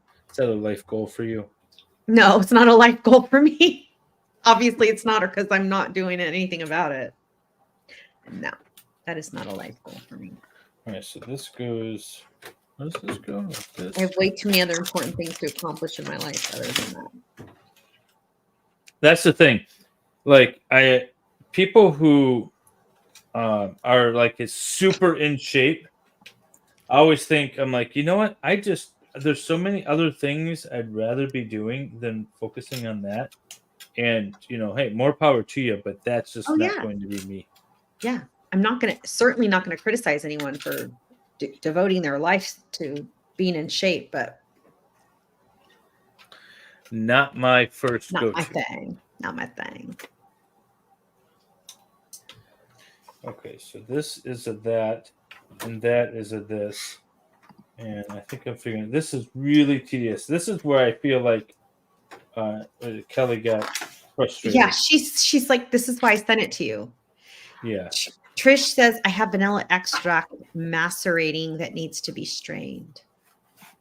Ooh. David does not like vanilla smell. I don't mind it if I'm baking with it or eating it or Oh, something. yeah. Just It's not it's perfume, the whole not like the fake don't one. take a bath in it and then invite someone to your house, Jamie. Oops, I'm sorry. Let me get that back. No, up. that's okay. Sorry, I was trying to catch it earlier and I missed it. Oops, Looking good, Torin. knocking Looking stuff good. off. Don't break it. All right, so Fresh cut lawn is nice. Yeah, it is. speaking of vanilla, I really like the Madagascar vanilla that you could get through Penzies. It's made with like bourbon. The only problem is that the owner of the company decided that he hated everybody on the right and started deciding to get rid of half of his customer base. So I stopped buying his stuff. Yeah, people have that short-term approach to things sometimes. Oh, Valhalla genuinely likes the smell of goat. Oh, bless his heart. It's a good thing. It's a You gotta good like thing. what you do. Mm-hmm. The air after it rains. Yeah, I like the smell of the concrete when it rains. Well, the first rain. After that, who cares? Ozone, the smell of the magic smoke leaving your motor. Not like gross pea covered goat, like the grass and goat smell. Okay. Okay, what do I need here?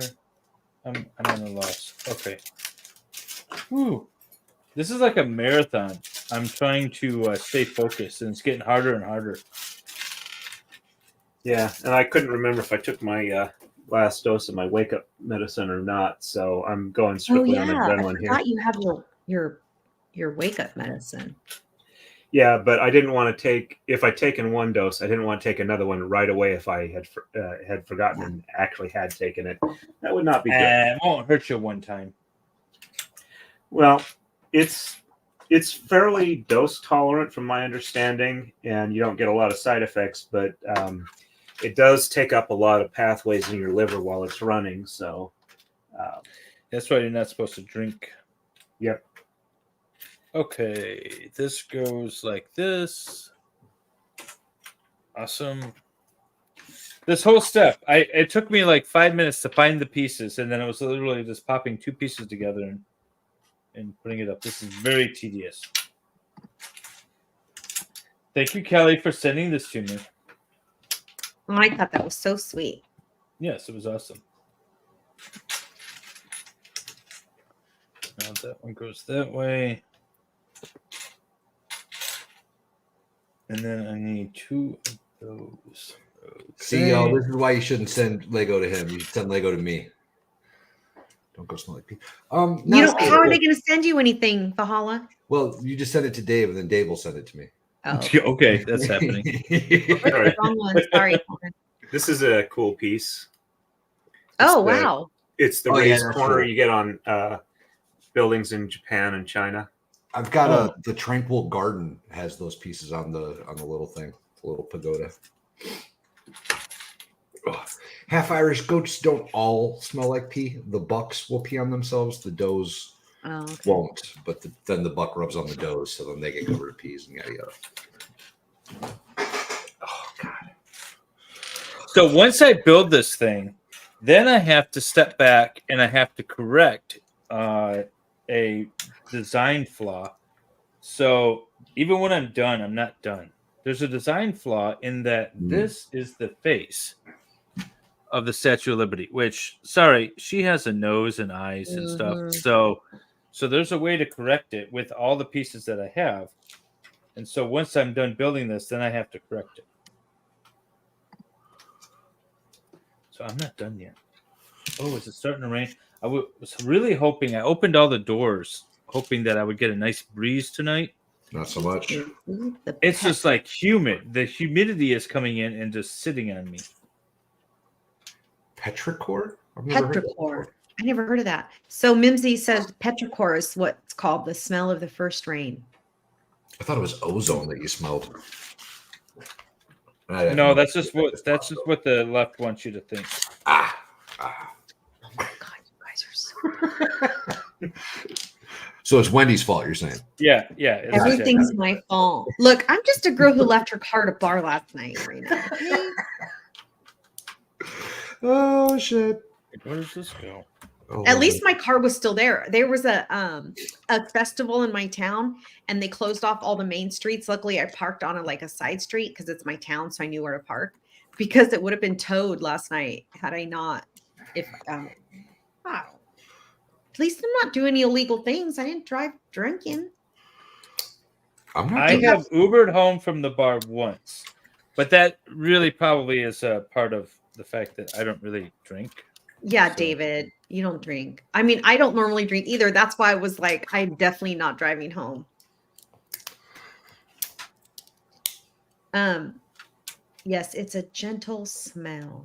Actually, it was the night I drank Sambuca. There's a song called Beer Fear. Beer? Beer Fear. I would play it for you, but we'd get yeeted. Thank you, Elise. But she goes through all these drinks that she had. Last night I told you that I loved you. That was after told you I loved you. That was after, I don't know. She goes through all these drinks in the song. And so I decided with a friend of mine that we were going to listen to the song and drink all the drinks. Nice. And so Flaming Sambuca was one of them. So we did like 8 shots in the course of a song. That was a bad idea, and it was karaoke night. Jesus! And so there is a video of me singing karaoke that night. I want to see that video. Ooh. We saw you taking. Weren't you taking shots when you were streaming with Baker and Nicholas on the ferry? Oh, that priceless. You have to repost that video. I will. I'll put that. Okay, back good. up. You haven't put that one up yet? No, he hasn't put hard things strategically. Doing it in order, I guess, or how many videos are you doing a day? Not like 1 or 2. It just depends on how I'm sorting things out. Don't do more than 3, if I remember correctly. Well, I put up a bunch of short ones. So like I posted a bunch of The More You Knows from the Zachariah Anderson trial. If you post more than 3, I somewhere along the line, somebody told me this. I don't know how true it is, I guess. But if you post more than 3, then YouTube won't. They will only promote 3. Yeah. Oh, okay. Yeah, you only get 3 notifications per day. Yeah. So I post and when I say I post 2, like I'll post 1 to this channel and then I'll post 1 to my other channel. Oh. So I'm not necessarily posting it to the same channel. It's so funny because every once in a while I'll go into the Letitia Stock trial or whatever, and not everyone watching it knows that it's not playing live. I know. I feel bad because I'm like, there was a question. I didn't miss the question. If I'm in there, I try to post something like letting people know it's not live. And then I try to answer the question, and then like nobody's around to see the answer. Oops. The first time I got tricked, I'm like, "Oh, David and Jamie are streaming today, like the olden days," and I was all excited. Nope. Yeah. Well, I thought the premiere would be better because I had done. I have another channel, completely different from this. I have a third channel that's like woodworking and boats and stuff. And someone had asked. I think it was a Murphs that had asked, will you just like stream something random and leave this stream going after I was done with my little project so we can chit chat? And I said, sure. And then I said, I will post the Lego stream from Valhalla and I's like head to head, and I'll do it as a premiere, so you guys can go in there and chit chat. So that's what I've been doing it like that, so that people can just go in and chat with each other. So can I tell you what my understanding of a premiere is? A premiere, I always thought, was when a content creator is in the chat interacting with you while their video's playing. Well, that's one benefit of the premiere. You can do that, but Right. that's not what a premiere is. A premiere is just a video as if it was live. It's just a pre-recorded video that you post at a later date. That's all. Yeah. But the chat is active, so you can go in there and like correct. Yeah. Thank you, Cynthia. Stopped by to push the button before I go to bed. Valhalla, thanks for the laughs last night. Enjoy the rest of your build.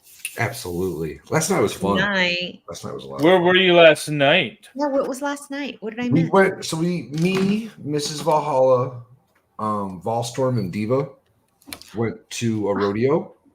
Oh, they went too? And then after the rodeo was done, Expert and White Rabbit couldn't come because they had FNL, right? So after the rodeo, we went from there, went straight to their house and crashed FNL. They had no idea we were coming. Fun. Yeah, we got there and texted White Rabbit. It was like, don't let anything on, but come open the door. Then me and Volstorm jumped on her computer. Oh, man. See surprised the shit out of I missed it. It was fun. I was sleeping. We had a blast, Joe. Fun. Watched a horse face plant at a rodeo. You ever watched that before? That was terrifying. No, that's horrible to watch. Oh my god, bro. Poor guy. Is he okay? Yeah, it was fine. Okay. I was more scared for the cowboy. Oh. He was little. Oh. So my horse, I told you that he's got this weird foot thing, right? His frogs are soft. Yeah. Okay. And so I went and tried to ride him. We've been working with the farrier trying to build up his feet, his hooves.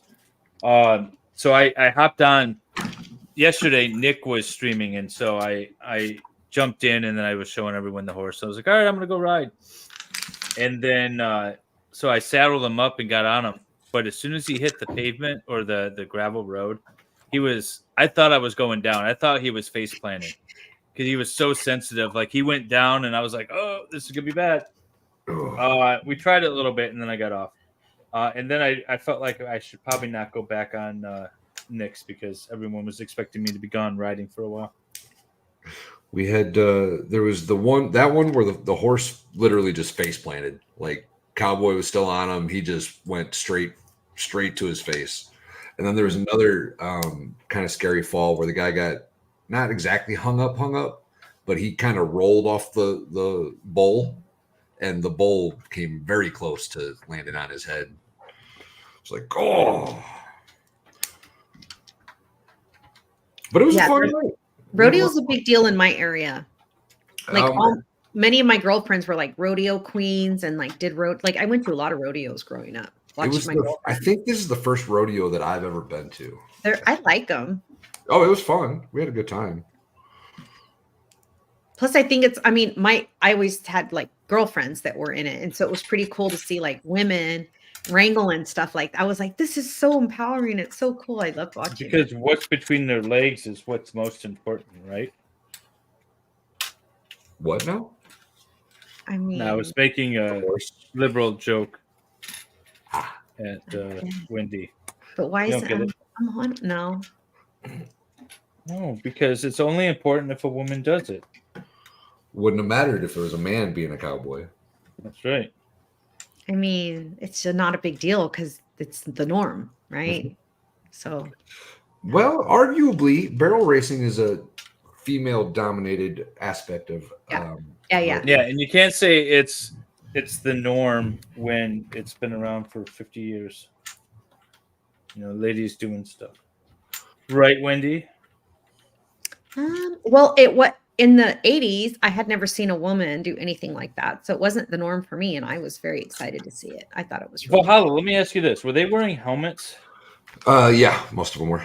I think. Oh, yeah. They didn't do that in the 80s. No. I don't like the helmet thing. I think it detracts from the actual sport. Well, I will say this. The young men that were doing the rodeo stuff, last night were much younger than I anticipated. Right? Like it looked like a bunch of kids out there. And Yeah. I don't know. That's never happened to me before. Maybe I'm just finally that old. Yeah, you're just that Yeah. old. That's all. Yeah. Like son of a Speaking bitch. of which, did you see my tweet the other day with Limp Bizkit? No. No. So Limp Bizkit had a concert and it's going around. There's a bunch of videos going around on TikTok and stuff. And I posted one of them because the lead singer, whatever his name is, Fred Durst. He's got a full gray beard. He looks like a grandfather. And I was Looking like, I've old as never shit. felt as old anymore. Seeing Fred Durst looking like that. Oh, I remember him on TRL. Yeah. Yeah. You guys are probably too young. Torin might remember. Berlin. Remember Berlin? The group Berlin? Yeah. Riding on the metro. Oh, 99 Noof Balloons. Yeah. Yeah. Well, they were playing like here in Sacramento, like, I don't know, 20 years ago. And my boyfriend at the time and I went to go see him and I was so excited. And David's like, I wasn't born yet. And they come on stage and I'm like, who are these old people? Like, what are they? They're going to hurt themselves on the stage. Your musicians keep getting older and your athletes keep getting younger. Yeah, it's crazy. I saw ZZ Top live last year. Oh, that'd be cool. Oh, wow. They're old. Well, the one's Were dead. their beards all gray? The one's dead. The one brother, whatever, the cousins or brothers, but the one's dead. So there was like a guy that was filling in for him. But man, they were just so old looking. It was a good show, though. Yeah, Duran Duran doesn't look good anymore either. I'm like, come on, guys. Torin, who's your favorite band and or musician? Trying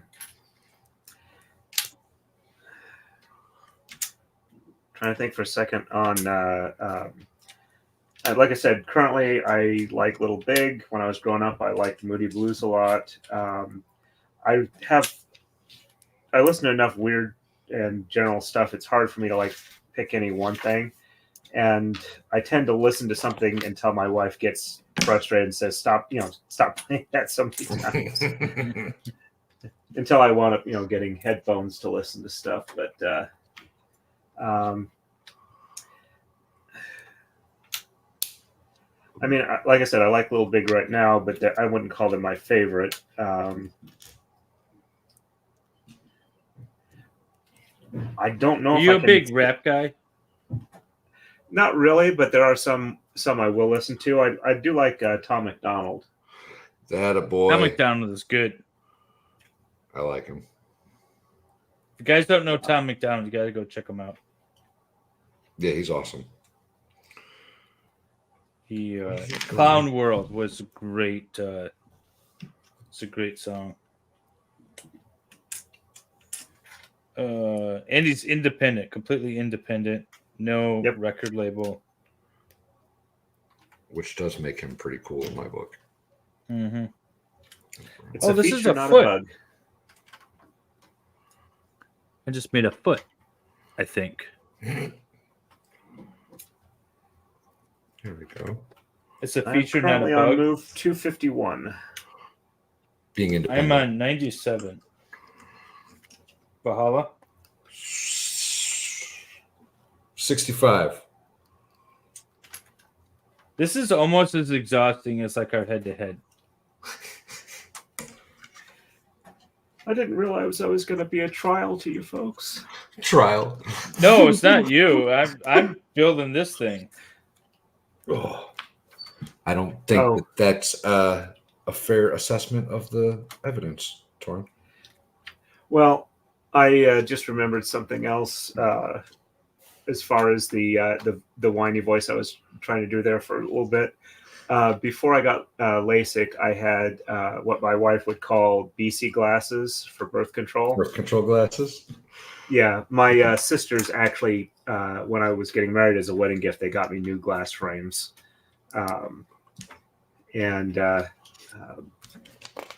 As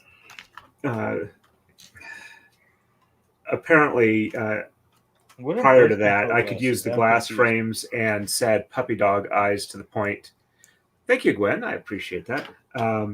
They were. I could use my glasses and with puppy dog eyes, and like the big frames, and I would just give the sad eyes, and I actually got somebody to say, "Make him stop it. Give him whatever he wants. Just make him stop it." Make that face go away. 1, 2, 1. What the hell is this piece? Oh my god! And that was before they had the Puss in Boots from the Shrek movies out. So, You ever watch Trailer Park Boys?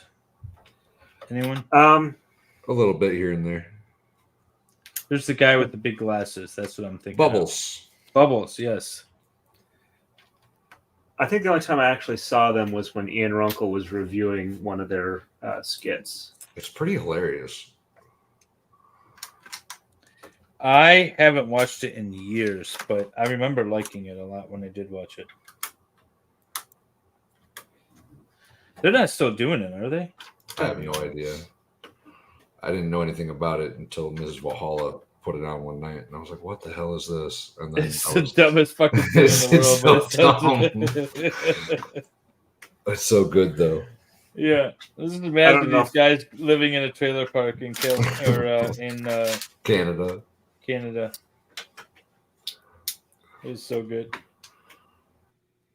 All right. Wow, he's a scary looking little praying mantis. He's scary looking. He's scary looking. I'll show you in a minute. Oh, forgot that piece.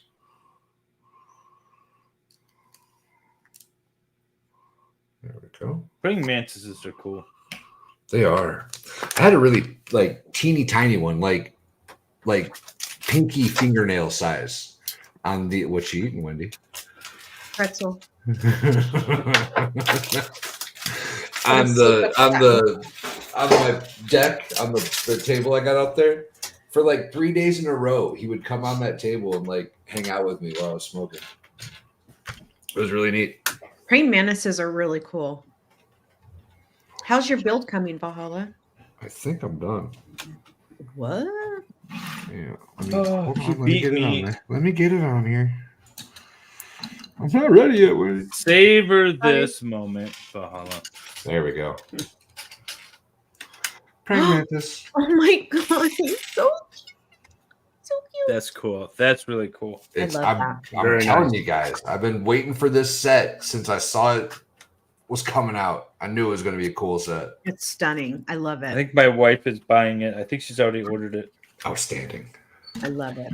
Wait, I think I found the spot where Kelly got really frustrated and was like, "No, I'm done." Look at those. Yep. God, This is what she was like, "No, screw it. I'm giving it to Dave." A decision is made so here. funny. The feet on this praying mantis, you're gonna like this. Make me big, Let's please. see. So the Whoops, wrong person. My bad. wrong one. So the feet on the praying mantis itself, these little not quite olive green, but something like that. Oh, do they?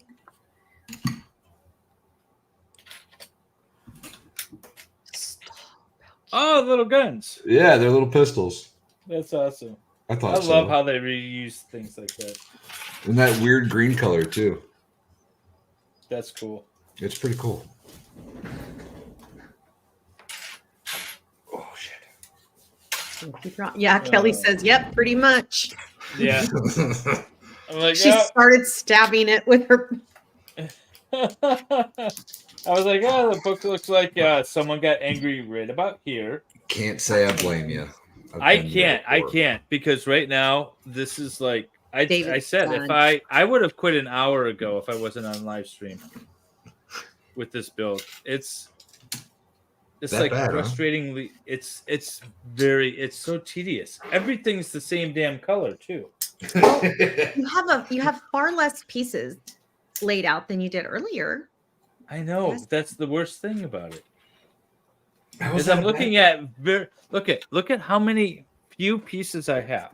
Yeah, there's not that many. Not that much, but I still have 80 move. Look at it's not that much. I still have 80 steps. That's how tedious this is. Oh, Crazy. You'll be all right, Dave. this build. How are you She's doing? coming Tori? together though. See? Pretty good. I'm working on a sub assembly right now, but the Nice. let me get this up. Hell yeah, dude. That's really amazing. Oh, that set's cool. That's very cool. That set's That's so cool. really neat. I can't wait to see that assembled. I am on move Stray. 256. Hey, Stray. Oh, Stray. nice. Stray says, "How's it going?" And Half Irish says, "Stray, David's ready to quit." Wow. This build. This has been one of the toughest builds. Stray says, "Cool, Torin." Thank you. Yeah, we're excited. Melly says, I know. "Wow." I know it was a lot more than was originally recommended, but it was such a cool one, and it fit with my channel so well. It's like, okay, I got to do this one. Oh yeah. No, And it you've was a been good such a choice. cool guest. We love you're just amazing. Thank and you. We love all your stories. I have really enjoyed it quite a bit, so Good. I'm very happy I came on. Good We're deal. so happy. I wish all of our guests would say that. They do. They love it. Most And of I them tell promise us not- how horrible this is. Like, God, I hated every second of it. This was a torture. You know And what? I promise not to copyright strike anybody.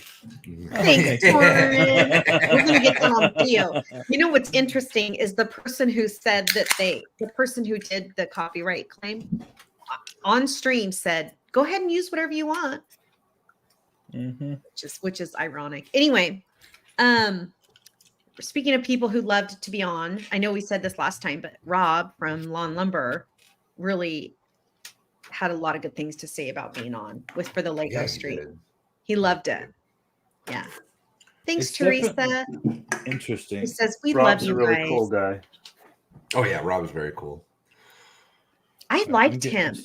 I've decided I'm going to take a break from building for a second and sort my parts because I feel like that's going to be All less right. stressful Good idea. when I get back to it. That's Rob. sweet. Half Irish says Rob was raving about it to Emily, Hogue, and Runkle. Outstanding. I heard. I think I heard. Runkle's gonna come on too, right? I think there's been rumblings of talking. Yeah, I about think. it. I mean, I thought There's I heard been him say rumblings he of wanted talking. to come on. Lego streams are the best. Thank you, Stray. We haven't actually reached out to Runkle.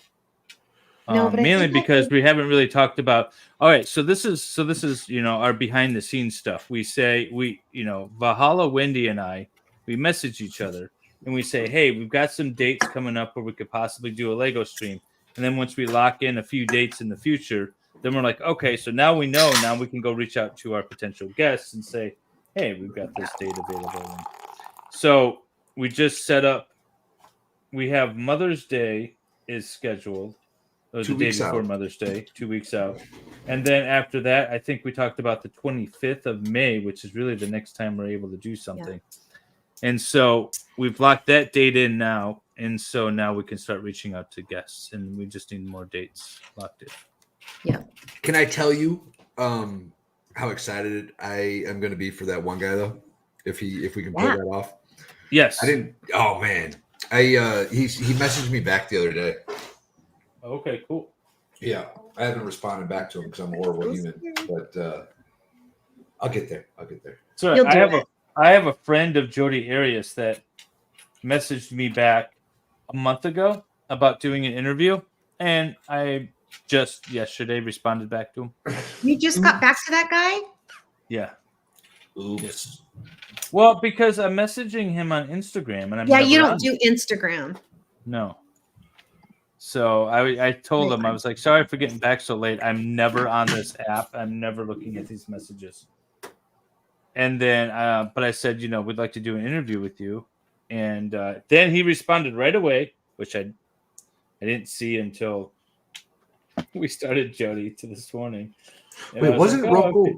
Sorry, I got caught up in chat. Wasn't Runkle talking about doing like a 4,000 piece set or something insane? Yes. And that's when I said I was going to do the treehouse build that stream because that's like the same number of pieces.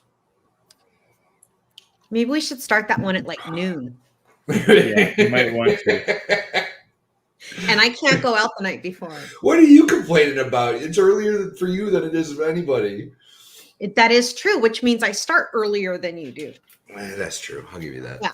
Like it's my whole day because it's for me it's 6 p.m. when we start. So like Can't we really get a eat whole dinner lot at like done. 5 with the kids and then Well, we love and appreciate you for making the sacrifice, Wendy. I love and appreciate you too, and that's why I do what I do. Where? Okay, so now I'm actually starting to look for this piece again, and now I'm getting frustrated again. Nice.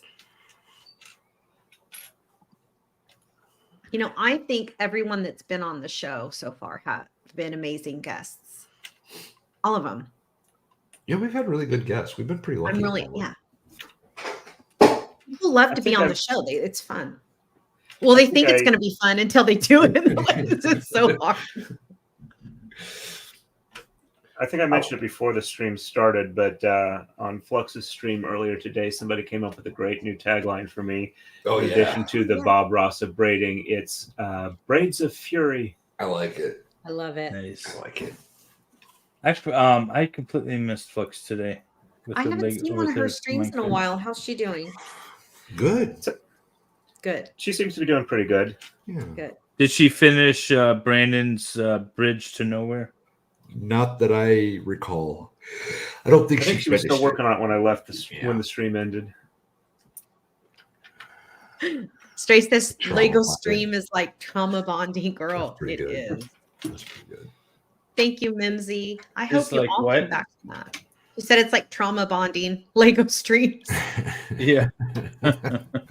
We're all POWs at the same time. Steph was very funny. Steph is great. Steph is great. Oh, did you see? I've jumped in. Yeah. She got her plaque today from YouTube. 100,000. I went and jumped in there and gave her a little. Oh, that was nice. I only saw it on X, so I didn't see the thing. So I forgot to. Sorry, I keep interrupting. No, you're fine. No, you're the guest. You're not interrupting. I noticed the other day, like before I came on today, like I think it was yesterday, I'm like 20 away from 1,500 subs. Nice. That's great. I believe you are linked in the description as well. And if not, that needs to be fixed. But everyone needs to go subscribe. It's an awesome, I call it a meditative channel. On Bronzed Aussie, Laura, I was saying that it's like Hot Ones, just without the pain. Yeah. Just less painful. That was my tagline for this thing. Theoretically, if it was Hot Ones, you might be able to get Ian on easier. Well, yeah. With his inability to taste spice. Yeah. You know, for that the morning how he starts his day stream, he actually did put that pepper oil on his face to shave. Oh my God. That man is insane. In a good way. He's like that weird that you really want to hang out with, right? Yep. There's like the weird that you just don't want anything to do with. You don't want to invite them to the parties. They're too weird. They got a weird thing going on. Runkle's not that weird. Just the right level of weird. He's got the amount of weird where you're like, oh yeah, he needs to be here. He needs to be here. When he said that he listens to my streams when he needs like background to write factums, it was like that just made my month. David, why isn't Jung it's not a moderator?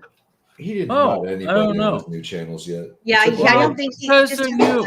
Okay, hang on. It took him like a month to mod me. It did. Not me. All right, hang on. Add as he moderator. just pretends not to like me. Wendy, are you not modded? Of course I am. Please. All right. Jung's got the mod. Jung's my number Jung. one mod. She controls the Discord, so you got to keep her the boss happy. of everything. Yes, she is. Like, if anyone has an issue with my Discord, I always tell them, like, hey, I don't own it. Talk to Jung. It's Jung's Discord. She doesn't have a full-time job in real life. Right. Yeah, message Jung immediately. She'll take care of it. Cat looking for the wife's ex's snore, Torin. Okay. This was well before I met my wife. Her ex would occasionally like lay down on the couch to sleep, and they had a couple of cats and a couple of dogs.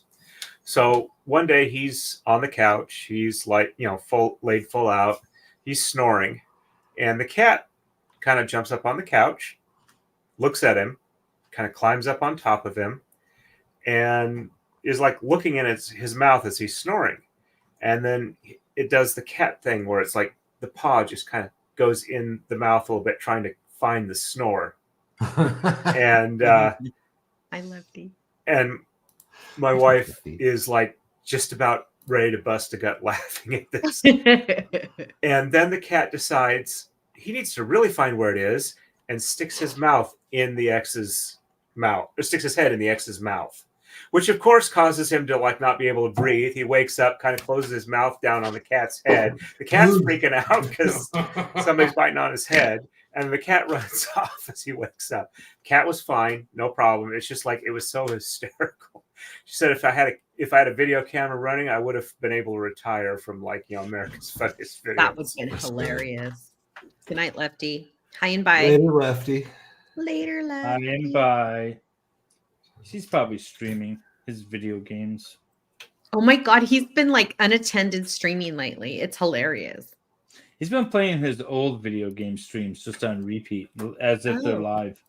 Oh, I haven't seen those. Why? It's his alibi stream while he's out committing murders. Lefty says, Jesus, this guy has 2 channels with more subs than I have. I hate you, David. Hey, Lefty's up over 200 now. Hey, I tweeted out. I tweeted Me out. too. I said, if you want a safe space to talk about the Hales, go to Lefty's channel. That's fun. Poor Paul. Uh, Wait, what is this? Renee, I am waiting to get the Lego Speed Champions Ford Mustang Dark Horse sports car toy. Ooh, girl, what's that? What is Later, that? Lefty. oh my God. I was looking for a piece that it wasn't even the piece. Way to go. Oh my God. Lego Speed. Where can you pull Everyone go sub to Lefty.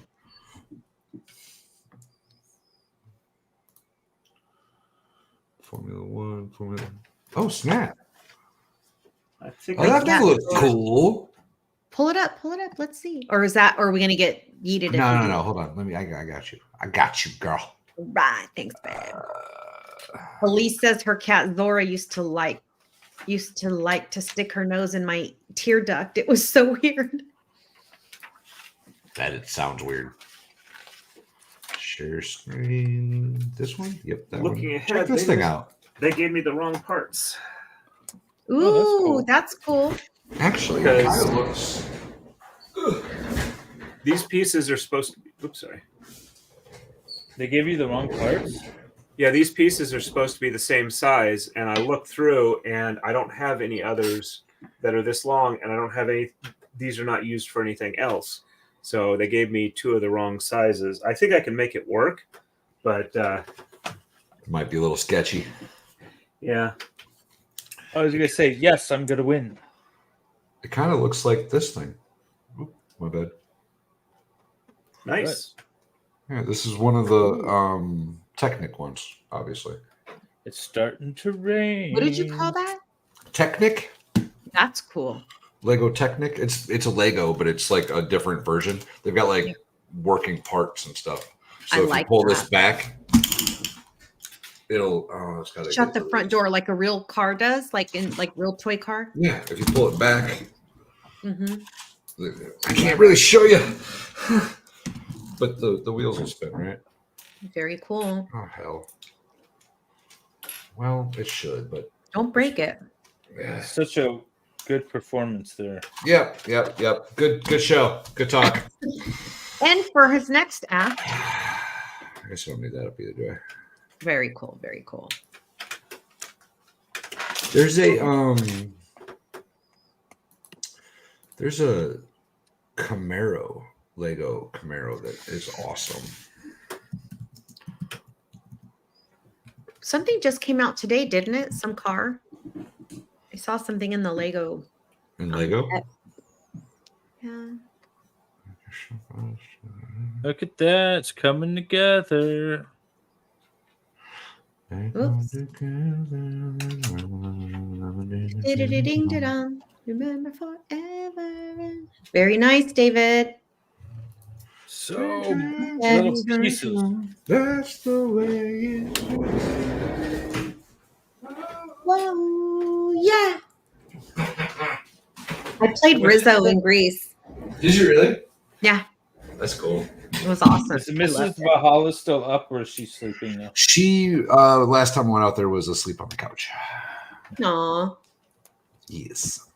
So let me ask you a married person question. So if she's asleep on the couch, do you wake her up to make her go to bed with you, or do you just leave her alone? No, I usually wake her up. Oh, you do. And she's a really light sleeper though. Oh, Like- so she might just wake up on her Yeah, she own. would wake up on her own. Yeah. Plus, I gotta pick up that big heavy ass dog and put it on the bed because apparently she doesn't want to do it anymore. Well, why don't you just not have the dog on the bed? That's the next step to this problem because Nice. we tried the ramp thing. She wouldn't do the ramp. Yeah. It's our bed is positioned in such a way that I can't really put steps in for very easily. Thanks, Well, Tom. no, the dog doesn't have to sleep on the bed, right? Like you could have the dog like be a dog. She and sleep on the whines. floor. She'll pace. She'll go to my side of the bed and then go back out to the living room. And then she'll come back to my side of the bed and then go back to the living room. And she just won't stand still. She's like, okay, I'm ready for bed now. And I'd rather just put her on bed and be done with it. Plus, she's like, So you trained her. she's warm. The dog's huge. I don't. In the I summertime, hate. doesn't that make you I hate hot? all animals sleeping with me. There's a black cat that insists on. My wife insists that sleeps with us, but the thing always wants to like push on me, so I end up throwing it off the bed.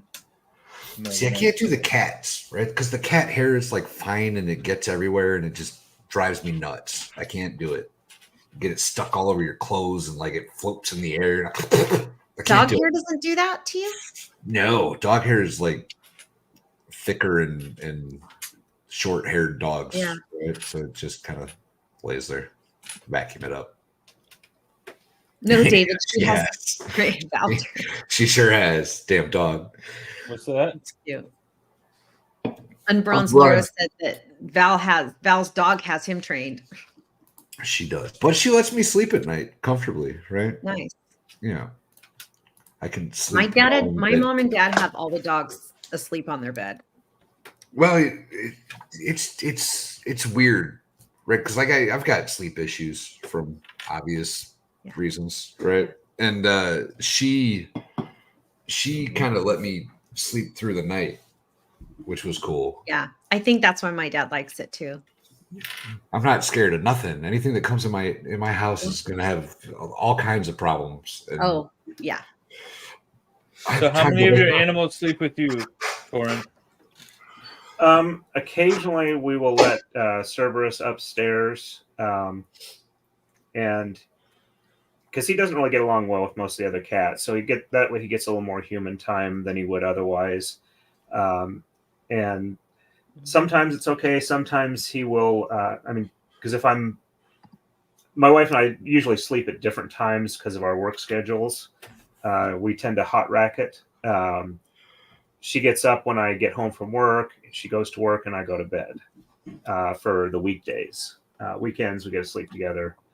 But like when she's up and I'm still asleep, she'll occasionally let the cat up. He'll come up and jump on the bed and like lie down on me for a little bit.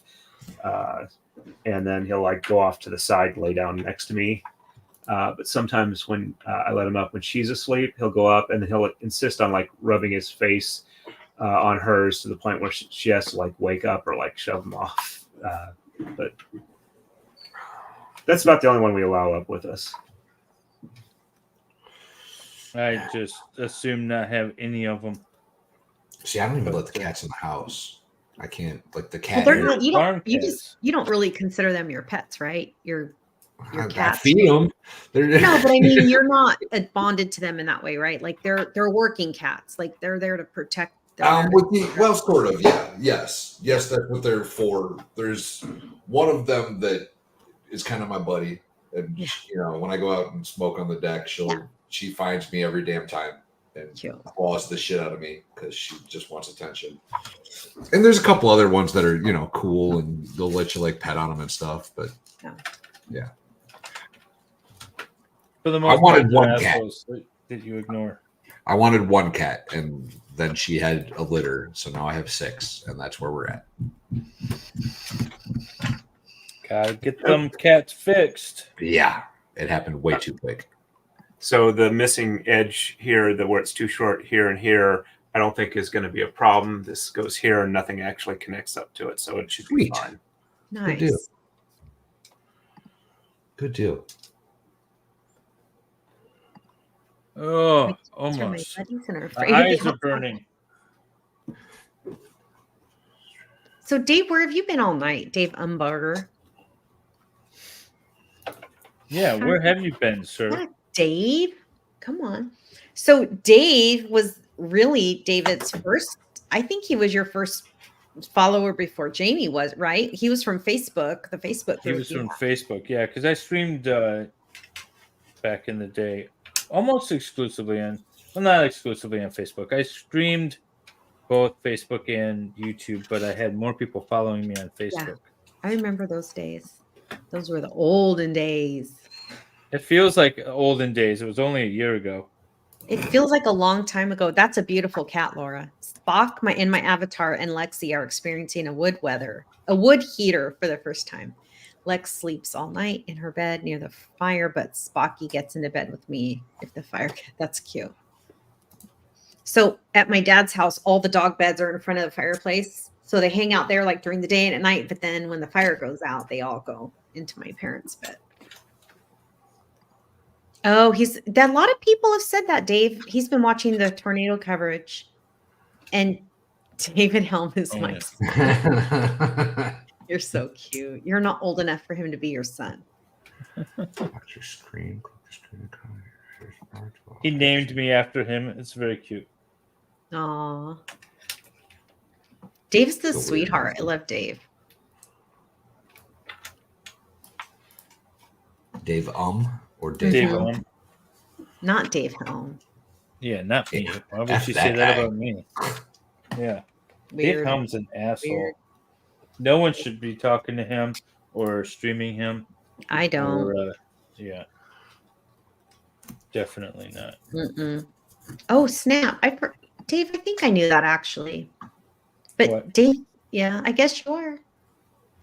Says he's 69. Yeah. Giggity. Oh, yeah. He is. But he knows how to put them ladies in their places. He really does. He makes us all feel special until there's a whole group of us in one chat, and all of a sudden the talons come out because we're like, wait a minute, what? Well, he's smart. You're all special, but don't get uppity about it. Yeah, exactly. Torin, do you have any like super fans that follow you everywhere you go? Gwendolyn SS is my so far one and only mod. Nice. And she wasn't there at the very beginning, but she's been probably the most consistent. Almost, I'd say she makes 98% of the streams I do, and has really been really supportive of what I've been doing here. I like Marmar is probably pretty close. I've got a couple of people that were on before that are not on as much anymore, but. I also tend to see a lot of people that kind of associate with a bunch of other LawTube. I see Julia 546, Gwen and Leonidas the Kitty, and Melee, and a few others as well. I'm a little down on people watching because I've been a little bit inconsistent as of late, but those are some of the main ones. Nice. A lot of the others that are semi-regular tend to be either Ian or Rob's chat regulars. Okay. So. I'm not even sure who the chat regulars are over there. I don't spend nearly enough time in their chats. Me neither. Oh, I'm building this whole thing. Okay. Now I'm figuring this out. Have any of you been to the Statue of Liberty? Never been I in New saw York. it from the shore. No, I haven't actually been there. I've seen it there. I took my folks to visit New York City, and we didn't actually go on the Statue of Liberty tour. Sorry, it just too much quick association in the brain. I saw it from the ferry, but we didn't get off and like go inside of it. You I saw heard. it from the ferry. Mm-hmm. Like we went around it, like on a ferry thing. Oh yeah. I I can't went remember to why we didn't- Battery Park and Yeah. saw it from there. That's where I saw it. We are. Oh, we're still going, Aaron. Girl, we're you still know going. the routine. You know how it goes. It's not even 2 a.m. yet. What are you talking about? We're good. Right? Yeah, plenty of time. Plenty of Oh, time. nice. Kelly's been there. She went on Ellis Island. Nice. I can't remember why we didn't get off and do a tour. Maybe we didn't book it in time or something. I don't remember. I love New York. I feel like you would love New York. I hated New York. I I hate New York. New York I was wanted to okay. leave. I just don't have any desire to There go is back. I saw there is everything I wanted. nothing in the world that attracts me to New York. It or was New York so City. magical. No, it's First of not. all- It's No, a it's giant not. city that smells like shit and It spoiled did milk. not. It was beautiful when we went. You It want was to talk about a sno- city that smells like shit, by the way? New Orleans. Oh, Horrible. my daughter Yeah, said I've it heard that. legit stinks there. Legit. Yeah. Mhm. Korea, apparently, like the whole country of Korea smells like shit too.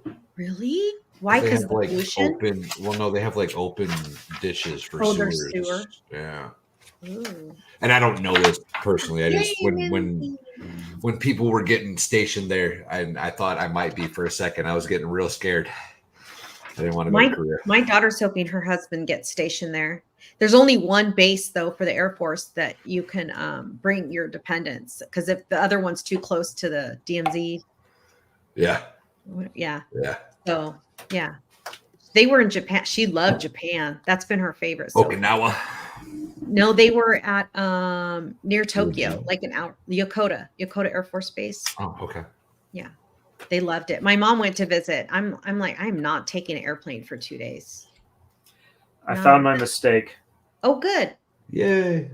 I was You have to wondering start over? where. Not really. I can probably just pop it apart.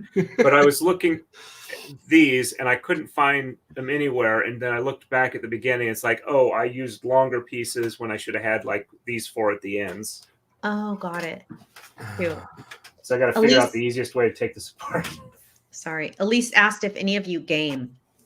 I have a PS5. I'll play a little bit of console, but that's about it. I have my Xbox, and I have the Switch, but I've done a couple of streams with it, but I can't. Every time I try to sit down and play a video game, I feel like there's so many other things that I need to be doing right now. Oh, dude, I've been on a Madden kick lately, Nice. and I'm just so bad at Madden, yo. I'm just not good at the game, so I'm Yeah. not going to stream it. Do it. I get some little 10-year-old kid on there just talking shit. And the worst part is it comes through my controller, right? The audio. So I'll just be sitting there because now the PS5 controllers have a mic on them for some damn reason. I don't like it. Took me several online attempts of gaming before I realized that they could hear everything that I said until I figured out how to mute it because I'm a boomer. I got yelled at one time for listening to, I think you actually. And this dude comes over the mic. He's like, bro, mute your mic. I've been listening to the news all goddamn day. I was like, it's a murder podcast. Don't worry about it. Don't worry about it. That's hilarious. He was Elizabeth, mad. I want to go to Bali. He was mad. I don't have a gaming system, but I have enough high-end video cards because I do folding at home for medical research that I can game relatively easily, but my ADD doesn't really let me stay with them very long. I just get like fear of I have so many other things to be doing. What am I doing here? That's actually one of the reasons why I don't stream as much, because every time I stream, I keep thinking about all these other things I have to do. I've heard good things about that game, Elise. I've heard really good things. What game is that? Hogwarts Legacy. It's like an open world RPG about Harry Potter, but you're not. I told my wife before we got married, I said there might be a time or two where I'll get like super sucked into a game. Yeah. And I will you won't see much of me because I'll be playing this game. And she's like, yeah, that's okay. She's like, well, like how often? I was like, I don't know. It might be like, for me, it was like maybe once every 18 months or so. And that's probably pretty accurate for me. Maybe a little longer. Maybe once every like 2 or 3 years, I'll get really sucked in. Yeah. And so I bought the new Zelda game, and I was like, all right, this might be the game I get sucked into. And I played it for like 2 days, and then I was so frustrated with it, and I had so much other stuff to do. I was like, nope, I'm done. And she's like, that wasn't as long as I was hoping it would be. So don't get my hopes up like that. When the PlayStation in the 90s, I got really into Resident Evil and Doom. Those were my jams when I was in college. Awesome. I loved them. Dune was sweet. Are you saying Dune or Doom? Because those are two different games. Dune was the bandits race game, right? Where you had to like make all the drug deals, and then Doom was the first person shooter where you killed all the monsters. Yeah, that one. That one was good. I loved it. And Resident Evil was scary. I love that. Yeah, that was a good game. I remember getting Doom for the first time on Super Nintendo. Oh yeah. Yeah. Mine was a PlayStation. I had a boyfriend at the time who was like, yeah, I wanted to get a game console for your kids. And I was so like a snooty mom. And I'm like, my kids aren't playing video games. Like, that is lame. My kids need to be outside playing. And he goes, all right. This is California, okay? Right? Like, we don't do that. And then he brought it over one day. He goes, well, I'm going to buy it for myself and I'll bring it over and I can play with it when the kids are gone. And I'm like, fine. He brought that thing over. It never left the house again because I got addicted. To this day, my adult kids make fun of me. Like, remember that game your boyfriend got for us? And I'm like, that you wouldn't let us play because you were playing all the time. I don't know what you're talking about. I legit would skip class to play that damn video game. GoldenEye. When GoldenEye came out, oh my God. I hooked up a television and an inverter in the back of my Jeep. And anywhere I went, if there was like a second of downtime, I was like, all right, who's playing with me? Who's playing with me? We're playing it. I would take it to work, like during lunch breaks and stuff. We were playing that game. Road Rash was the shit. Who said that in chat? I don't know that one. Abrazed Aussie. Oh, sorry. Yeah. Yes, Road Rash was awesome. It was a Sega Genesis game where you were racing motorcycles and you could kick your competitors or whip them with a chain. Oh, I remember that game. That game was awesome. There's Frogger and Pac-Man. That's a while ago. That's cute. My son's an Xbox fanatic. He does Xbox stuff. I had the original Nintendo, and if you guys remember, before the Sega Genesis, there was just the Sega. It took cartridges in the top or cards, little game cards that were like 3 by 1.5 and like a millimeter thick that you would put in the front port. Oh, the game was the shit. That system was the shit. Nice. Thanks, Elizabeth. Elizabeth's giving me travel tips. She's been to, we were talking about Stinky City. She said Bali was amazing. And then she said Singapore has no scent and it's so dangerous. I will go I'll try anything once. I'll go anywhere. I watched this guy on YouTube and somebody in the chat will probably know who he is. He's been to every single country in the world. That's impressive. Lived himself. Huh? Anthony Bourdain? Yeah. No. He's a young guy. He's really young. Like, he's probably like in his 30s or something. And he's like, what's his dang name? I don't know. He's really funny. He's really good. Not funny. He's good. Anyway, he says his favorite and he'll do like special things too, like which is the cheapest country to travel, which is the best for this, which is the best for that. And he loves Kuwait.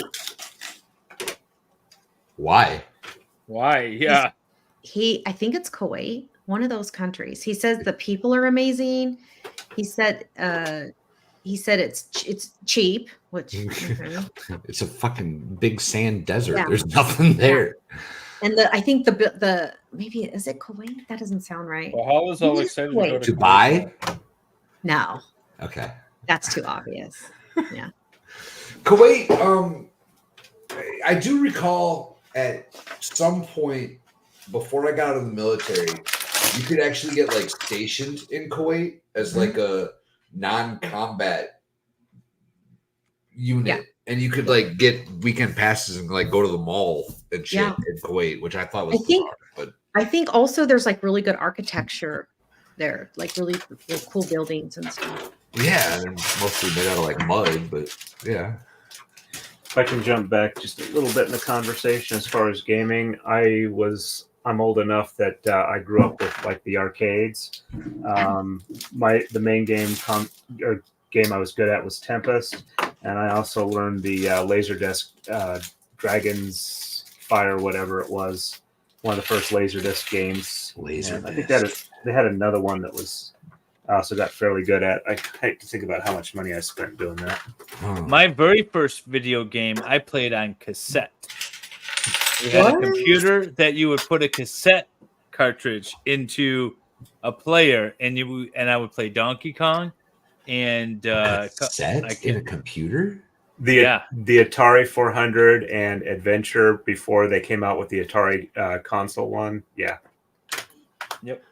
I played on Atari growing up. Elise, I was in for 5.5 years.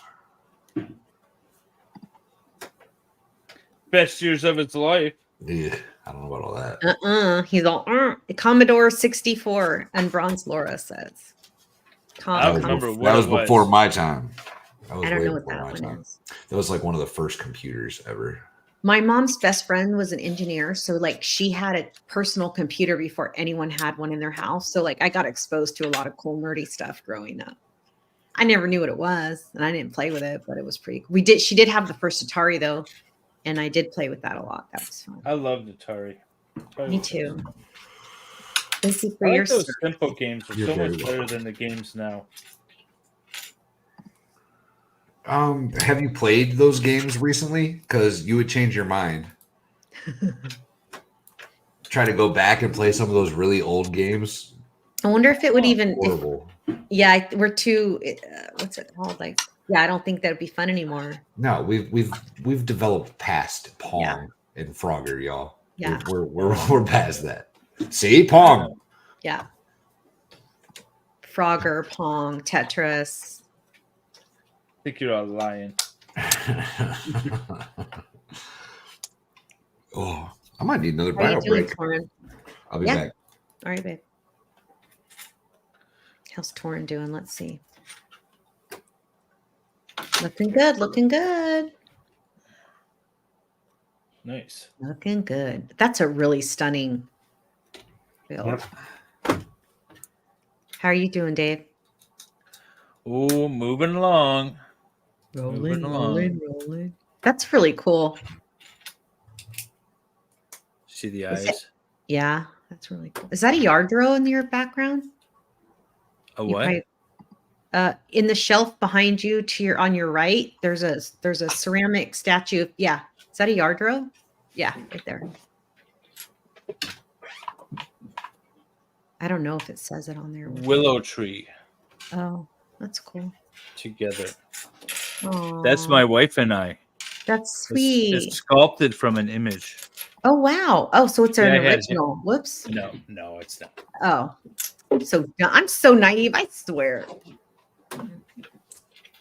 The Magnavox Odyssey is the first commercial home video game console. That's cool. Did not know that. Magnavox Odyssey. I remember Laserdisc. Laserdisc was awesome. That was the thing to have back in the day. And then it went nowhere because it sucked. But it didn't seem like it did. It seemed like it should have been cool. Does anyone remember Colic football game? I had one and loved it. I remember those handheld ones, which basically had pre-programmed lights and noise. Those were awesome. Yeah, I had one that I got pretty good at. My dad was also like a personal computer salesman when I was growing up, so we got a lot of computer hardware as it was passing through. Nice. The first computer I actually owned was a Timex Sinclair 1000 or a Z. Yeah, Timex Sinclair. It was originally the British version was the ZX81. It looked like a doorstop, like a literal wedge. Oh wow! Yeah. That you added the memory on in like 16 kilobyte increments and little packs that you put on the back end of it. Oops, got the wrong one there. Trying to think what else. You would load programs with the cassette tapes, audio cassette tapes. Yeah, the audio cassette tape thing was cool. And then all of a sudden the game would just pause every once in a while and you had to rewind it and start over. Yeah, like put the thing back in. I don't know how it worked. I don't know why it worked, but it was cool. I missed the 8-inch floppy discs, but I was around for the 5 1/4s.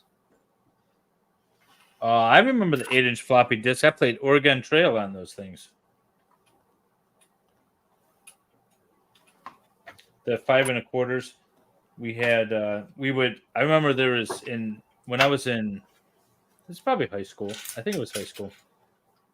We had a game called like Battle Tank or something, and everyone was bootlegging the copies of it, and we were sharing it around on those 3 1/4-inch discs. And you pop it in, you play Battle Tank, and then you could save your score, and then you pass it off to somebody else. Weird things. It just seems so foreign these days.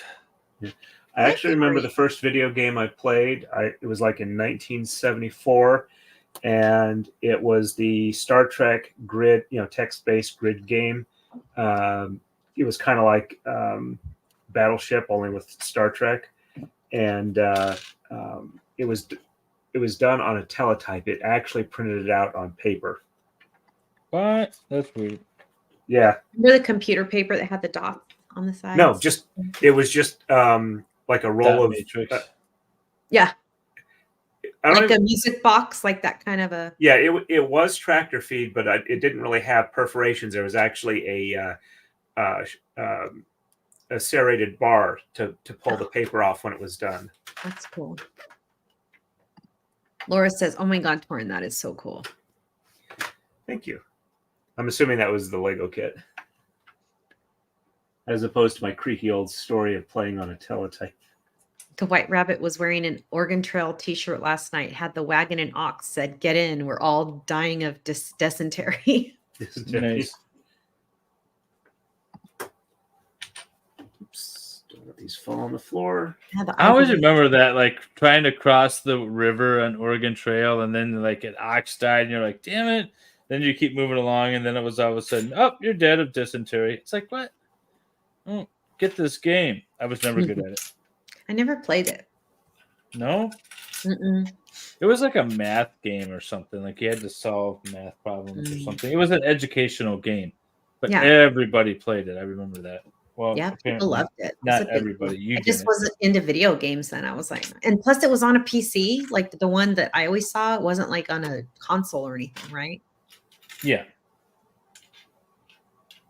Oh, wait a minute. I missed this spot. This has to go on. That makes more sense. That makes more sense.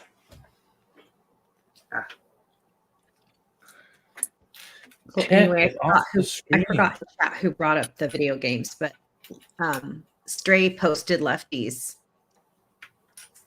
link. Yeah, guys, so go check out subscribe Lefty. to Lefty. He does World of Warcraft right now, and but I just mostly go in there for the chat because I don't even know what the game does. I don't even know. I'm clueless. Just go in there and hang out. And it's puts me to sleep.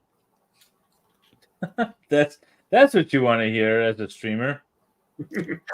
Hey, he doesn't care as long as people are watching and getting the watch hours right now. Speaking That's of, what I used to do. I used to use MG to go to sleep. Yeah, speaking of regular streamers, I do have somebody who just essentially watches my the streams kind of at random at night to go to sleep to, and she always leaves like 8 green hearts as a comment for the one she watches. Oh, that's cute. All right, I think I got everything for this sub-assembly. Okay.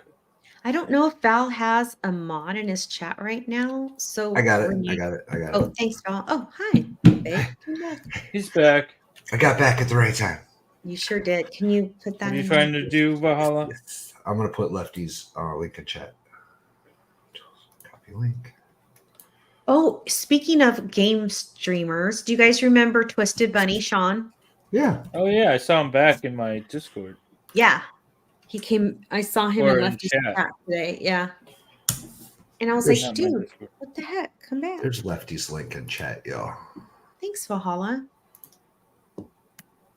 And where's Torin's link? I haven't put that in chat. Yeah, you got to put that in.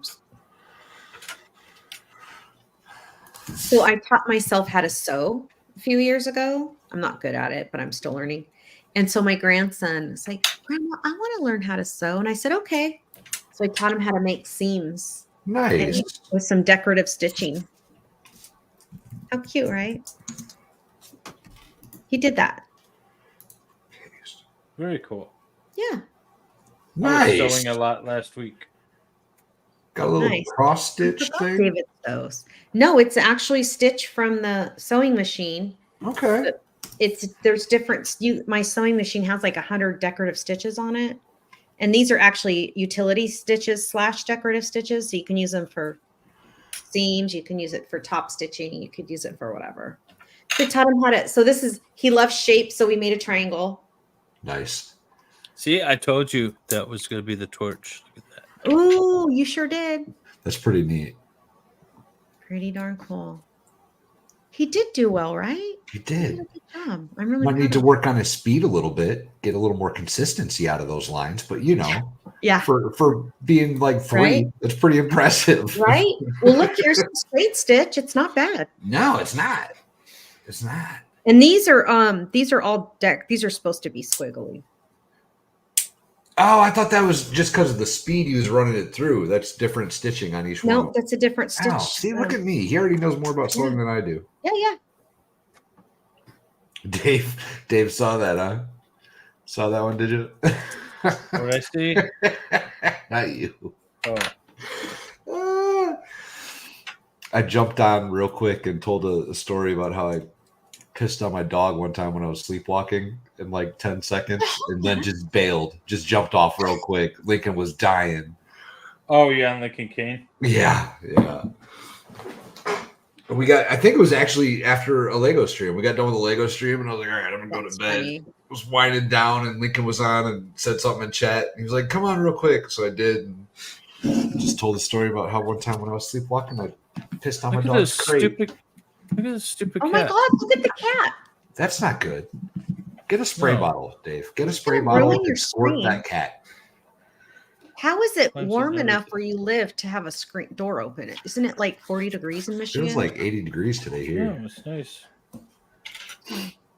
It's been really cold in California the last few days. Like really cold. Well, at least where I live. Oh, that Like cat the is- whole, it's a big old state. It's not like where I live is like just a little. Dave, I want to squirt your cat with a squirt bottle right now. Yeah, I know. I'm He's lost like his determined to damn get this stupid thing done. mind. Cat is pissed. He's not going to be able to get down. Yeah, it will. Oh yeah, well, it gets It's done hot. every time. Oh, okay. Every time I see a cat around here 20 feet up in the tree, they get down. Every time. Kitten is Apparently, itchy. the reason cats have issues with trees in general is that the way their claws work, when they're have their weight on like this, they work pretty well. But when they're going upside down, they Yeah. since they're retractable, they can't get as good a grip, so they don't like going down. Oh, funny. I love I that don't- dude. Lincoln Kane's the shit. Yeah, I don't. I know. bought this squirt gun that I keep in the David! Star Wars room because it looks kind of Star Wars. Val, actually you had to does. say something about this. That got it down. Yeah. The cat needed to get down off the screen before it destroyed I the got screen. it down. Yeah. Yeah, I know. Cat was a friend of mine. Did you ever play? I I am think on Lefty move went 275. to work. Renee, sorry. Yeah, I think. Look Left- at Statue of Liberty is coming along.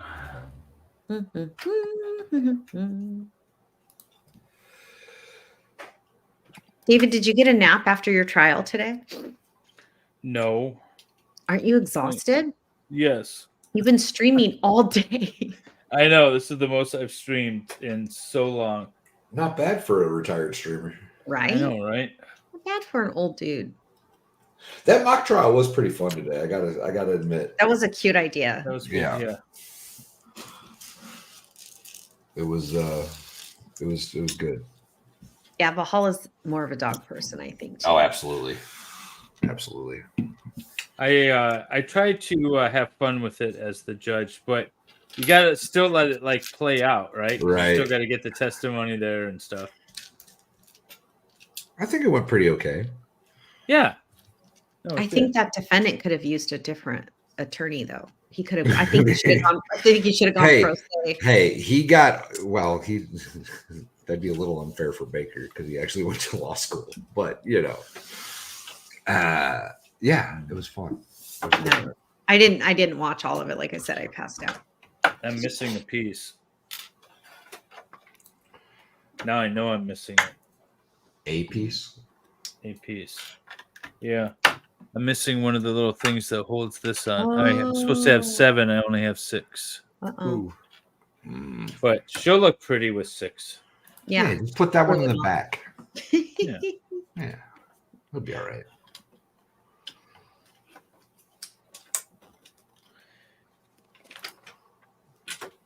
Yes, this is the stupid face. All right, I'm going to build the stupid face right now. And then... Wait, why am I missing other pieces? Uh-oh. I need a 2x2 square. Torin, I don't know if Julia's probably gone by now. Sorry, Julia. I don't know if you saw this earlier that Julia said, wait. I did answer that, yeah. Okay, good. I thought you did. Good. Thank you. What did she ask? She said, oh, wait, Torin's a sword guy? I didn't know that. It was Has much a sword earlier guy. in the stream. Yeah. Has a sword guy. It's been a while, and the sword guy in question is named Jim Hersulis. He's written a couple of books on swordsmithing. Nice. That's the one thing I want to be able to do is I want to learn blacksmithing and knife and sword smithing. I'm all about the ability to be able to maintain or build something if like all shit breaks down. Harbor Freight actually has a pretty decent little anvil for like a starter anvil. Yeah, they've got a pretty decent little anvil for pretty cheap. I went The axe trick- throwing the- last night. The trick with anvils is you want them to be able to rebound your blows into the work and not like suck up energy, be shock absorbing. The best test is to get a fairly decent sized steel ball bearing, like at least a 1/2 inch in diameter, hold it above the anvil, drop it, and if it can bounce almost all the way back to your hand, it's a pretty decent anvil. If it kind of like just goes drop, drop, drop, drop, it's not a good anvil. You're going to tire yourself out using it if you're going to smith with it. There you go. Okay, The things you know. Right? that's right. Anvils are not cheap. Like the big old anvils, they're not cheap at all. I sold off my big anvil recently when I was getting rid of my power hammer. It was like 473 pounds. Ooh. I Power hammer would be something cool to have too. Ooh, yeah. If I get one, if I want to do it again, I'm going to probably buy one of the Chinese copies of the Chambersburger nasal style reciprocating hammers. If They you have their say own so. built-in compressor. Yeah, I believe you. I have 2 bags left to go. Excellent. That is so cool, man. It's a cool set. It's getting pretty heavy too. It looks Yeah, it looks pretty substantial. That's going to I look will be- so cool in your studio for your background in your videos. Thank you. I will be back in about 2 minutes, and I'm Okay. going to mute No worries. first before I go. Good idea. I think that means he's got to pee, y'all. Is that what that means? I think so. I think so. I can't party anymore. I'm too old. Oh, I was sitting on that stupid bench at the rodeo. My back's been killing me ever since. Yeah, I slept funky. that stinks. I hate that. Right? So whenever my daughter has her sporting events, like I want to be one of those moms that brings the chair that has the back on it. So Yeah. it doesn't, but I'm also the oldest mom there. So I don't want to do it. I don't want them to think I'm the grandma, you know? Oh, look at this one. Yeah, Got her own chair. totally. You Californians are so judgmental. Oh, the worst. Well, I'm like the only woman my age that's never had plastic surgery. So like I look my age and everyone else looks 20. They don't look good. No, though. they don't look 20. They're They don't lying look to 20. themselves. Yeah, they look 60 with plastic surgery. Yeah, Mhm. it doesn't actually look that good on most people, I noticed. I like How my age. dare you, a half Irish? Of course I could. Of course I could. Prove it, Valhalla, prove it. I built a beetle. You sure did. He's so cute. The beetle is pretty cool. That's really cool. I don't think we saw all of the pieces, did we? Yeah, it was the beetle Yeah. and the butterfly with a really cool little flower and the bee. Did you see the bee? The bee is adorable. I'm The bee's obsessed so with bees cool. right now. It's so cute. Oh, I just broke a flower off. Break the flower off. And we'll put it back. No problem. All Good to right. go. And then the praying mantis. I never noticed. Are there handcuffs on the floor, on the ground in front of the Statue of Liberty? Handcuffs? Statue of Liberty. In yours, David? Oh, wait. Yeah, there's handcuffs. It's done, by Why? the way. But see Ooh, the nice. handcuffs right here? Oh, I've never been Oh. there. Yeah. All right. So now it's done officially, but I'm going to fix the face. Yeah, fix Put that. I the gotta good face pull on. up. Becky with the good hair. Yeah. So there's a way to fix it. Let me pull it up, figure it out.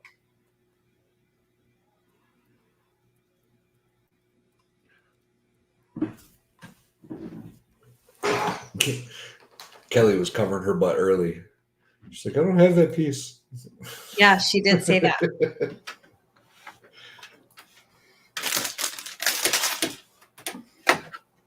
Yeah, but where did you get this?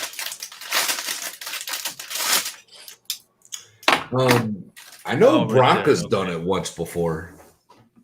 What's Bronca that? went to the bathroom one time when his mic very obviously picked it up. Oh yeah. I just got a message from Addie. Remember Yeah? Addie? He definitely wants to come. Awesome.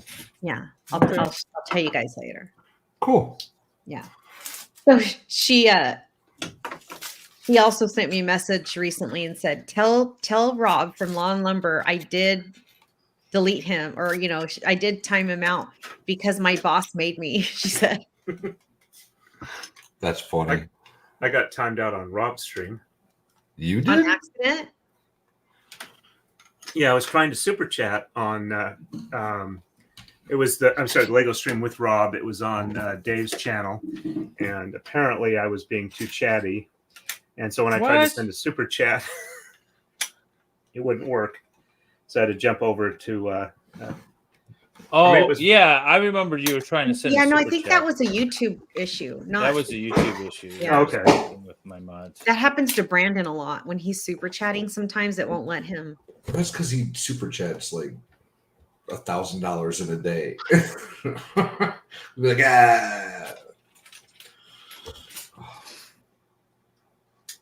I don't really want to open this thing up, but I think I have to. You have to open it on stream though. Look at it. He doesn't want to open it up. I really don't. You need another one. One you It's can the open. G.I. Joe Classified series. That's cool. Isn't it? I remember that on the stream. I remember us doing something for that one time. It's I such forgot a about it. cool- That's been months though, hasn't it? It's been a while. Yeah. It came. I don't remember how it came up. I think Expert showed it to me first, actually. Yeah, I think so. And then Expert's chat bought it for me for my birthday. You're welcome. I'll take it. I'll take it. Elise was talking about an art where does channel. that piece come from? She said that there's an art channel that somebody always forgets to take their mic off when they're going to the bathroom. That was where that's how the Bronca comment came up. Oh, I don't know about that. I'm actually kind of like doubly safe because the microphone is on its own stand up here. Nice. And the earpiece I've got is just feeding me the sound. It's not picking up from it. So Nice. but I mute just to be on the safe side. All right. I'm going to go over to Dave's chat. Where's that one by one come Wait, from?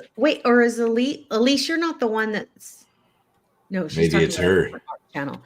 Elise, you have an art channel? Let's talk about it. Girl, why aren't you promoting yourself in here? Here we go. Oh, look at Stray. I love you, Stray. We'll have to check it out. And after the stream's over, I will go back and read through all the chat because I know I'm bad about doing that when I'm focused on Legos. Well, that's why we got Wendy. Yep. Yeah. I think I've caught them all. Of course, Well, I was gone for a little bit when I was giving my keys. Last time I went through and tried to answer all the questions, I didn't actually answer live that people had. You're so good. No, I You try put and this be. all to shame. I try and be as responsive to my chat or people who are interested in me as best I can because I'm trying to, teach things and share stuff, and it doesn't make sense to me to not try and be as responsive as I can for that type of stuff. You're so sweet.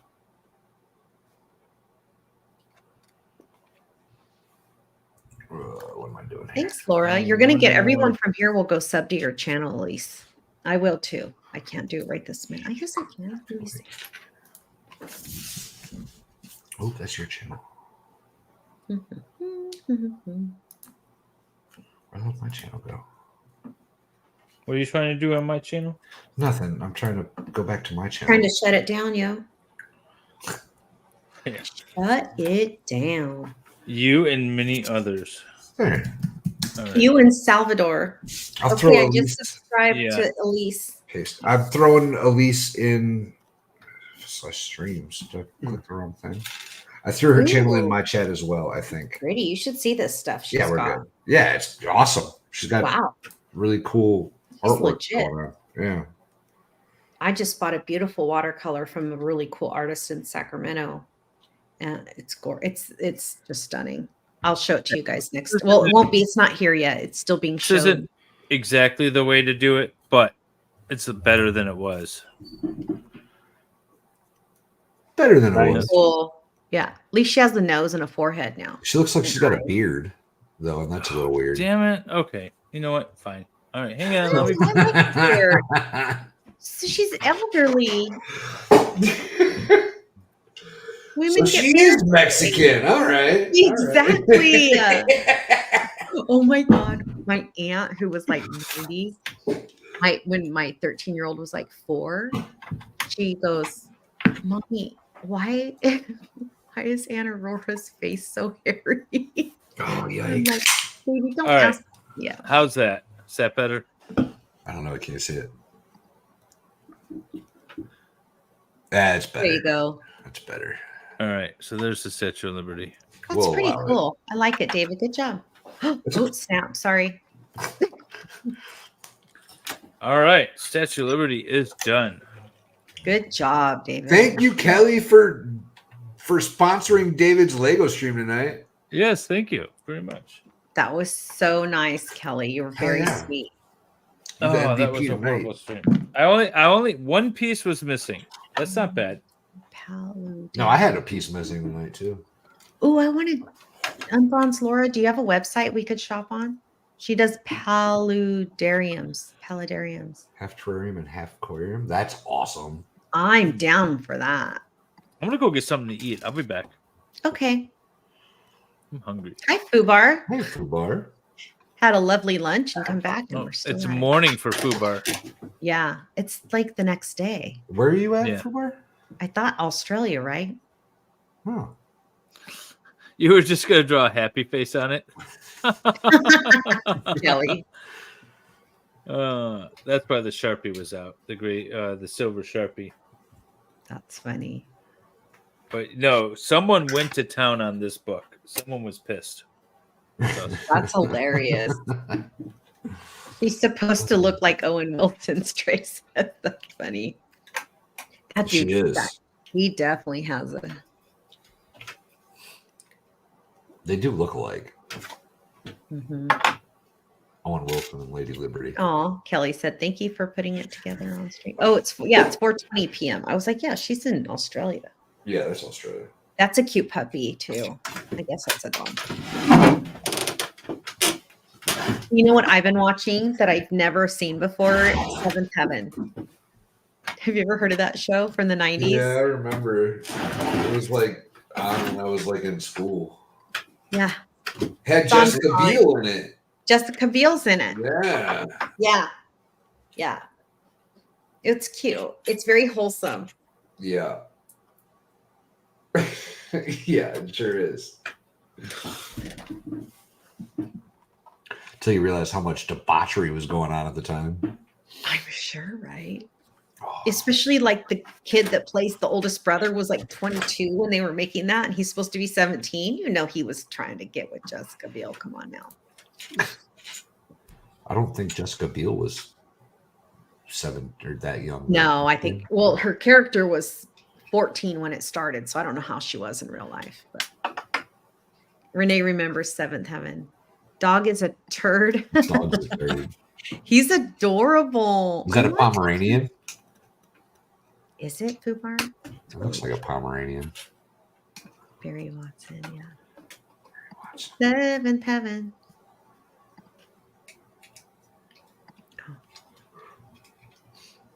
Oh my god. I'm on 287 of 299. All right. Excellent. So, I am starting to fade a little bit, y'all. well, hey, everybody who's still up at 2 a.m. Eastern, 2:22 a.m. We appreciate you all for staying up with us. We're having a Chihuahua and a pug. Oh, cute. I'm Okay. obsessed with pugs right now. My oldest daughter's like, don't get a pug. They have so many health problems. And like, They do. and I'm like, they're so cute. They have so many health problems. She's like, they are not cute. Like, they are so cute. No, they're not. No, they're like ugly. Ugly. They're so ugly. They're cute. Yeah, that's the thing. Like if you get to the point where you're so ugly that you're like, oh, that's not Mhm. helping you in life. That's not a good place to be. Yeah, they're dog Happy in Seventh Heaven. Yeah, Happy is cute. I wonder what kind of dog that is. I've never seen that dog anywhere else. Hi, Kari T. Is it Carrie or Kari? I would say Cool, Carrie. Kari. I'm going with Kari. Kari. You should go with Carrie because Dave said Kari and he's always wrong. I'm going to change my mind to Carrie now. Exactly.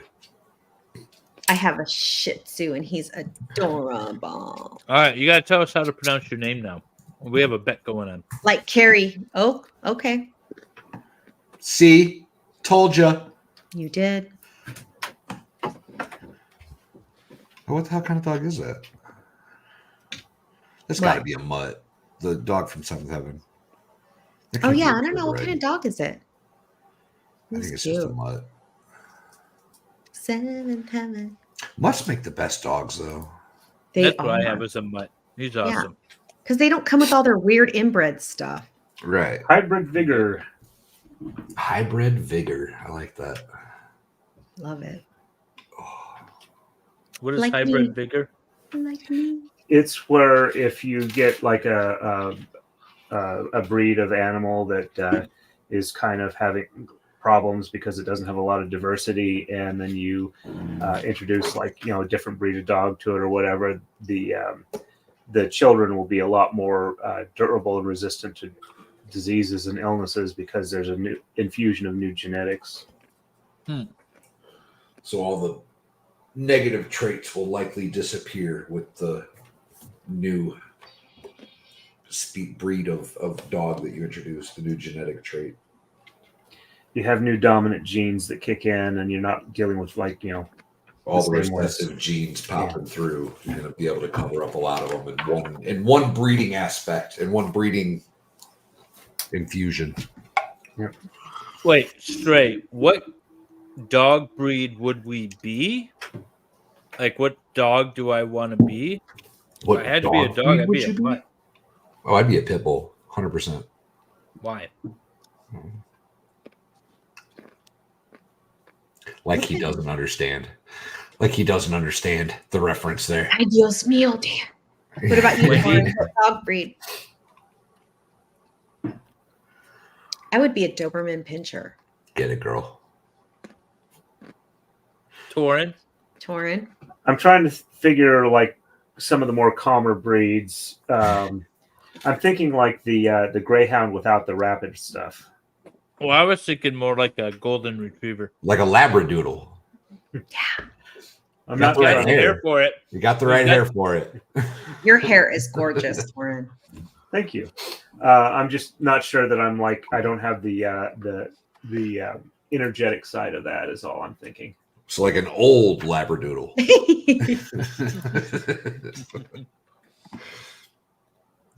Starshire bull terrier and a bull rab. Wow. What's a bull rab? I don't know. An Arab bulldog? I don't think so. Do they have? Oh, so dumb. Never mind. Don't ask that out loud, Wendy. You're going to get canceled. Rob does have Adobe. I grew up with Dobermans. That's the only dog I would ever own if I had a dog. I mean, Really? Oh, he's got the new one. We saw it on the show. Yeah, the puppy Yeah. that tears shit Wait a up minute. all over the place. yeah. What? I wouldn't cut his ears though. I mean, I'd leave him natural, but yeah. Oh my God. What'd you do? See this little piece right here? Yeah. Is that the piece you thought you lost? No, it goes right there. You just didn't put it in? Oh, Nope. no. Way to You go, can't buddy. Get that in there. No, that should be an easy fix. You should be able to pull that platform right off. Uh-huh. There's Technic pieces that go through and bolt into the bottom here. Well, I guess that I got- could be problematic. I want to go get a Pop this pug up. now. There's a pug rescue near me. Gross. So this is the thing about dogs. Though. They're gross. They poop, and somebody has to clean it up. Nah, Yes, they have you trained sort well. of. Depends. Just get enough land, and then you don't have to worry about it. True. I promise you, I have not picked up dog poop in many years. Does it just disintegrate into the ground eventually? Or? Yeah. It turns Eventually. white. Dries Oh, up. yeah. I did remember that. From when Wendy, I was you in- know what they say about women and dog poop, right? No, I don't. The older they get, the easier they are to pick up.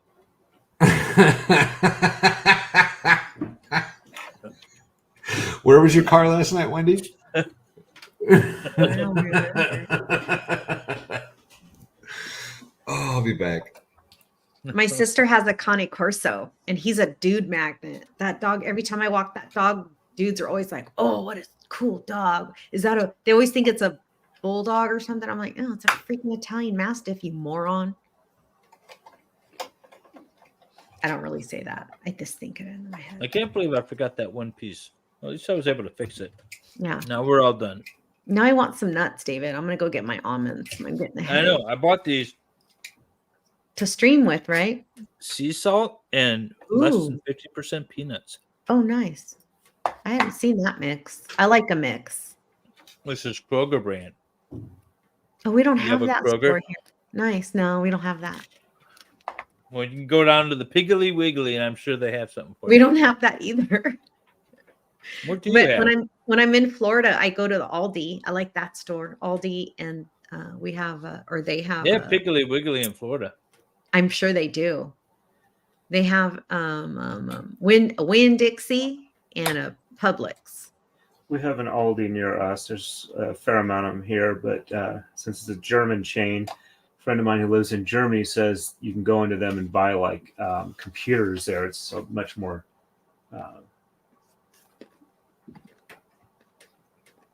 they have a better selection over there than they do here. Nice. What are the major grocery stores in Pennsylvania? They have Giant, Wegmans, Aldi. Where I'm at, they have a small chain called Landis. Western PA, they have a Giant Eagle, which is entirely unassociated with the Giant that's out here, where I live in eastern Pennsylvania. Though a friend of mine who's from Canada couldn't remember the name of the Giant Eagle and wound up calling it the Big Budgie. No, the Big Budgie. Yep. I think I'm pretty much just... Whoop, you cut out. You're muted. Sorry, bumped the mouse. Okay. I'm pretty much down to just the landscaping left. Nice. That's very cool. How much do you think that thing weighs? 7 pounds. Really? Okay. Nice. Maybe a little less. It looks heavy. That's why I was wondering. Yeah, it's given my wrist a little bit of a complaint. Not too bad. Dave, is Kroger the store? Is that both food? No, it's only food. Kroger's only food. The maybe you're thinking of like Target or something, but Target's nationwide. Yeah. Meijer is food and clothing. Meier's like a more local version of Walmart or Target. Is that like a Fred Meyer? Is that the same thing or no? I think Fred Meyer's the grocery store. If Dave Umbarger's here, there's one in Oregon. They had Fred Meyer's in Idaho, and I think they're now a subsidiary of Kroger. Yeah. Yeah, Kroger's getting pretty big. Well, I think they're Michigan based. Ohio, Cincinnati. So my daughter's next station, her husband's next station is going to be in Ohio. So I'll be spending a lot of time in Ohio over the next 3 years. Oh, where at in Ohio? Dayton. I'll be down there quite a bit. Oh, Dayton. yeah? For what? That's where I go down. My wife's son lives down there. No way. Oh, cool. How far is that from There's you? a big Air Force base there. Yeah, that's where he's going to be stationed. Okay. That's about a 3-hour drive. Oh, nice. Yeah. I'm going to miss the Florida beaches, though. Yeah. Nice. But it's so expensive to fly there, and I'm sick of Florida. Time to move on. But you have the hot, stale nothingness of Ohio to look forward to. It's going to be weird. It's probably going to be like super freezing cold in the wintertime, huh? Actually, no, Dayton is like just far enough south that it gets a little rainy, and it stays fairly mild all winter. Oh, it's not going to snow and freeze to death all winter? I mean, it will, but it's a lot different than here. It's funny. So they'll be down there. We'll have like 20 degrees, snow flying, and they're like, oh, it's like 50 today. You know, their summer has already started. Like, we just mowed the lawn for the first time this week. They've mowed the lawn a couple of times already. What? Yeah. I have artificial turf. I have a golf grade turf, and then practice my golfing, and then I have a regular turf. Of course, you have artificial turf, so you don't have to mow the lawn. Correct. My brother has a what do you call it? German Shepherd. That's what it is. And it tears up the yard so much that they just put fake grass in. Yeah. A lot of people with dogs end up doing that. And also, it's easier to clean up the poop and stuff, I heard. But yeah, I don't know. I don't know why, or what other reason other than the dog. They just put in fake grass, and that's their backyard. Well, all the new builds in California now have to, by law or rule, I don't know what it is, they have to have solar panels, and they discourage anything having like no lawn. They don't want it. They want water saving things. So nobody has a lawn on my whole development unless they put it in themselves. What's your I love the idea of like gardens or like stonescapes and stuff like that. I love You that. just I make do bacon. Bacon. that. Shut up. How did you get bacon? I realized I don't have bacon here. I have bacon at my office though. Everyone thought David was going to get bacon. I don't have any bacon here. I'll grab I'm nuts having instead. smoked almonds, so that's kind of bacony tasting. The smoke, you know? If it makes you feel better, I made this bacon yesterday. Ooh. Yeah, Is it but like- bacon's bacon, man. Bacon's Yeah. good. Bacon will stay a few days. No problem. I'll eat it. We get the big package, right? Like the 1.5 pound package or whatever. Yeah. We'll make breakfast, and then half of it gets put away, and then I make bacon, egg, and cheese sandwiches the next day. Heck yeah. Love it. It's one of my favorite things in the world. David, did you see the question? Oh, I do. I have lots of kids. At least Charlene Fine Art. Yes. What was you gonna say though? Oh, How many I kids bought do you- bacon. How many kids? Why? Why do we need to know? Okay. Michigan- He's got a bunch. He's got a bunch of kids. I got a bunch of kids.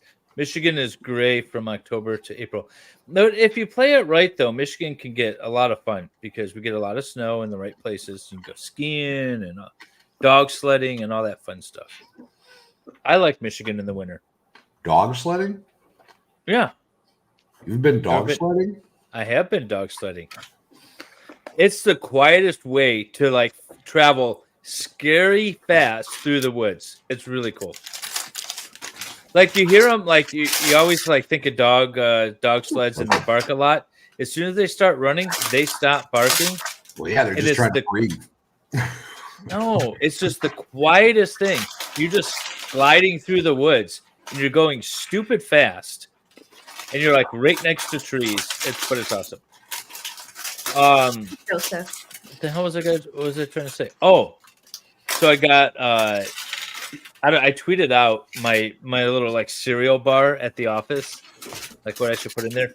But I also bought like bacon and eggs and bread and stuff. So I go to the office in the morning, and the first thing I do is like, ooh, I'm gonna cook some bacon and eggs, and then the office smells like bacon the rest of the day. Oh It's my awesome. God. Just walking in and getting hungry. It's like, ooh, I got bacon. I forgot. I was thinking like, oh, I have bacon. I'm gonna cook it. It's at the office. Hi, So it's Heidi. not here. Hi, Oh, look Heidi. at- that looks like a Connie Corso in her picture. What is that? No, it's not. Dog sledding in Alaska was amazing. That is not a Yeah. Connie Corso. Dog sledding period is cool. Everyone should try it at least once. I'll try it. Did you incorrectly state that a Cane Corso is an Italian Mastiff? It is an Italian Mastiff. Yeah. An Italian Mastiff is a Neapolitan Mastiff. That makes- Neapolitano Ramona. A Cane Yeah. Corso is a dog from like South America, I think. my sister raises and trains them. I will show It's an you. Italian breed of Mastiff. Okay, I will show you a Italian Mastiff Okay. because it's not the same. I'm sure there's more than one type of Italian Mastiff. Stray, you can never go wrong with a bowl of cereal or like PB&J sandwich or something. Cereal.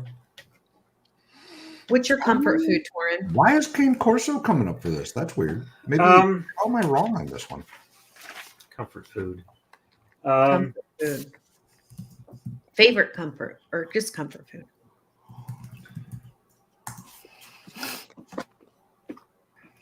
Mashed potatoes with Huh. hollandaise sauce and Wait, also mashed potatoes with what, Torin? hollandaise Hol- sauce and Yeah. artichokes with hollandaise sauce, Oh, I've along never with a tried nice mashed. cut of meat. I love hollandaise sauce. Hell yeah. Not me. I've got my mom's recipe for it. It uses an osterizer. It's 2 egg yolks, 1/4 pound cube of butter, and 2 tablespoons or 1 tablespoon of lemon juice per increment of the recipe. And you turn on the osterizer, have the yolks and the lemon juice in there, and you pour in melted butter as it goes. Yum, And it makes a very nice, creamy, buttery version of hollandaise that's not very That eggy. sounds amazing, Torin. That does All right, sound- looking at this dog got me hungry, so I'll be right back. It wasn't Okay, at all go, what go make we some were talking bacon for about. us. That This dog is- is really that dog is so ugly. He's cute. This is a Neapolitan Mastiff, and Those- I've always been under the assumption they were the Italian Mastiff. Cane Corso, or as some people like to say, Cane Corso. I'm like, it is. Cane Corso. It is not a cane. It's Cane Corso. It's Italian. He's cute though. He cute. Look at how they're so slobbery and gross. Mm-hmm. I tend to give people who pronounce words like they're written as opposed to spoken, because that usually means that they read it somewhere, and Yes. that means that they're willing to read. Yes. I remember when I was like 7 or 8, I was calling something a physicin because I'd only read it. I used to call pounds libs when I was little. That's good. That's Yeah. good. Oh, You're the Rhodesian only person I've Ridgebacks. ever heard say that before, but that's exactly it, right? Like if somebody mispronounces a word, it's generally because they've never heard it spoken before and they've only come across it while reading, That which would be I great. find If fascinating. that's true. That's great. They have a special grade of artificial turf just for dogs. Okay, cool. All right, I got to put this away so I can still have a sandwich. Hopefully, it's a lot cheaper than the one I used because, oh my God, it costs a fortune. I didn't like that. Wait, what's the slobber? That slobber comes from their mouth. Oh, it's disgusting. Any Mastiff, they're so bad. I have to, when I babysit my nephew, the Cane Corso, I have to keep a rag. You have to wipe his face all the time. Oh, I didn't tell you guys about the update to the turtle pond. What happened? Nothing happened. I added some stuff. You did? What'd you show us? I don't know if I'm really going to be able to be honest. Aw. I added a bunch of plants, which I add plants every once in a while, right? Because you can see it back. Oh, wait, go back. You Sorry. can see, you're good. Here, bunch of plants, right? You might not be able to tell, but I promise there's a bunch of plants there. Nice. And then I bought a pictus catfish, which is a cool little fish, and a crayfish, a crawdad. You do look like you have a bunch more fish in there. Those are all minnows. Do they eat them? The Well, that was turtles the plan, but they've been there for months now. So Have you They're not tried very good snails? at Do your turtles like snails? I think there My was dad's turtle snails. eats snails. I think there were snails in the first tank setup that we had, and we would probably get them with any plants that we put in there, but they don't seem to reproduce. I think the turtles eat them before they get going too good, which I'm okay with. What's your comfort food? Oh, David already said his. Did you say yours, David? I said cereal, cereal. and B&J, but I got What's actually yours, yogurt Valhalla? and granola and fruit. Look at that. Ooh, that looks good. My comfort food? Yeah. Okay, there's two options. There is meatloaf and mashed potatoes and gravy, which is always a go-to, right? I will never turn down meatloaf, mashed potatoes, and gravy. But if I'm being like lazy poor kid status, Yeah. mac and cheese and hot dogs. Kraft mac and cheese and hot dogs still I've never hold had a special place in my heart, and I had it today for lunch before the stream. Did you really? You so did. I sure did. That's awesome. All right, go wrong. Kraft mac and cheese. Yep, Kraft mac and cheese and hot dogs. It's got to be Kraft mac and cheese too. Oh yeah, none of that Velveeta bullshit or definitely anything. not the Velveeta, and you can't do like the good homemade stuff either. It's got to be Yeah, like, it has to be from the box. Yep. too. No, it's gotta be Kraft. Yes, Yeah. it's got to be so good. My Although- comfort food is our hot dogs and corn tortillas. That's a weird one. Mhm. All right. That's how I grew up. My dad would always. So my dad taught us. My dad's Mexican. My mom's not. She's just. David said she's not Caucasian. She's just white. I told my mom. My mom was here that weekend. I go, "Do you know you're not Caucasian?" She goes, "Excuse me." I'm like, David said you're not Caucasian.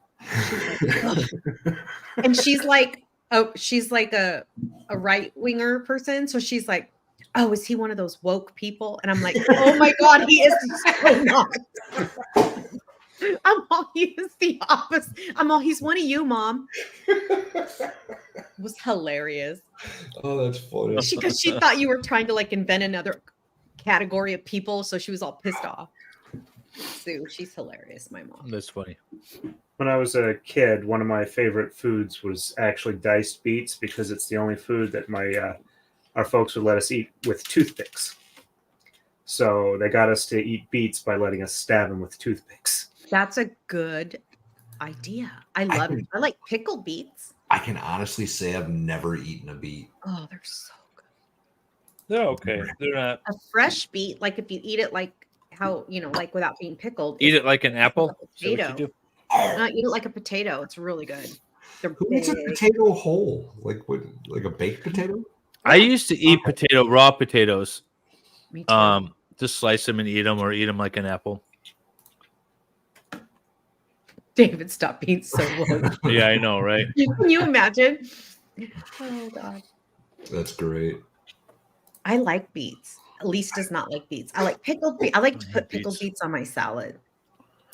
Anyway, no, I can avoid beets entirely, and I'll be fine with it. If I never have a beet again, I will be okay. But what do you they're not think like about the worst thing. I love mushrooms. Raw, cooked, any which way. Me too. I put them in omelets for breakfast. I put them in pretty much anything I make for dinner. Miss Valhalla doesn't like them, so I got to cut them up really, really small so she can't taste them. Yeah, my dad doesn't like them either. My wife would taste them, and she doesn't like them. These are the trees. She will know they're there. Wow, that's cool. That's really cool. I want to make that thing, just that one piece. I like miniature things. Raw potato with salt. Ooh. And this is move 297. Potato? I've tried them. I like them. I think I had them at Texas Roadhouse or something like that. Like a chain of restaurants. They have Texas Roadhouse out here. I've had it in Idaho. That's where that's the only place I've ever seen. Sorry, I've got something on my screen.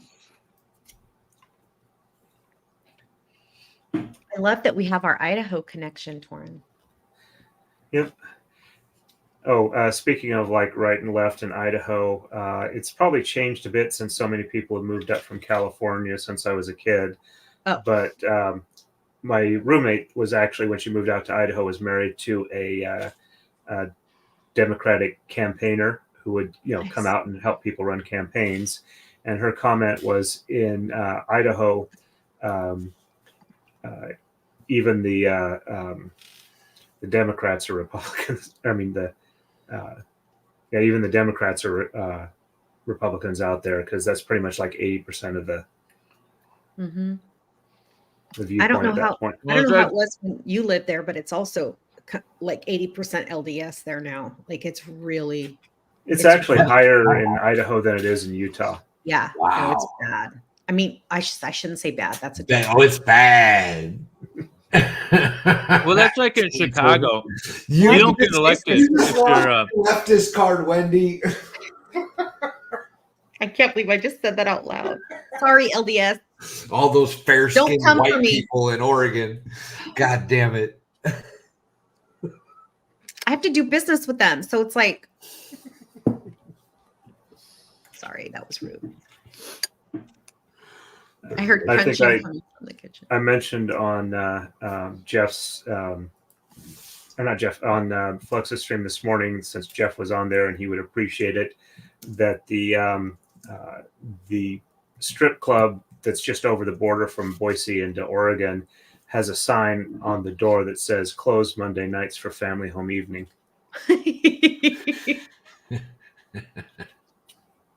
That's awesome. Wait, Laura, what's this? Somebody, we got to look this up. Veronique's damn great comfort food. It's probably like, what's that? Vegemite. She's from Australia. They eat weird shit. Do they eat kangaroo there? We eat kangaroo here. I heard it was very gamey. Fubar sent me a video Oh, it's like pierogi. Oh, Yeah, it's like pierogi. Mm. all right. Fubar sent me a video, Oh, fried bologna. Yeah. but there's like two random kangaroos just hopping around outside the door wall, and apparently there's hundreds of them around, which is very interesting. Well, as I'm getting close to the end, any questions that somebody wanted to No, ask no. they haven't forgotten? What are your thoughts on LDS people? I think that we have a freedom of religion in this country, and I'm very grateful. Not you. That was for Torin. Oh, sorry. Okay. We don't want your whitewashed answer now, Wendy. I was about to say, do you want me to pull out my temple recommend card? Please do. Actually, are you Mormon? do you go to church tomorrow's Sunday? Are you going to be going to church tomorrow? I am a very bad Mormon. That's what my neighbor tells me all the time. My neighbor's Mormon. He always tells me I'm Mormon, but I'm not a good Mormon. Yeah, we know Ellie's LDS. I think I knew that already. Is that how Expert greets you in the morning? No. I didn't know you're LDS. I think I knew that. Oh, you Temple are. Recommend. Outstanding. Wow. Fancy. Way to insult our guests, Wendy. Right, Wendy? Way to go. God. Like I said, I'm not very good, but I also tend to be very, very non-pushy or confrontational about it. Well, let me ask you this. Have you ever heard of the Provo push? Nope. What about soaking? I have heard that. I've only ever heard about it online. Okay, so it wasn't a thing that you experienced within the church. Nope. Okay. We've been covering the Jody Arias trial, and apparently that's a thing that they did, or that they talked about anyway. Good night, Heidi. Thanks for coming in. Great. Now Ellie hates all of us. I didn't say shit about the Mormons. I like them. I think they're sweet. And they always have really nice teeth. I love anyone who's clever enough to get around the system.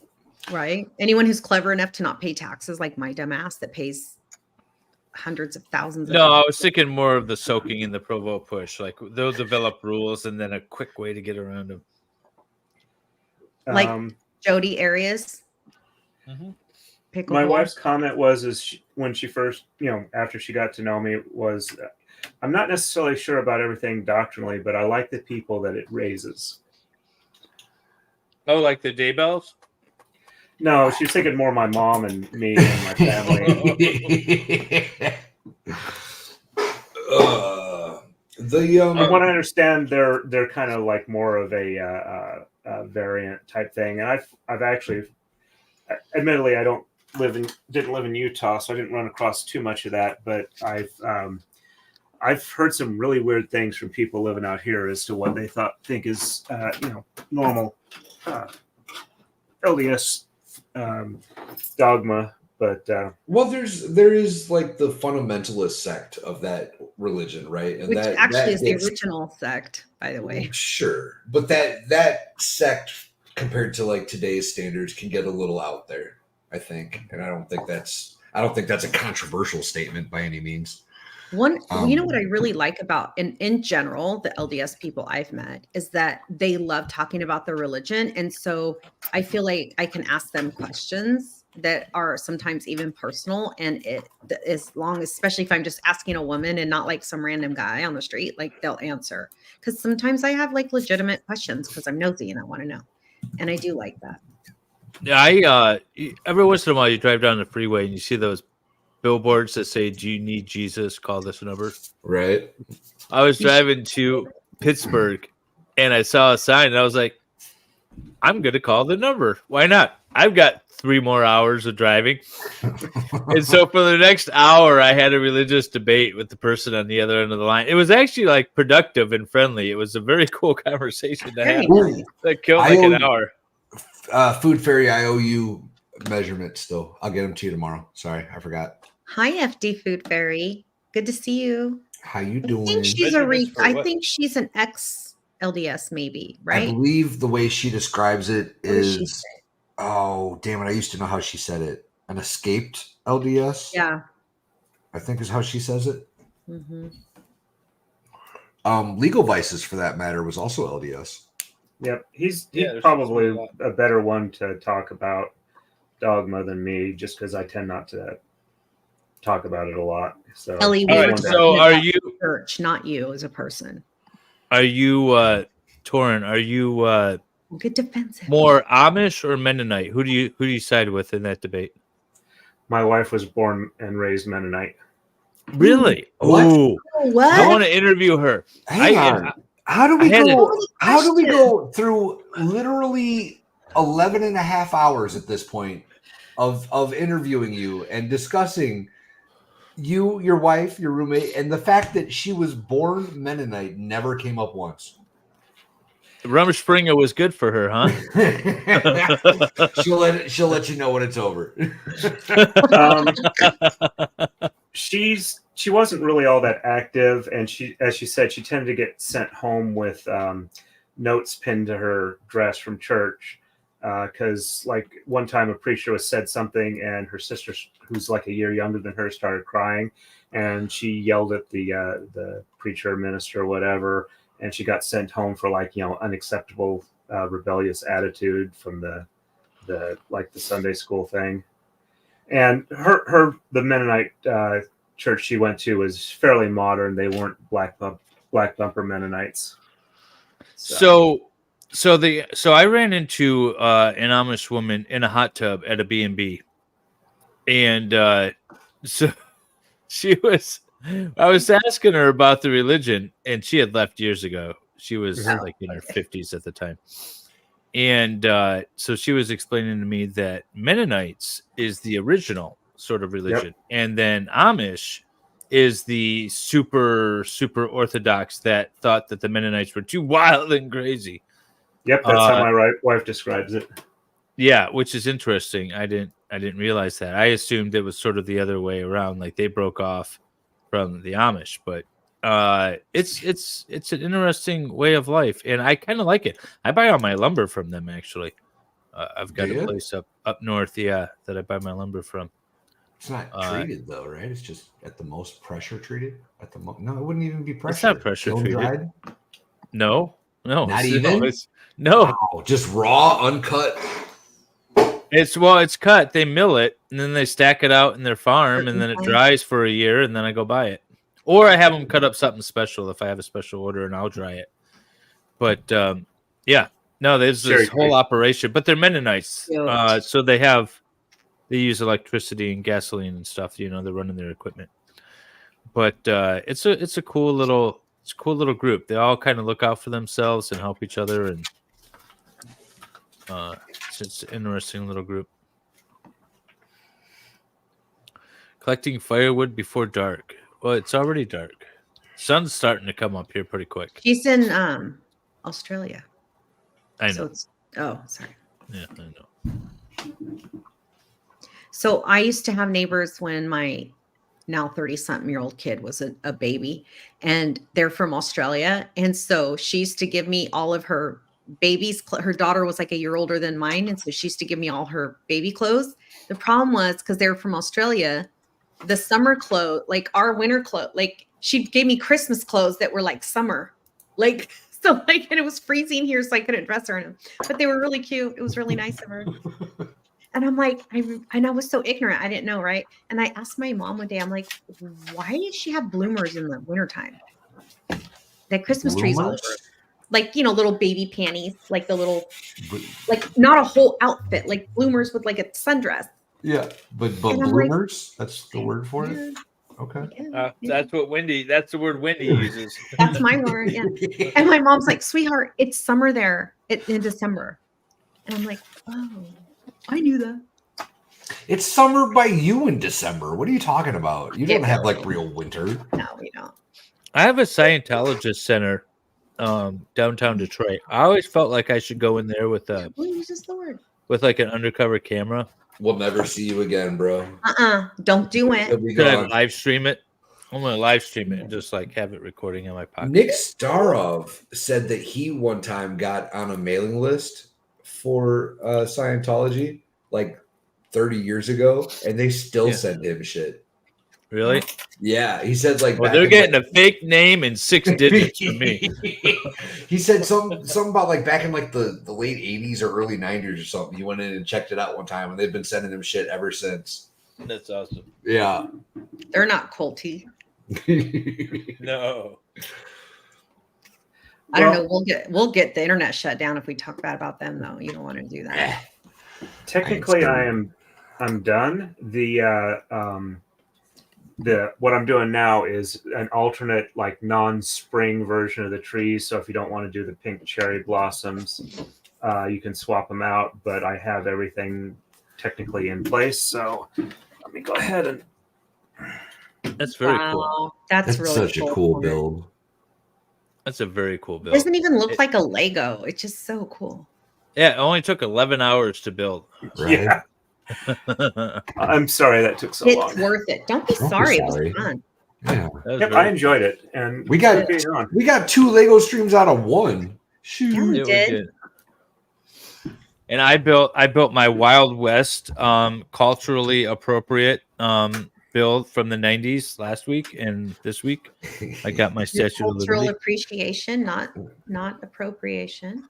And I That's suppose we should show off the builds one final think you time. should. Yeah, those wings definitely need to be open. That thing's sweet looking. It's pretty cool, isn't it? It's gorgeous. I love dig it. Oh shit. And then the butterfly You give with the little me pretty flower and the bee. It's so Nice. I dig I the like butterfly. the bee. You know the butterfly's not actually blue.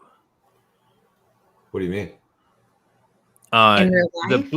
In real life, blue butterflies are not actually blue. What are they? I don't know what color they are. They're like red or something, but the way that their scales are positioned, it actually tricks your eye to think that they're blue, but they're not actually blue. That seems really bizarre. weird. Yeah. And the last one. Ooh. Very cool. The Don't praying tell me mantis. praying mantises aren't really green because I'll be pissed. I don't know. That's cool. I like the praying mantis. He's pretty cool. Yeah. His face is evil looking as shit. Yeah. Oh, Praying I'm so glad I mantises got are this. evil. That's very cool. I'm so glad I got that set. I think my wife already ordered it. Outstanding. Oh, my Statue of Liberty. Look, and I Mhm. fixed her face so she actually has like a nose. Hang on. She actually has a face. It's humanoid It's instead humanoid, of there we flat. go. That's actually a really cool piece. I That really is like a really it. cool build. Yeah. Yeah. Special shout out again This to is- Kelly this is for how you donating normally that to look the at it. cause. Right? Yeah, this is the see. It looks like Statue of Liberty from that angle. It really does. Yes, thank you, Kelly, for sending me the build. Thank you, Kelly. That was really sweet. Super cool. Harlan Remy says it was worth every hour. Aw. Thank you. Yes, It's very nice. stunning. and we learned at the end that his wife is. I know. We missed all the Right? midnight talk. We could have had so many religious jokes for the last So 12 many hours. Ah, My roommate was raised Quaker. I'm obsessed with the Quakers. That's Why didn't we get into religion like Bro. hours ago? Because it's not polite discussion. You know, my two favorite topics are religion and politics. right? If I can make a religious joke and a racist joke in the same sentence, that's a win. It's the That's best a day of win. your life. It's a win. Good job, everybody. You all did very well. Very cool. Oh, And chat, thank you, chat. you guys are amazing. Thank I you for all the appreciate super chats, the super so much. stickers, and for just hanging in. Thanks for all the super chats that you guys sent me. Wah, wah, You Yeah, know it was- what? wah. You know what? I definitely won the super chat contest. Yeah, Yes, you you Definitely did. won that. Definitely won that. Yes, you did. And I've actually, as of these next two little flowers being put on or whatnot, I will have the everything actually done. Why is the? Oh, it's the computer itself. Okay. Yeah, it's glaring. Yeah. Very cool, Valhalla. Where's my stream? Oh. Yes, please make sure to subscribe to Torin. Go Thank you. check Yeah, him I'm trying out. to make sure that his link is in the description. Just check real It should quick. be right. And Yep, it's there. Okay, cool. I'm at 1484 right now. Hell yeah, man. Awesome. Thank you. Hell yeah. Torin, you're a stand-up guy. Thank you. And if I can do this without actually bending it because I'm tired and I'm doing it the wrong angle. There we go. We have the alternate pieces ready to go if I need to swap out the cherry blossom ones. Nice. Very cool. Very, very lovely. All right, and I just threw your link in the chat again, so it's in the description, but it's also in the chat now. Thank you. Why And don't you put everyone in goes both of our up. chats? And I only had to use the wrench like 5 or 10 times. Uh-oh. Fubar says, thanks for the spoiler. I haven't seen the mock trial yet. Oops, accident. Oops. Sorry. Mm. You're welcome, It was fun. Mimsy. It was fun. Well, thanks everybody. I am exhausted. Yes. I've I been am ready for streaming bed. all day. I'm gonna go pick up a 110-pound pit bull and put it on the bed. You have fun with that.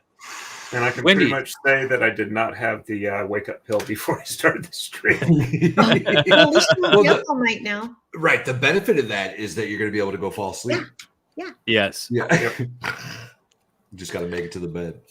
Yep. Thanks everybody in Fortunately, it's chat. about 3 feet that way. There you go. There you go. There you go. Thanks, Wendy. We will see you guys in a couple of weeks for Yes, sir. another Lego stream where Wendy will be building Lego and being interviewed by myself, Valhalla, and Brandy Brandy Churchwell. So Churchwell, the 13th juror, is coming back to host for us, y'all. Oh, Yes. she's amazing. It's going to be a great show. yes. Come back. And Torin, thank you very much for joining us. 2 streams in a row. It was awesome. We'll Yes, see you in sir. the next You're the live best. stream. I'll be in the chat. Awesome All right, take build, care, my guys. man. Awesome build. Good night, everyone. Later, y'all.